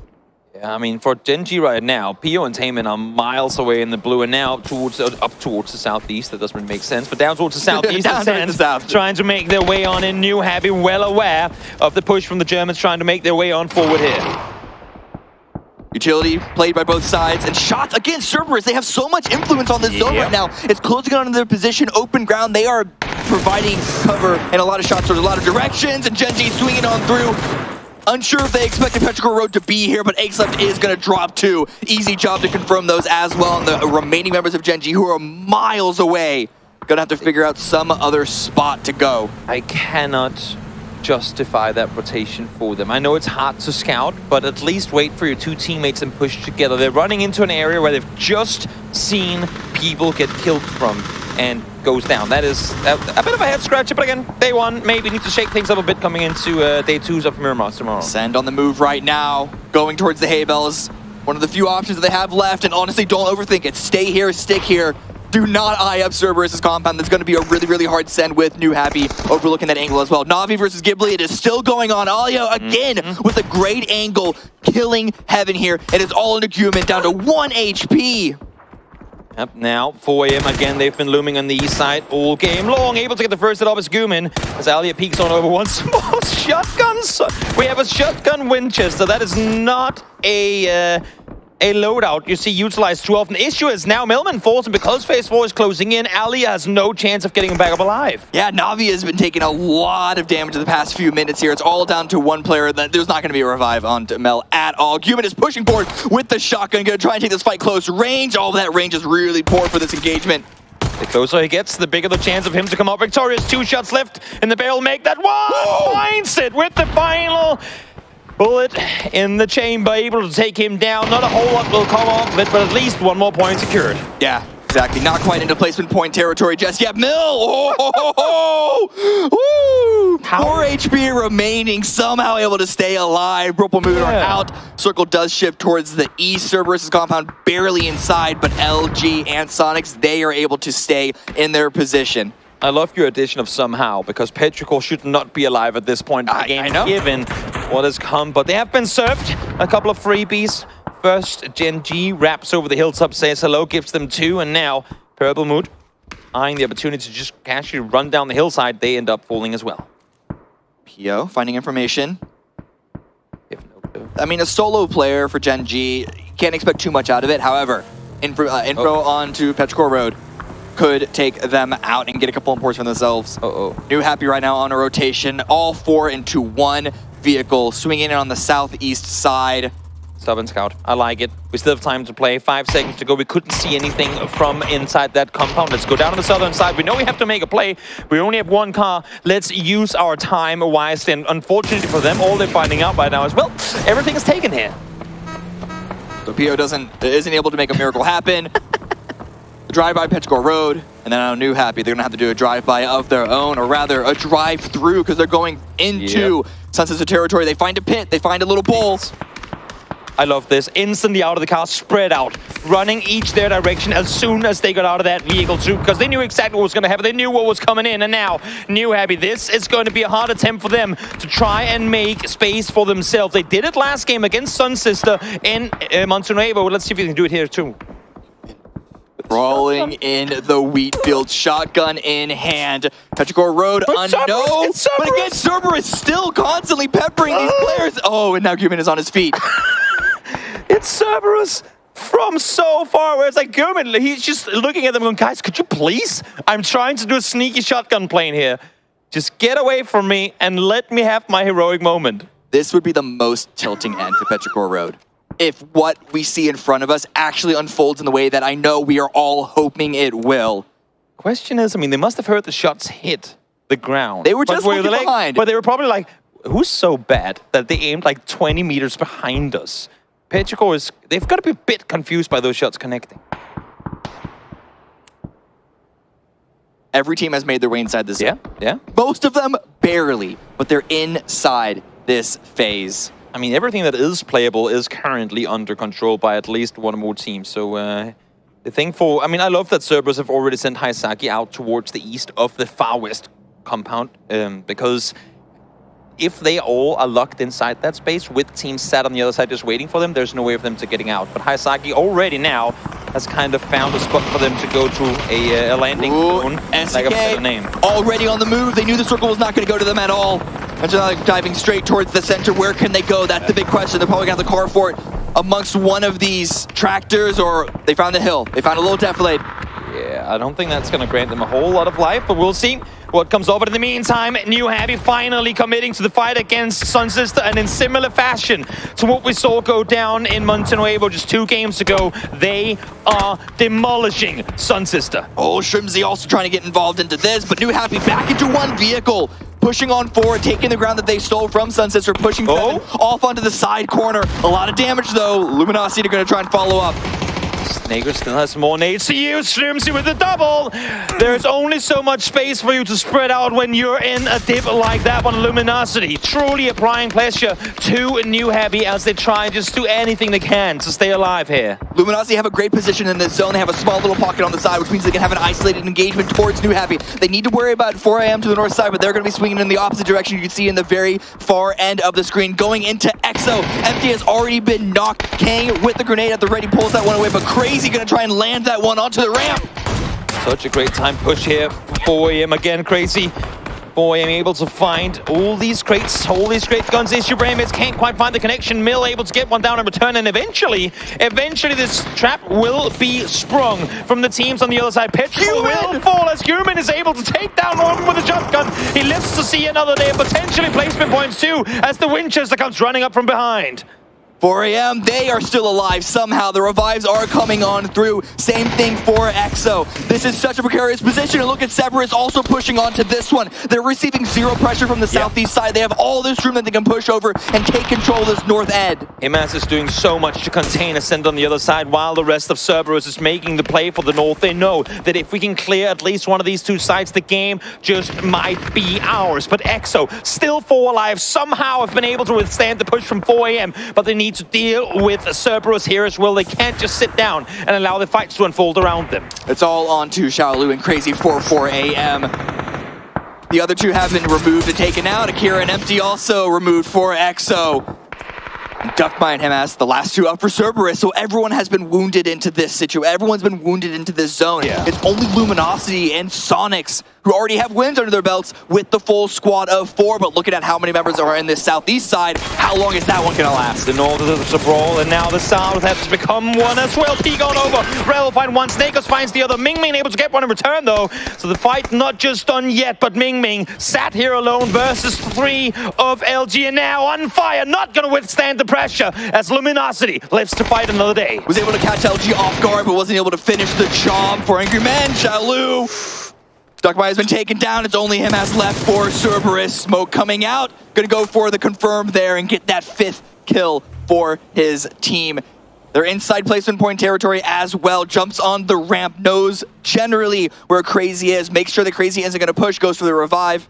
There's no way he aggro plays this. He's actually pulling up with a nade in his hand. Unfortunately, his vehicle hitting a rock down the roadside. Will that nade connect? It bounces far! Damage done on both of them, but able to get back on their feet. You saw them leave the smoke. I'm pretty sure he saw them leave the smoke. He spots one. Hamas takes a couple of bullets, but again, not enough for the knock.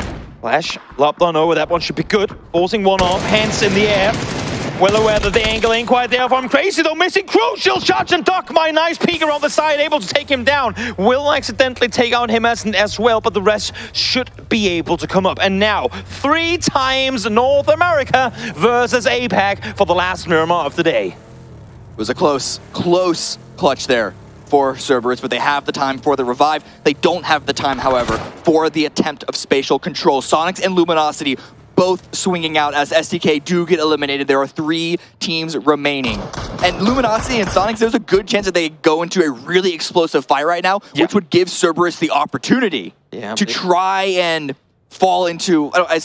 try and steal this win away, but at the moment it is looking like it's going to be another repeat win for North America. It sure could be. Cerberus currently just 2 alive, having to make that play on forward as well. Mine with the VSS. It goes to show how little loot time these teams have had in this game. They rotated early, they wanted prime real estate, and it paid off, because look at where they're sat here.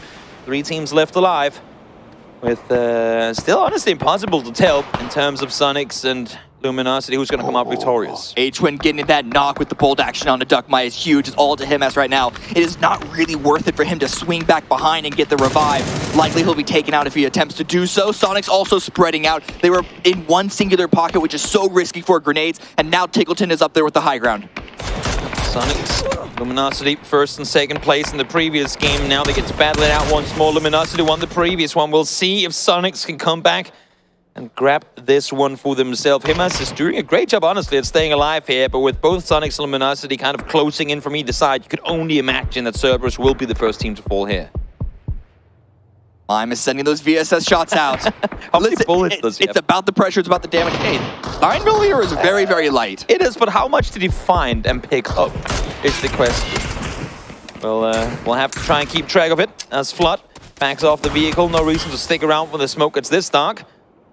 The problem is, Luminosity aren't in the zone. Yeah. They have nice wide spacing, but Sonics have the zone, and they have the high ground. It's going to have to be one, likely two strong knocks from Luminosity to find that opening and make their way through, and that is if 𝗟𝗚s does not clothesline them on the rush in. I mean, the situation here is, I love the fact that Sonics having the position on the other side of the street with their vehicles. You know what? This ain't gonna do it. We need to spread out. We need to back off that. Like one nade, and we are done so. Spread out, take the hill, say, you know what? We'll go into waiting position. Not aggro, we'll sit back and wait, because as you're saying, we know that Luminosity has to make the next play. And that's with a good spray onto 𝗟𝗚. Doesn't get the knock, however, but 𝗟𝗚 is forced to prone back down. Yep. Drops a little bit of spatial control there. 𝗟𝗏sy also going to be looping on up because they know where the zone is going to finish. They know that it's not going to end up on that high ground, so having too low, too high is going to give them a nice little spread of access to the center and high ground pressure over to Luminosity. I just love that Sonics ain't overcommitting to any angles here. I mean, they're not allowing for LG. If they get one peek, if they get attack in, Sonics don't re-peek it. They say, we cannot afford a knock here, because that will be Luminosity insta-pulling up on us. I like Kickstar's off-angle position. Don't think he's been seen here just yet, but with the vehicles all coming towards his position now, that is going to be shown. 𝗟𝗚s hears the vehicle come on in, wasn't able to peek it, but it sends it right over his position. How is he still alive? 𝗟𝗚s able to do so much damage, forcing the LG players down behind the vehicle. Now the molly comes in, the nade to follow. Should be him falling, and in the end he will go down. But was it enough for Sonics to readjust, to reposition? They've only gotten two across. This is a huge pit position for Luminosity, however. They're able to have a nice little spread of their own across that road. It's going to be difficult for Sonics to move out and get that central position, but it's going to be trade knocks back and forth, Kick and 𝗟𝗏𝗗. Yep, two of the high-impact players from either team. Finding kills on either side. 𝗟𝗏 versus 𝗟𝗏 here, up close and personal. No HP on both of them. 𝗟𝗏, one more bullet needed to be hit. Can't quite find a takedown. 𝗟𝗚 falls as well. 𝗟𝗏 down to low HP. Now 𝗟𝗏sy with the MK in hand, trying to withstand. 𝗟𝗏 still keeping 𝗟𝗏 isolated there off onto the side, which means that 𝗟𝗏sy needs to come up with something huge himself. Luminosity doing a really good job of that vehicle send to separate, to drive a wedge into Sonic's members' positions. Yep. So far, 𝗟𝗏sy somewhat isolated, but Kickstart is the same issue, being Luminosity in that aggressive push took no casualties. Now, finally, more pressure being done. The final pressure at that, and twice in a row, Luminosity Gaming out victorious. And there's Snakers with one final message to Sonic, celebrating their win here. Really good showing once again by this team, and I was worried about them. Sonics had such a strong position, but man, that one send, two members in a single vehicle. If 𝗟𝗚s landed maybe a few more bullets, it would have been an entirely different ending to this round. But hey, what happened is what happened, and Luminosity get another chicken dinner. And again, for them, they are able to not only take him down, but able to suppress hard enough for his two teammates on the other side to stay alive. That is absolutely clutch in a winning game here for LG. Yeah, really good play by a bunch of these different teams. Really good play by Cerberus that entire game as well. Not taking their spot lightly, understanding that they are in a position to apply so much pressure across the board, across the map. And while they had to move out at some point, they took that ramp position contested by 4AM and 𝗟𝗏 very, very well. You have to expect that they would lose a lot of players in that fight because of how open everything was. But listen, guys, we got one game left. Don't go anywhere. We will be right back.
Welcome back here to PGS1 as we have America looking spectacular here in the first day of the tournament as a whole. LG, Luminosity getting themselves back-to-back after we've already seen a back-to-back here today.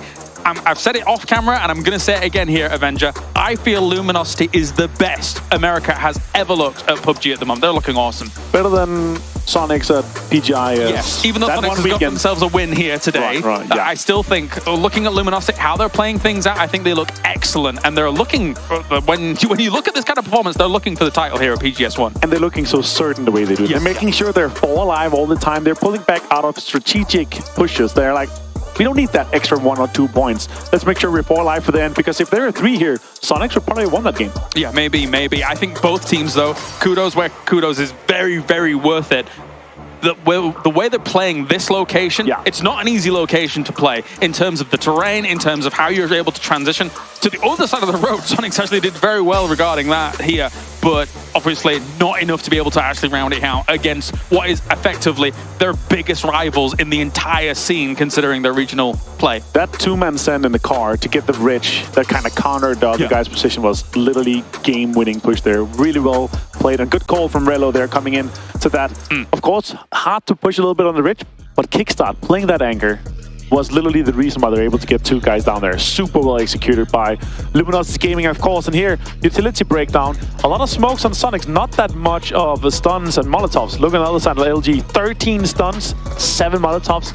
The amount of pressure they're able to put and use with that utility, that is what is winning the late game very often. Yeah, holding down a position like this, how are you going to do it without that amount of smokes needing to come out for these kinds of scenarios? Meanwhile, though, Cerberus getting a 3rd place. We said it before this game. Yes, Tycon's excellent, but Himas was being able to put in so much work. He almost hit 1k damage for this game, so a very impressive performance. And of course as well, they and how well they were playing, I gotta say, Himas also had more kills in their home region qualifying here to PGS, exactly. right? So obviously we heard that when we saw the opening show with Annie and Paper, but this one here in the breakdown, and what we're talking about here with the circle, the road effectively is like a river. It is so hard to cross late game, but when you're able to do it with a car, and also of course, once you saw 4am pull up, and also you saw of course a little Ghibli player that was able to sneak in with a shotgun, with a Winchester. That was beautiful, taking down one of the particular role players. That was fantastic. And this here, with the split you were talking about, James. Yes, very important here, of course, is you need to obviously dislodge him from this motion.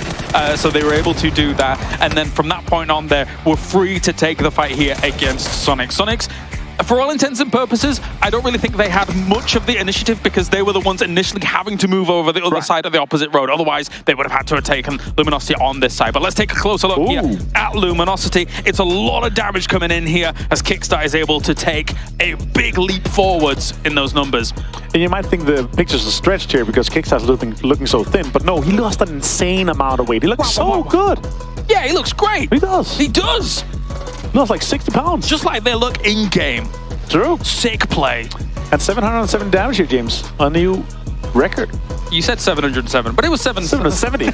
777. You tried. Can we get some 7s in the chat? Lots of 7s. Get the 7s going. Let's take a look at the man of the match as well. Probably Kickstart. Yeah, it's going to be, considering the plays that he was able to make here. Damn, looking good here when it comes to the pentagram.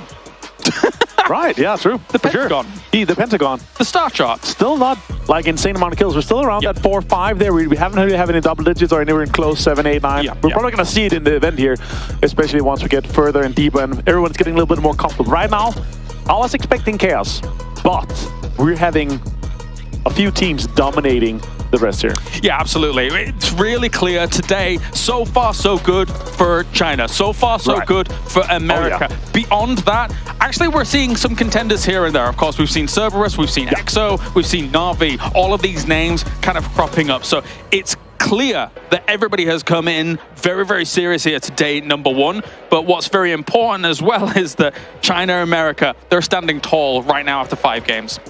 And it's very likely we could see, 1, 2, maybe even 3 teams qualify from just one day. Like go into the top 16, go into the winners bracket. Asher, obviously, they're playing for that here in the group stage. With another 19 points here from LG.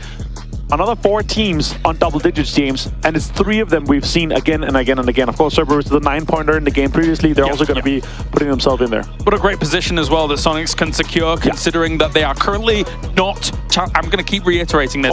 For day number 1, currently not challenged when it comes to Picardo, Pachinki, and things like that. You had to make this worth it, and they have, which I think is excellent for them here on an international stage. 55 points for second place. LG moves up to 52. 4AM, though, still in the lead with that 62. And we were talking with them this morning, of course, and we were like, it's like 50 points, and then you'd be down to go into Picardo Pachinki and contest 17.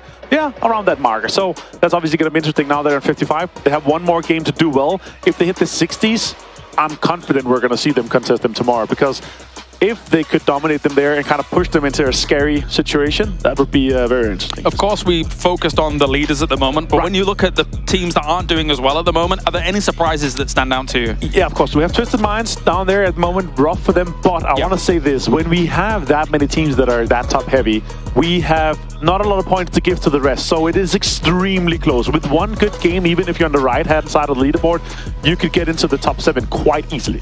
Here's Sonics. They've got to be quite confident about their start here to the campaign for PGS 1.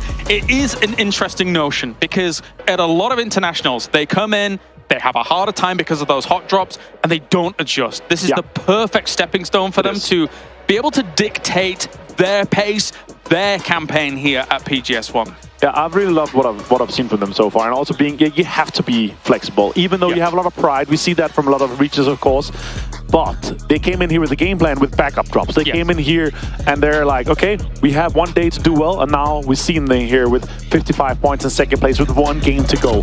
A little bit of points, a little bit of cushion more, and they're going to be completely fine. And to that point, 1 game to go here for 𝗟𝗚𝗏 as we are ready to do it. Thank you very much, Avenger. Thank you very much to everybody tuning in around the world. Oh, thank you for thanking me. We have got ourselves game number 6 on the way, as it will be grassy pastures time. Let's go over to Cameron and Toby. Thank you so much, James. Thank you so much, Martin, for the amazing breakdowns of what happened here in game number 5. Final match now, Cameron, of today. More hot drops? Yes, no? Yeah, I think so. I mean, the Na'Vi and Battlegrounds were really intent on keeping that off-farm compound. So something about it has a secret that they want. That's the only reason why I can imagine anyone would contest it that much. I mean, there's no way that Na'Vi are leaving. No, it's a good place to rotate out of. Na'Vi rotated out of it, winning PGC, so maybe there's a bit of... When we loot here in land, we tend to do pretty well. And I like the play, because you're close to military, you're close to potato, so that even if the circuits go north, go northwest, which you've seen them do quite often, you have a pretty easy access point. You can beat the Pachinki teams, you can beat the School and Apps teams. It's a great place to loot that might not look like much on the map. Where the drop's going to happen, it's a very nice playing path for the final game of the day. As even, as average as you can hope for. Here already Acers going to their usual Primor's position. Gen.G and Purple Moon. We teased a Novo hot drop between that. Hasn't really come out so far. I wonder if that's going to... It's not going to happen. It hasn't happened before. Gen.G obviously going to back away from that. They are one of the best teams at not committing to a hot drop, as you saw on Miramar. But yep, here it is. Pentagram versus Na'Vi. It's still through. If I see a Novo hot drop and military being free, I will flip a table. Yeah, honestly. So Gen.G are smart with that one, but Wicked already going down because of a failed parachute. And then Example with the shotgun. This is looking even faster than the previous attempts. Oh, there's a shotgun coming in. Hikari has one, but so it's on the other side. 1 bullet is all that's needed, though. A couple with the one that Hikari versus double finds the triple as well. We might have lost 1 early. We might have lost 2, but the 𝗟𝗏𝗏 comes out perfect and at the greatest time as well, as Hikari keeps Pentagram alive. It is the hot drop special. That's 𝗟𝗏𝗏. Absolutely insane performance from that gun. But 𝗟𝗏 knows where, or suspects where Hikari is. A nice grenade coming on through. No health. No but a revive. Adder is up. Hikari with an M16 holding the stairs. Pentagram have a moment to try and restabilize. This might just be them back to 3 as well if 𝗟𝗏 doesn't go out tonight to flush. But I don't think, I mean, with everything going on so fast in the beginning of the game, I don't think there's any clue where Wicked kind of fell down from that tree from. Oh, yeah, no, that one's going to be one very unlikely to know exactly what it is. And also knowing that they're around here, you can see it. He does actually go for it. Yep. Claim those points. No, did he see him? There's no way he didn't see him, right? He was waiting for a peek, and he's able to capitalize onto that one, gets another knock. And that's a second knock, which means that can't take too much time for Hikari to try and finish this one up. They're not going to commit to the... Oh, he's got a grenade. He baited it. He teased it, but they're going to follow it through. It's only a flash. There's no way 𝗟𝗚 doesn't know that Wicked was right next to his feet, right? He was looking upstairs at that window the whole time. He didn't want to get traded is the thing. He'll let the point go. He wants to try and finish the rest of Pentagram here because it's about pride. Here he comes, shotguns in one hand, M16 in another. 𝗟𝗚 with no HP to work with, but only one shot for 𝗟𝗚 to try and find this goes for the first aid, cancels it. Hearing footsteps above, a bit too nervous to fully commit to the heal. It's also about sound, it's about teasing things, about trying to bait Pentagram into doing something reckless that he can try and capitalize on. When you're in a 1 versus 2 like this, you have to try and force your opponent to make a mistake. 𝗟𝗚 still jumping around. Still no... Oh, it just fall. Never mind. Still no victor in this one. The first time around, Na'Vi out victorious, easy peasy. Pentagram fell. Second time around, Pentagram wins. And here, it looks to be a Pentagram win once more. And as we saw in the previous wrangle, Sun System slowly creeping their way closer. 𝗟𝗚 as well, as you can see on the east side. That's going to be Human getting curious. A lot of these teams that haven't racked up a lot of points, so they want to finish off the day with a few extra. And why not? See if you can get a freebie in the compound. See the hyenas circling off the pasture around you. They know what's up. They know what's likely going to happen here. While all that was going on, the zone number 1 was, again, far west, southwest here. Cerberus are in a solid position here. 4 a.m. leaving school. Twisted Minds and Petrichor Road didn't actually hot drop at all. Petrichor Road, I think, went a little bit towards Sunken and Ruins, but at the moment they're in vehicles and they're traveling through. Not a single point of damage that I imagine was traded there. No, it's almost as if it was worthwhile for them not to hot drop each other. Imagine that. Yeah, who would have thought? Who would have thought? Meantime, EXO, again, a team who I think has caught quite a few viewers by surprise with their performance here in day number 1. Let's see a little repeat there. Hikari again. I mean, shotguns against Novest. Boom, boom, boom. There you go. 1 shot apiece is all he needed. Even had the ammo to whiff 1 and still able to find 3. I mean, even the attempt at the throwing crowbar. Valiant effort. Use what you can find. Don't bring a crowbar to a shotgun fight. Yeah, it's hereby confirmed. I don't think it was done willingly. that shotgun was very, very intent on having an engagement there. And speaking of shotguns, this fight, well, it ain't done yet. And now, I like Sun Sister getting close, but T9 literally crashing into the compound alone now has me a little worried. It's a bit ambitious, for sure. Especially with 𝗟𝗚 not too far from this as well. Yeah. So yeah, 𝗟𝗚 is could get caught off, shot in the back.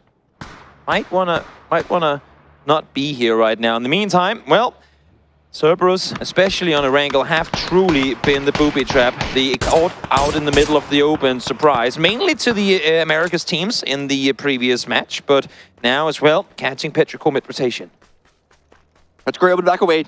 Didn't take too much damage, and there's a lot of cover there. A lot of little hills they can hide behind. Ooh, 𝗟𝗚 with a nice him that finds spot. Yes, finds 𝗟𝗚. 𝗟𝗚 removed before 10 minutes. And now the rest of Pentagram. Granted, yeah, that's the Na'Vi shotgun blow their full boards taken out. But also, wait a second, why are Sun Sister here? This has got to be the most infuriating way to go down if you're 𝗟𝗚. Yeah. He fully commits 6 minutes to hold an ankle with a shotgun. And then he gets shot in the back by the team that is currently in last place.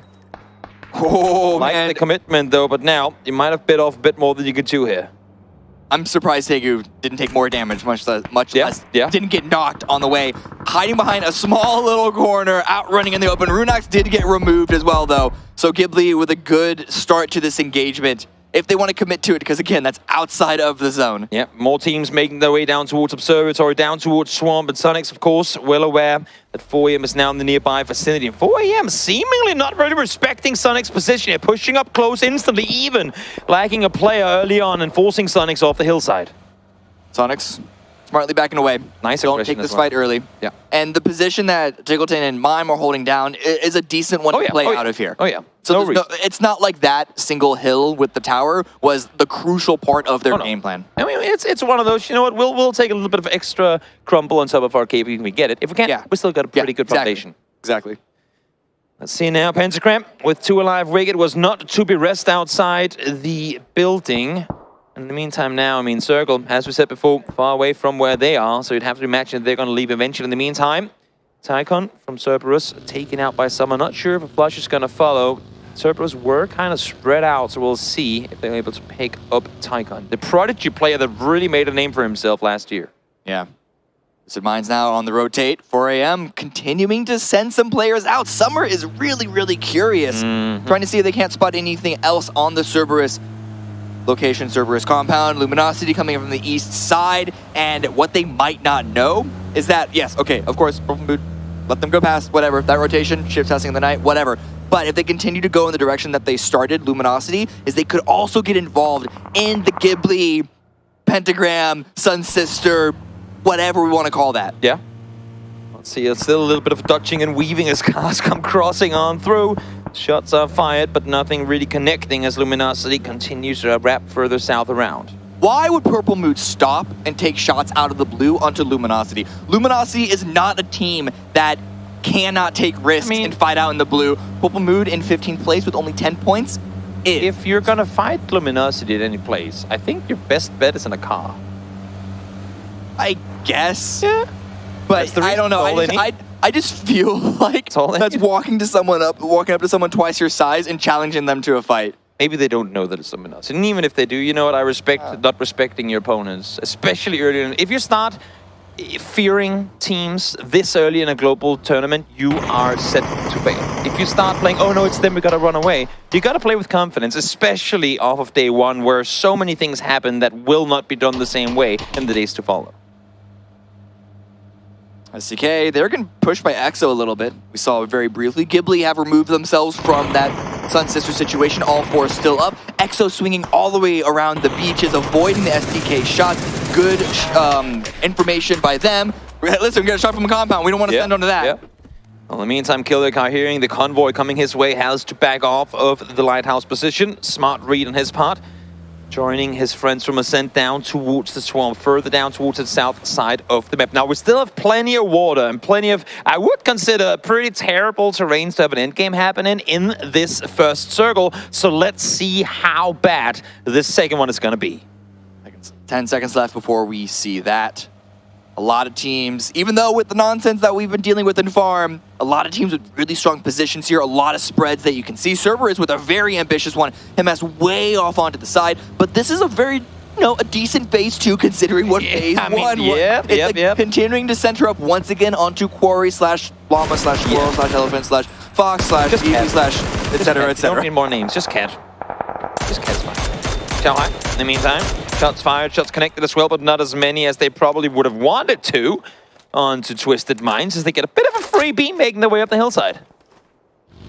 Again, it's all about defending this position. This is a nice one for 4 a.m. to continue to play out of. The thing is, though, Summer might want to use this position to extend further and get themselves a nice line onto this hill, but Twisted Mind's already taking this spot, with Sonics in a good position as well. 4 a.m. might just want to commit to playing on towards the edge. New Happy, though, they are very happy in this spot. HS out alone, that's a bit of a concern for me, if I'm being honest. I'm at this point, I might like to see them group up, because that compound, pretty easy to get crashed. One thing that's interesting here with the Twisted Minds rotation coming through is you rarely ever, if ever at all, see Twisted Minds hard commit to a center play phase 2.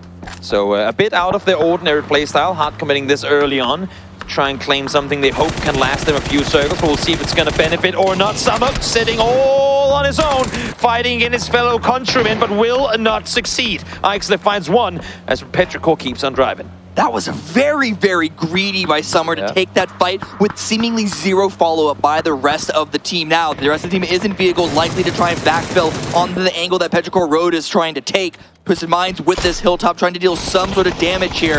And this pressure is going to be enough to force New Happy here on the low ground, where 𝗟𝗗 is ready and willing and waiting. For one Chinese team straight into another, Ming able to find one, just one more on the other side left to be dealt with, should be able to do so. Boom, goes for the knock, gets baited in doing so and will fall because of it. Mill is very, very weak, however, going to have to come up with something huge here. 𝗟𝗗 and Non both trying to echolocate his position. Mill swinging around the side, pre-fires it, but the health just wasn't there for the fight to go in his favor. New Happy control that position, but Twisted Minds trying to push onto that and turn that into a snowball that they can go. And Ming Ming knows damn well that going for that flush there was arguably one of the dumbest things he could ever do. They had the players there, they had the time, they knew there was a solo left alive. There's no good reason for him to try and claim a kill that was already going to be theirs, regardless of whether he went for it or not. Look at DG98. Up onto this position already. This is exactly what I mean, that this compound is really easy to crash. HS is going to have to defend this as a solo. The angles held by the rest of New Happy are not that great, especially since they've already lost one of their members. HS is going to have to come up with something huge, and Gen G, grenades at the ready, they expect someone to be here. They see the US on the other side. That nade a bit far, still doing almost half damage, though. Flashes now coming in. Two of those to follow. Hell's the gun in hand. Barrel acquired one down, but instantly traded. Nice shots from Foxy. And as you said, just 3 alive. HS, solo player left in the warehouse, and what was once 4 is now down to 2 for New Happy. I love this by Twisted Minds. They're again trying to push into this. They saw the vehicles, heard the vehicles, whatever it was, they saw it in the kill feed, and they're trying to see if they can't pick anything up for themselves. Yeah. I like it, and that's the thing. I mean, that's how you have to play that hillside. There's simply too many entry points to the hill that if you don't keep running around, if you don't keep trying to go for kills, you will not be able to play that position on your own. Circle now. So we had a rough Circle 1. Circle 2 made things a little more sober, and now straight back to chaos. It is not the worst zone. The thing is, no one is there. Yeah. So it's just going to be a big rush to try and get into that forest hill. It's pretty much a triple layer cake where we have the crust, or the crumble on top is quarry. The entire mid layer is a forest you really don't want to be in. Southern side also practically unplayable if you don't have position of either the compound or the hill. And as you're saying, everyone is sat on the north side layer. Twisted Minds already on the move. They're going to stick on the high ground of quarry. This could be a strong position. They also have a lot of information on this spot. I mean, more information than further down south. But they can recognize that Chris is alone there on the west side. They can try to isolate him, but the rest of Ace are already grouping up to try and defend this position. Let's see. Twisted Minds went sent early. Paid off for them, now able to go towards quarry. Could be a winning position depending on how the next couple of circles swing from here. But again, I mean, we're having a game where I know there are hot drops happening, which of course will lower their early survival amount by quite a margin. But 14 takeouts in first 15 minutes, truly showing that day one of globals, they do get hectic. A lot of sense. A lot of sense. And 4AM are about to make another one. Teams trying to read each other, teams trying to figure out, okay, what can we expect from this team at the globals? You know, I mean, sometimes a team can be super aggressive in their own region. Come global, they play passive, and the other way around as well. It looked like 4AM would have attempted to do the exact same send that Petrichor Road were going on, and it seems that might be the case, but they are slowing down here. Yeah. They don't have really any information of inside the quarry, and this valley right now is safe. It's a brief little moment to stop in. The problem is, will Cerberus or even Sonics find the angle overlooking them and really take them out? Because that's such a precarious position, but they'd rather play out of there than try and gamble onto the New Happy quarry position. When one sense ain't usable, use the other. You might not be able to see anything, but sit there, listen for vehicles, figure out what's happening around you, look at the map, plan rotations, use that 5 second of a breather wisely. Ghibli on foot. Relo might not have been hearing this. But then again, hidden behind a rock. He's looking the other way. At some, there's a big chance that the footsteps will be heard before he gets spotted. Must be. Question is whether he's going to be able to feed that info across fast enough. In the meantime, now, purple mood up towards EXO. I think Hang did indeed hear the vehicles, or at least he must have. Akita heard them as well, but they're backing off. I like this kind of passive, not passive, but defensive play from EXO, in lack of a better word. They're still inside the circle. They're waiting for the next one to shift. We know it's going to go away from water, but it could still shift hard west, in which case Primorsk control could become crucial. Blood getting shot at, so they didn't know before. They know now that some members of Ghibli are around this position, but do they know how close the main squad is? Again, Heaven is the far-ranged player. He's overwatching the rest of the squad push forward. It's a mega bait. Heaven is sat all the way down in the compound, as you're just saying. Trying to maintain control. Now 4AM, I mean, they were safe for a while. They tried to set their way further forward, tried to play a two-way split, but it has come at a deep, deep cost, because the 2-2 is now a 1-1, as Crazy is sat all alone on the side of the wall with just the smoke for cover. Yo knows where the last person is. Trying to find the angle. Crazy runs away from that. Here's the footsteps from the rest of Gen G pushing on in. They have to find him, right? Yep, see him, spots him, takes him down. Clean sweep push from Gen G. They knew they have to do it fast too, because as you can see in the map, as soon as they peek on over, here comes Luminosity. And had they been just 5 seconds later, that would have been Gen G players running around in the open, but now they're back in cover. Oh, Luminosity having to make another send in towards Quarry. They lost Flood, they lost Snakers, and they're likely going to lose Rila with the car going haywire like that, proning behind a tree. Such a scary situation. Can Kickstart try and free his in-game leader? It's not going to be easy. It's not going to be easy at all. Riddle with the Skyl in hand. Limited what he can really contribute with in this position, especially with 𝗟𝗗 kind of sat in between their current 1-1 split. I'm just surprised that Nana's allowed to stay alive that close to Twisted Minds. But here Sonic's pushing on in. They find the remaining members of Pentagram coming in super late, which is not too much of a surprise considering their early game, but good on Sonic to not get caught off guard, keep all 4 up. But the question is, how are they going to get into the zone? Likely similar path to Luminosity. Can they survive it better? How many times have we seen Sonics finally get something going just to be decimated by snakes and grass? When they get good games going, they get taken out here. Spot 2 running in from behind. Could have been a backstab. Turns out to be just 2 points going their way. 2 appreciated points. Not going to say much needed because they're currently sitting in second place. But hey, they're going to be appreciated either way. But vehicles... it's going to be a scary push. They're not going quite as far as Luminosity, though. They're going to stick on this north side, and that's because they have the information that they're the only ones left on that angle, so they can take it slow. Yep, 𝗟𝗡 now in the meantime, opting for a south side wrap, trying to make their way up towards the hillside. Should be doable. No one really claiming any real estate on that side just yet. As I say that, though, 𝗟𝗡 are transitioning further around straight into EXO. Again, this spread, this little box position by EXO Clan.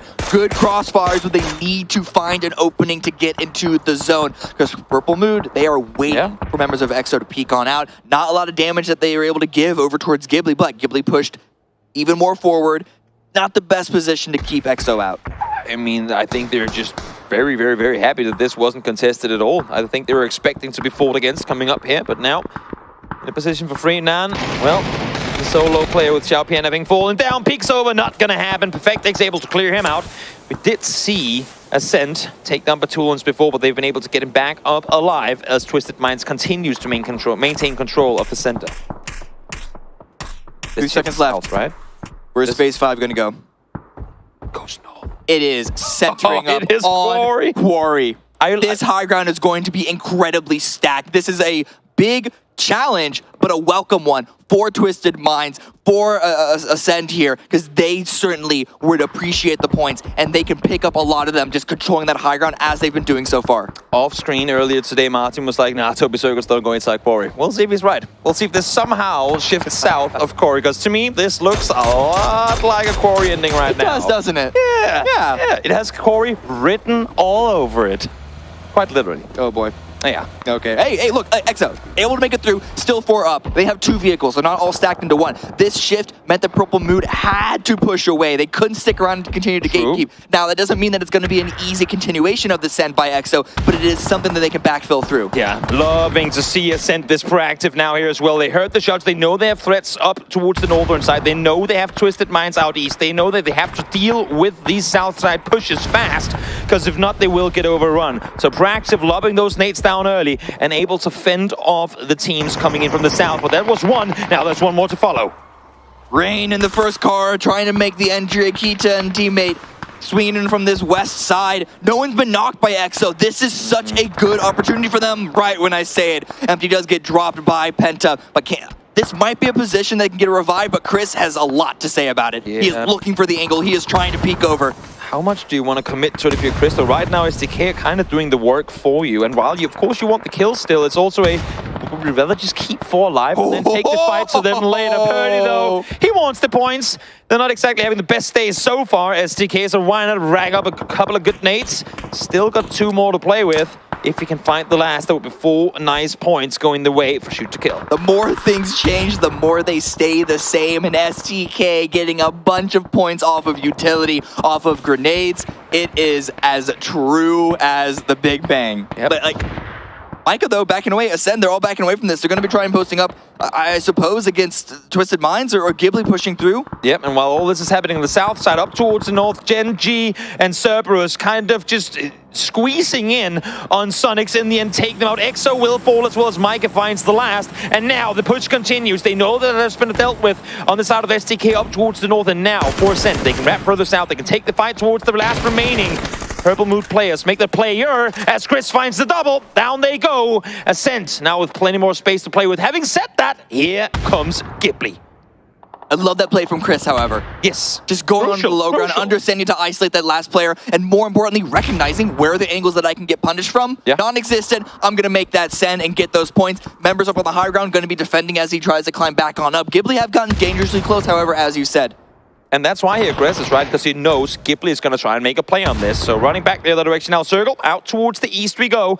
Once again, Twisted Minds sat in the center. Yeah, what a circle shift for that Ascend 𝗟𝗡 face-off. And it actually looks like Ascend are backing away from that because they're worried about STK's push from that west side. And that only gives 𝗟𝗡 space to maintain control of that south position. Here on the north, 𝗟𝗡 versus Gen.G. They are essentially going to have to fight each other at this point. There's no way that they can share this position on the north side.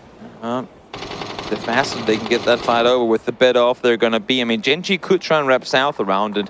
I suppose 𝗟𝗡 could try and backfill STK if they could do that fast enough, and I think they would be better off for doing so, because right now you can see 𝗟𝗚 was the one holding the off angle, trying to make sure that 𝗟𝗡 doesn't push this direction, but with the threat from Ascent being that much closer now, he needs to come down and fortify Chris in the meantime. The sneaky snake from down below. Chris is getting all his steps in. He is running west, he's running back east, and he's running back west all over again. He's like a dog that you let out without a leash. He's just waiting. The issue is Brax is hearing so many footsteps from 𝗟𝗡 on the other side that they can't really fully commit to it. Chris wanting to run further forward, wanting to grab his team some info. Penta is still looking up high, so I'm not sure if they're aware that he is there. Brax, though, easily found, and Chris now peeks over from down below, able to find one. Gets the flash jump through as well. Micah, shots fired, but little to no shots connected. As I say, that the last couple of those come through, trying to maintain control, trying to force 𝗟𝗡 back the other direction. And yeah, with Chris engaged with STK, this is one team fighting two. And they're going to be isolated engagements here. Penta chases Chris down, confirms him, gets the full kill. And now Ace, they had a solid position, but it has all fallen away from them. 4 men pushing from each their side. Penta with a jump shot down from above, taking out its crits. That was their flank, that was their ace up the sleeve. And now for 𝗟𝗡 and Micah, all they can do really is sit tight here and hope that this fight will somehow be 𝗟𝗡 versus shoot to kill, with them able to hide it out. And I don't know where you can hide. In the warehouse. I sit there, act like you're a box. Look like cargo. How well did that work for HS? Not very well, I can tell you that. But 𝗟𝗡 and Micah here posting up a lot of smokes at the ready. They are just waiting for STK to run into the meat grinder. And this means that 𝗟𝗡 can continue to put pressure on that west, because no one's going to be challenging them from the north or the east at this point with the state of the zone. Now, Purdy did fall down towards the south, but nice instant response. And now on the north side again, Gen.G falls 8th place for them as 𝗟𝗡 continues to rack up points. Penta down as well, and this is really playing into the favor of Ascent. Let 𝗟𝗡 and STK brawl this one out. We just want to play third party from arguably the worst third party position in the world. Look at the leaderboard right now.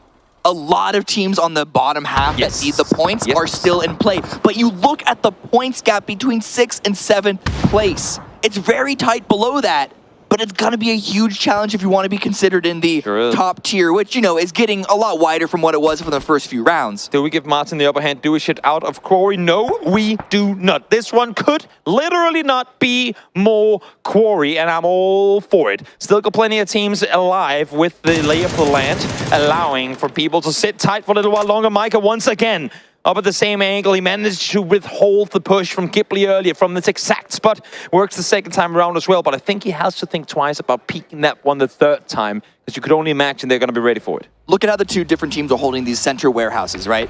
Twisted Minds, they have a few members running outside trying to find those angles, but Sunsister only 2 up. They have to both play inside. Batulins, though, gets a great knock on a Tycon, which is great for Sunsister to continue to stay alive. Kickstart as well, solo player. These teams are very well pitted in the zone. The big question right now is, how are the teams to the south? 𝗟𝗡, Ace, STK, how are they going to make their way in? And how much are 𝗟𝗡 going to commit? Because they do already have a spot in the circle. How much are they going to commit to try and hold out STK and Ascent? They need the points. They're sat down in 14th, but do you hard commit, or do you just wait to take whatever is left? You definitely want to be engaged in the fight, right? It's so much easier for them to pick up whatever points will be available for them than to try and make some sort of vehicle-less send onto Twisted Minds compound. So definitely just continue onto this high ground, see what you can get from this position, but don't overcommit. It is still very chaotic. There are still enough members alive on this west that you don't want to just rush into it. Yep, shots now being fired as Ascent is trying to avoid the angles from STK. They're leaving themselves open to the ones from 𝗟𝗡. They know they have to take a fight in some direction, and what we want to do, 2v4 or 2v2. Let's take the fight to shoot to kill. Here they come. First one seen by 𝗟𝗚. Second one spotted as he finds the double. Ascent fallen 7th. Huge for STK to get in front of Ace like that, but 2 up. 𝗟𝗚 saw that in the kill feed, and they know that it's going to be a 4 versus 2 engagement here if they want to push it, but the 3 members up close are being a little conservative here. Yep. I don't necessarily mind it, though. It's because of 𝗟𝗚. That's exactly why. Yep. The angle's held by 𝗟𝗚. It's going to be a crossfire that they don't want to be engaged with, but Human with a really nice angle. Yep, they finally get out STK, and now they can start flexing. Now, I mean, they're the only team now on the south side, and that's what they want it to be. You can see as soon as that kill comes through, as soon as the confirm comes in, that we take out STK, spread out, take control. Now we start looking inward. Shots across Quarry, trying to find some sort of knock.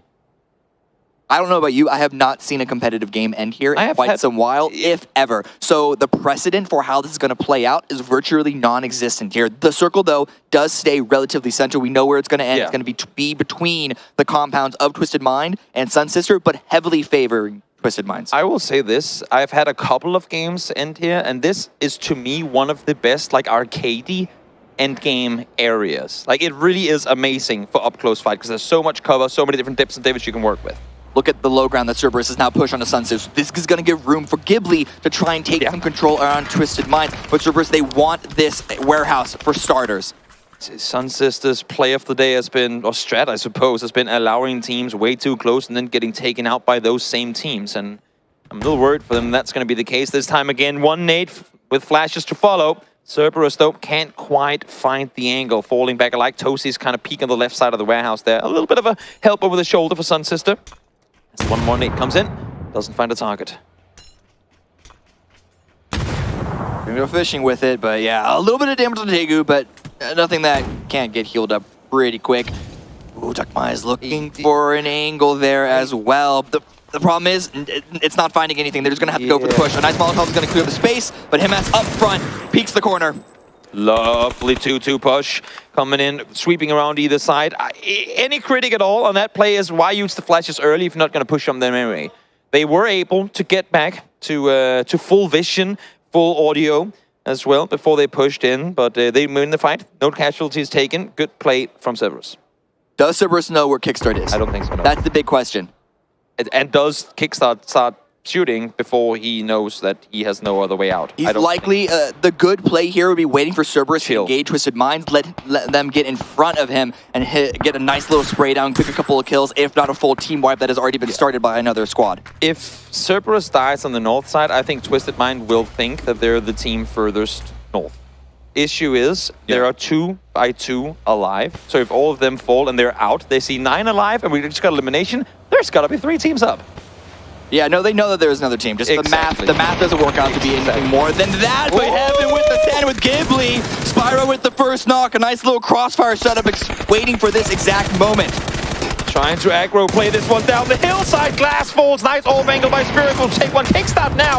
Able to enjoy the fight as well as 𝗟𝗚 jumps down and finds 𝗟𝗚. Damage done on all fronts. And right now, somehow, it looks to me like 𝗟𝗚 are going to be the ones in the best position.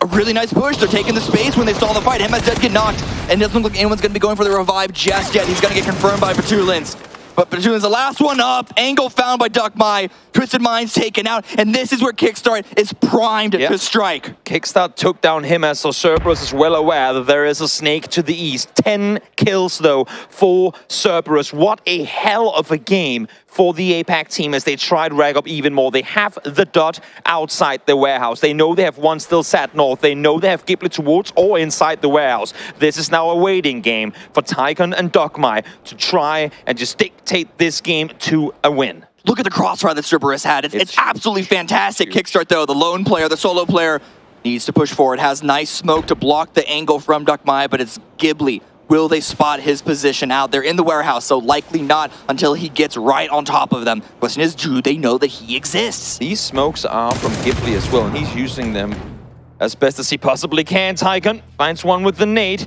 𝗟𝗚 stuck inside the warehouse, and the longer they wait, the harder it's going to be, because with the blue already closing in, it's going to be practically impossible for them to lead any other way. But 𝗟𝗗 taking blue damage that he would not want to be taking at all. Gets the flush on through, but here comes Kickstart, finds one as well. He's going to try and go for the confirm. He wants these points, every single point that he can get, because now his position has been compromised. Glass, the last one up for 𝗟𝗚. Takes 𝗟𝗗 out. It's a 1v1v1 here. 𝗟𝗚 has Glass. Cerberus has 𝗟𝗏.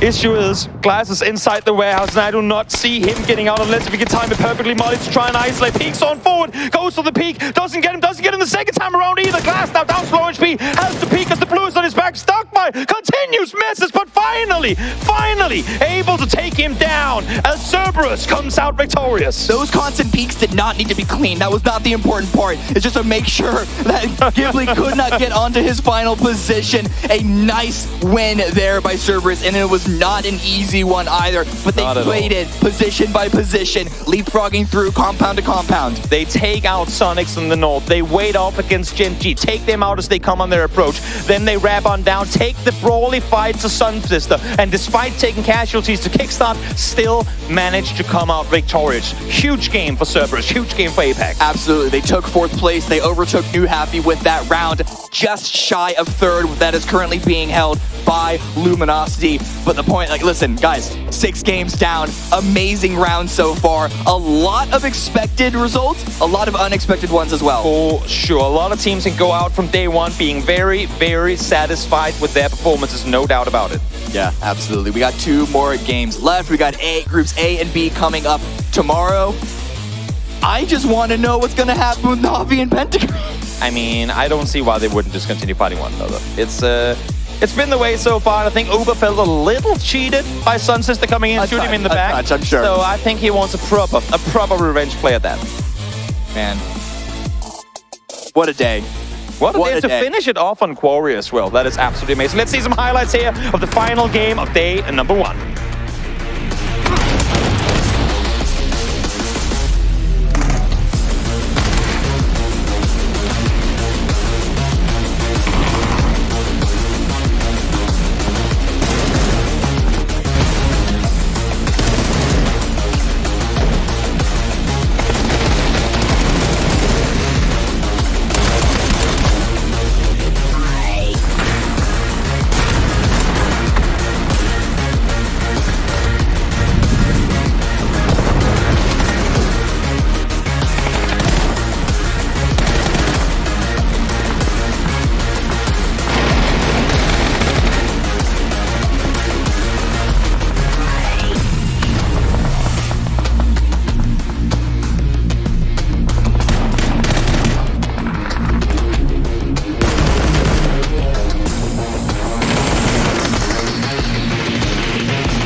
Given the individual performances coming out from this team, it's no surprise that they were able to get a win on the board. Cerberus here with quite the performance. What a showing coming out from them here today. And they have leveled up throughout the day. We've seen them get better and better, and now they're able to put this game on the board for them. That's so fantastic. I love what I'm seeing. And the 1v1 clutch in the end. Kickstart almost made a little bit of a dream happen there. If he wanted, or maybe got a little bit more kills and got a second, he could have taken the first place home. Could you imagine 3 on the day as well? Honestly, that back to back to back. Yeah, that would have been insane. Insane. At a level like this as well, especially since North America has looked so fantastic in these last 4 games, never mind throughout the day as a whole here. But let's focus on Cerberus for a moment. We've said it from game to game. We're like, oh wow, okay, Tycon's really good. Oh, Himas is really good here. 𝗟𝗏's been able to put in some performances as well, as we see them being able to round out a win.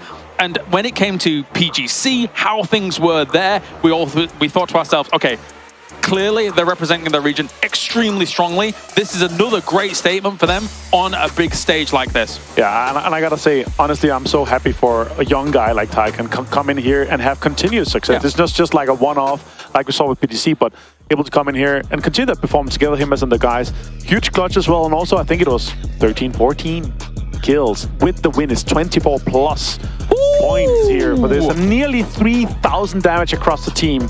That is crazy. It's going to be the highest of the day. I think we might have a 1K clubber.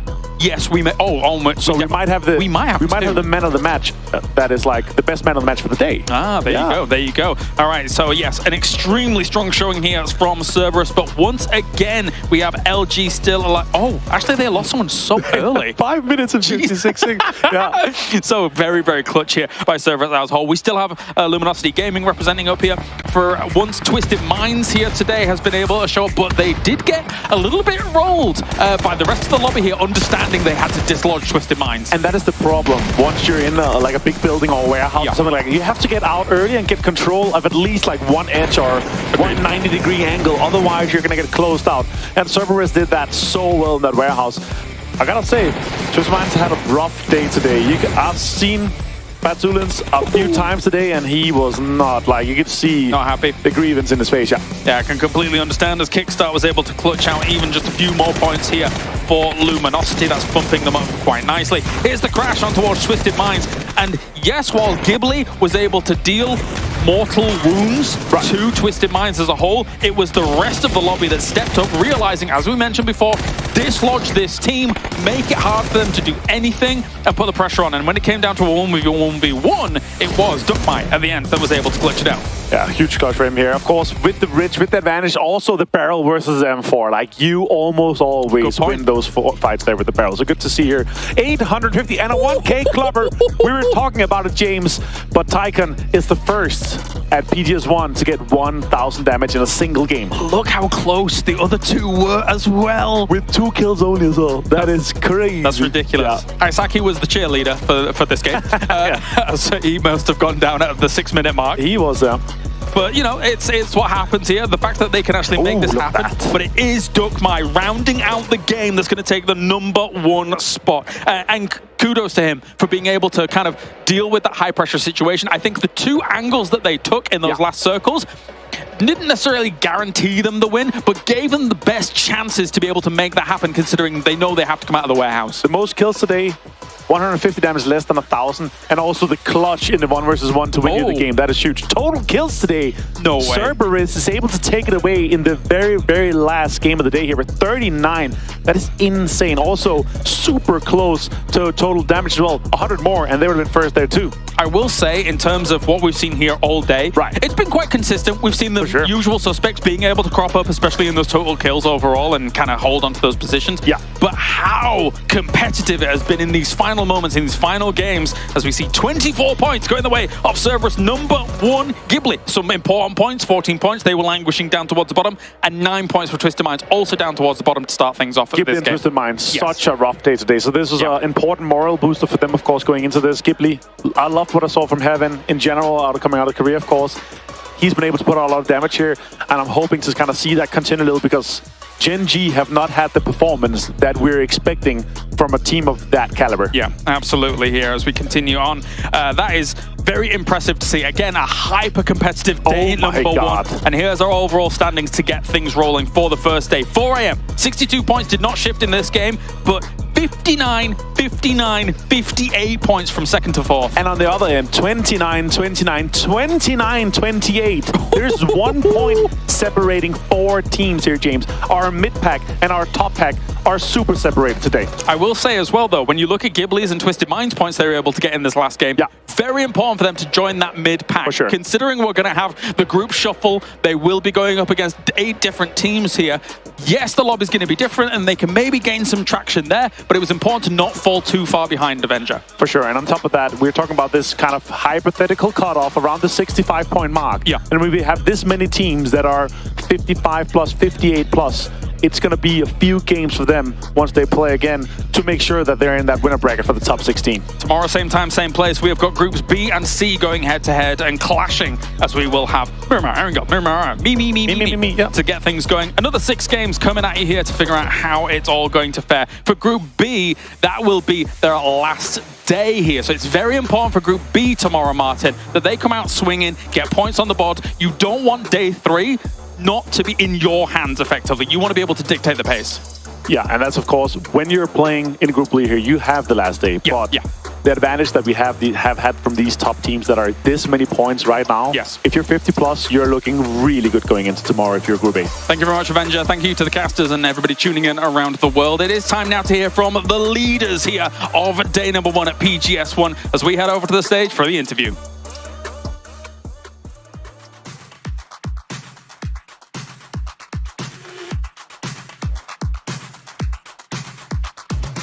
Hello and welcome back to the main stage. We're joined by Summer from 4 Angry Men to talk about their amazing day 1 performance. Hello, Summer. 你好. Hello. Okay, tell me, what does it feel like to have such a great start on day 1? 所以在 PGS 的第1天就拿到如此好的成绩，你有什么想法吗？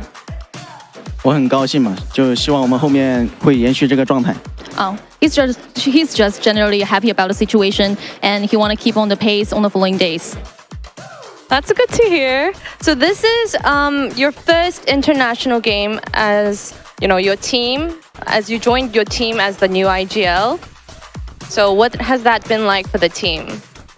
作为就是𝗟𝗟的新成员之一，新成员，然后又作为游戏内的指挥，请问一下你觉得为团队带来了什么？就我们的打法会更加灵活吧，然后更加稳定。Okay, he thinks that he brought in some new ideas and new strategies for the team. You're the good additional bonus to the team, huh? Yeah, exactly. Okay. You were up against 𝗟𝗔𝗡𝗗. Sorry, I have a lot of questions. You were up against 𝗟𝗔𝗡𝗗 in match 3, but that didn't go well. So I want to know what were your thoughts behind that. 就是在第3局的时候，你们跟𝗟𝗔𝗡𝗗对线，然后结果不是很好。请问你对此有什么评论吗？就我们当时踩位不是很好，然后他们对这个地形研究确实挺透彻的，他们拉的位置很关键那种，然后枪也挺准。Okay, he says that the team's position is not very ideal at the compound, and 𝗟𝗔𝗡𝗗 actually had a good strategy when they fight each other at this part. Okay, so we can expect more 𝗟𝗔𝗡𝗗 and 4 AM action later on, right? 所以你之后我们能期待更多𝗟𝗔𝗡𝗗和𝗟𝗟之间的对抗吗？可以，我觉得我们后面不会失败的。He says yes, and he won't let the fans down. Oh, that's good for the fans. Okay, thank you so much for the interview. 谢谢。 We'll see more of you. Oh, 谢谢 too. Okay. That was Summer from 4 AM, and now we're joined by our best performance guy. Come on up.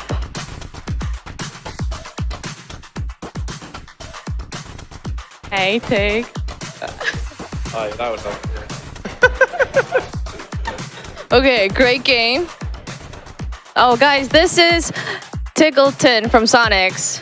Say hi. What's up, gamers? Okay, great game. I want to know, what was your success behind, what was your key to your successful kill spree today? Really, I think it's our new coaching staff, 𝗟𝗗𝗗. He's just made us prepare harder than we ever have before. He's whipping the horses, and we're trying our best to be aggressive. Obviously, we got some circle luck today, but that's PUBG.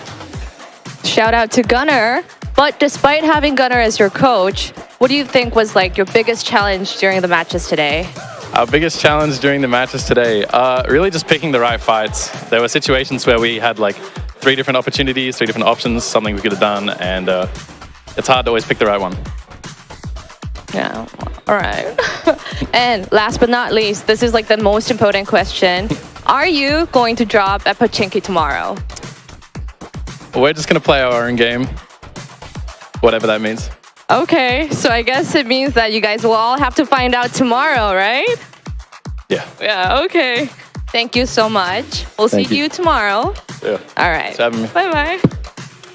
That was 𝗟𝗡𝗗 from Sonics. And thank you for all of you watching at home for joining me for PGS1 Group Stage Day 1. We'll be back in action tomorrow, same time, same place, so mark your calendars and follow our journey into the grand finals, which start on May 5th to the 7th. That'll be all for today, and we'll see you tomorrow. 안녕!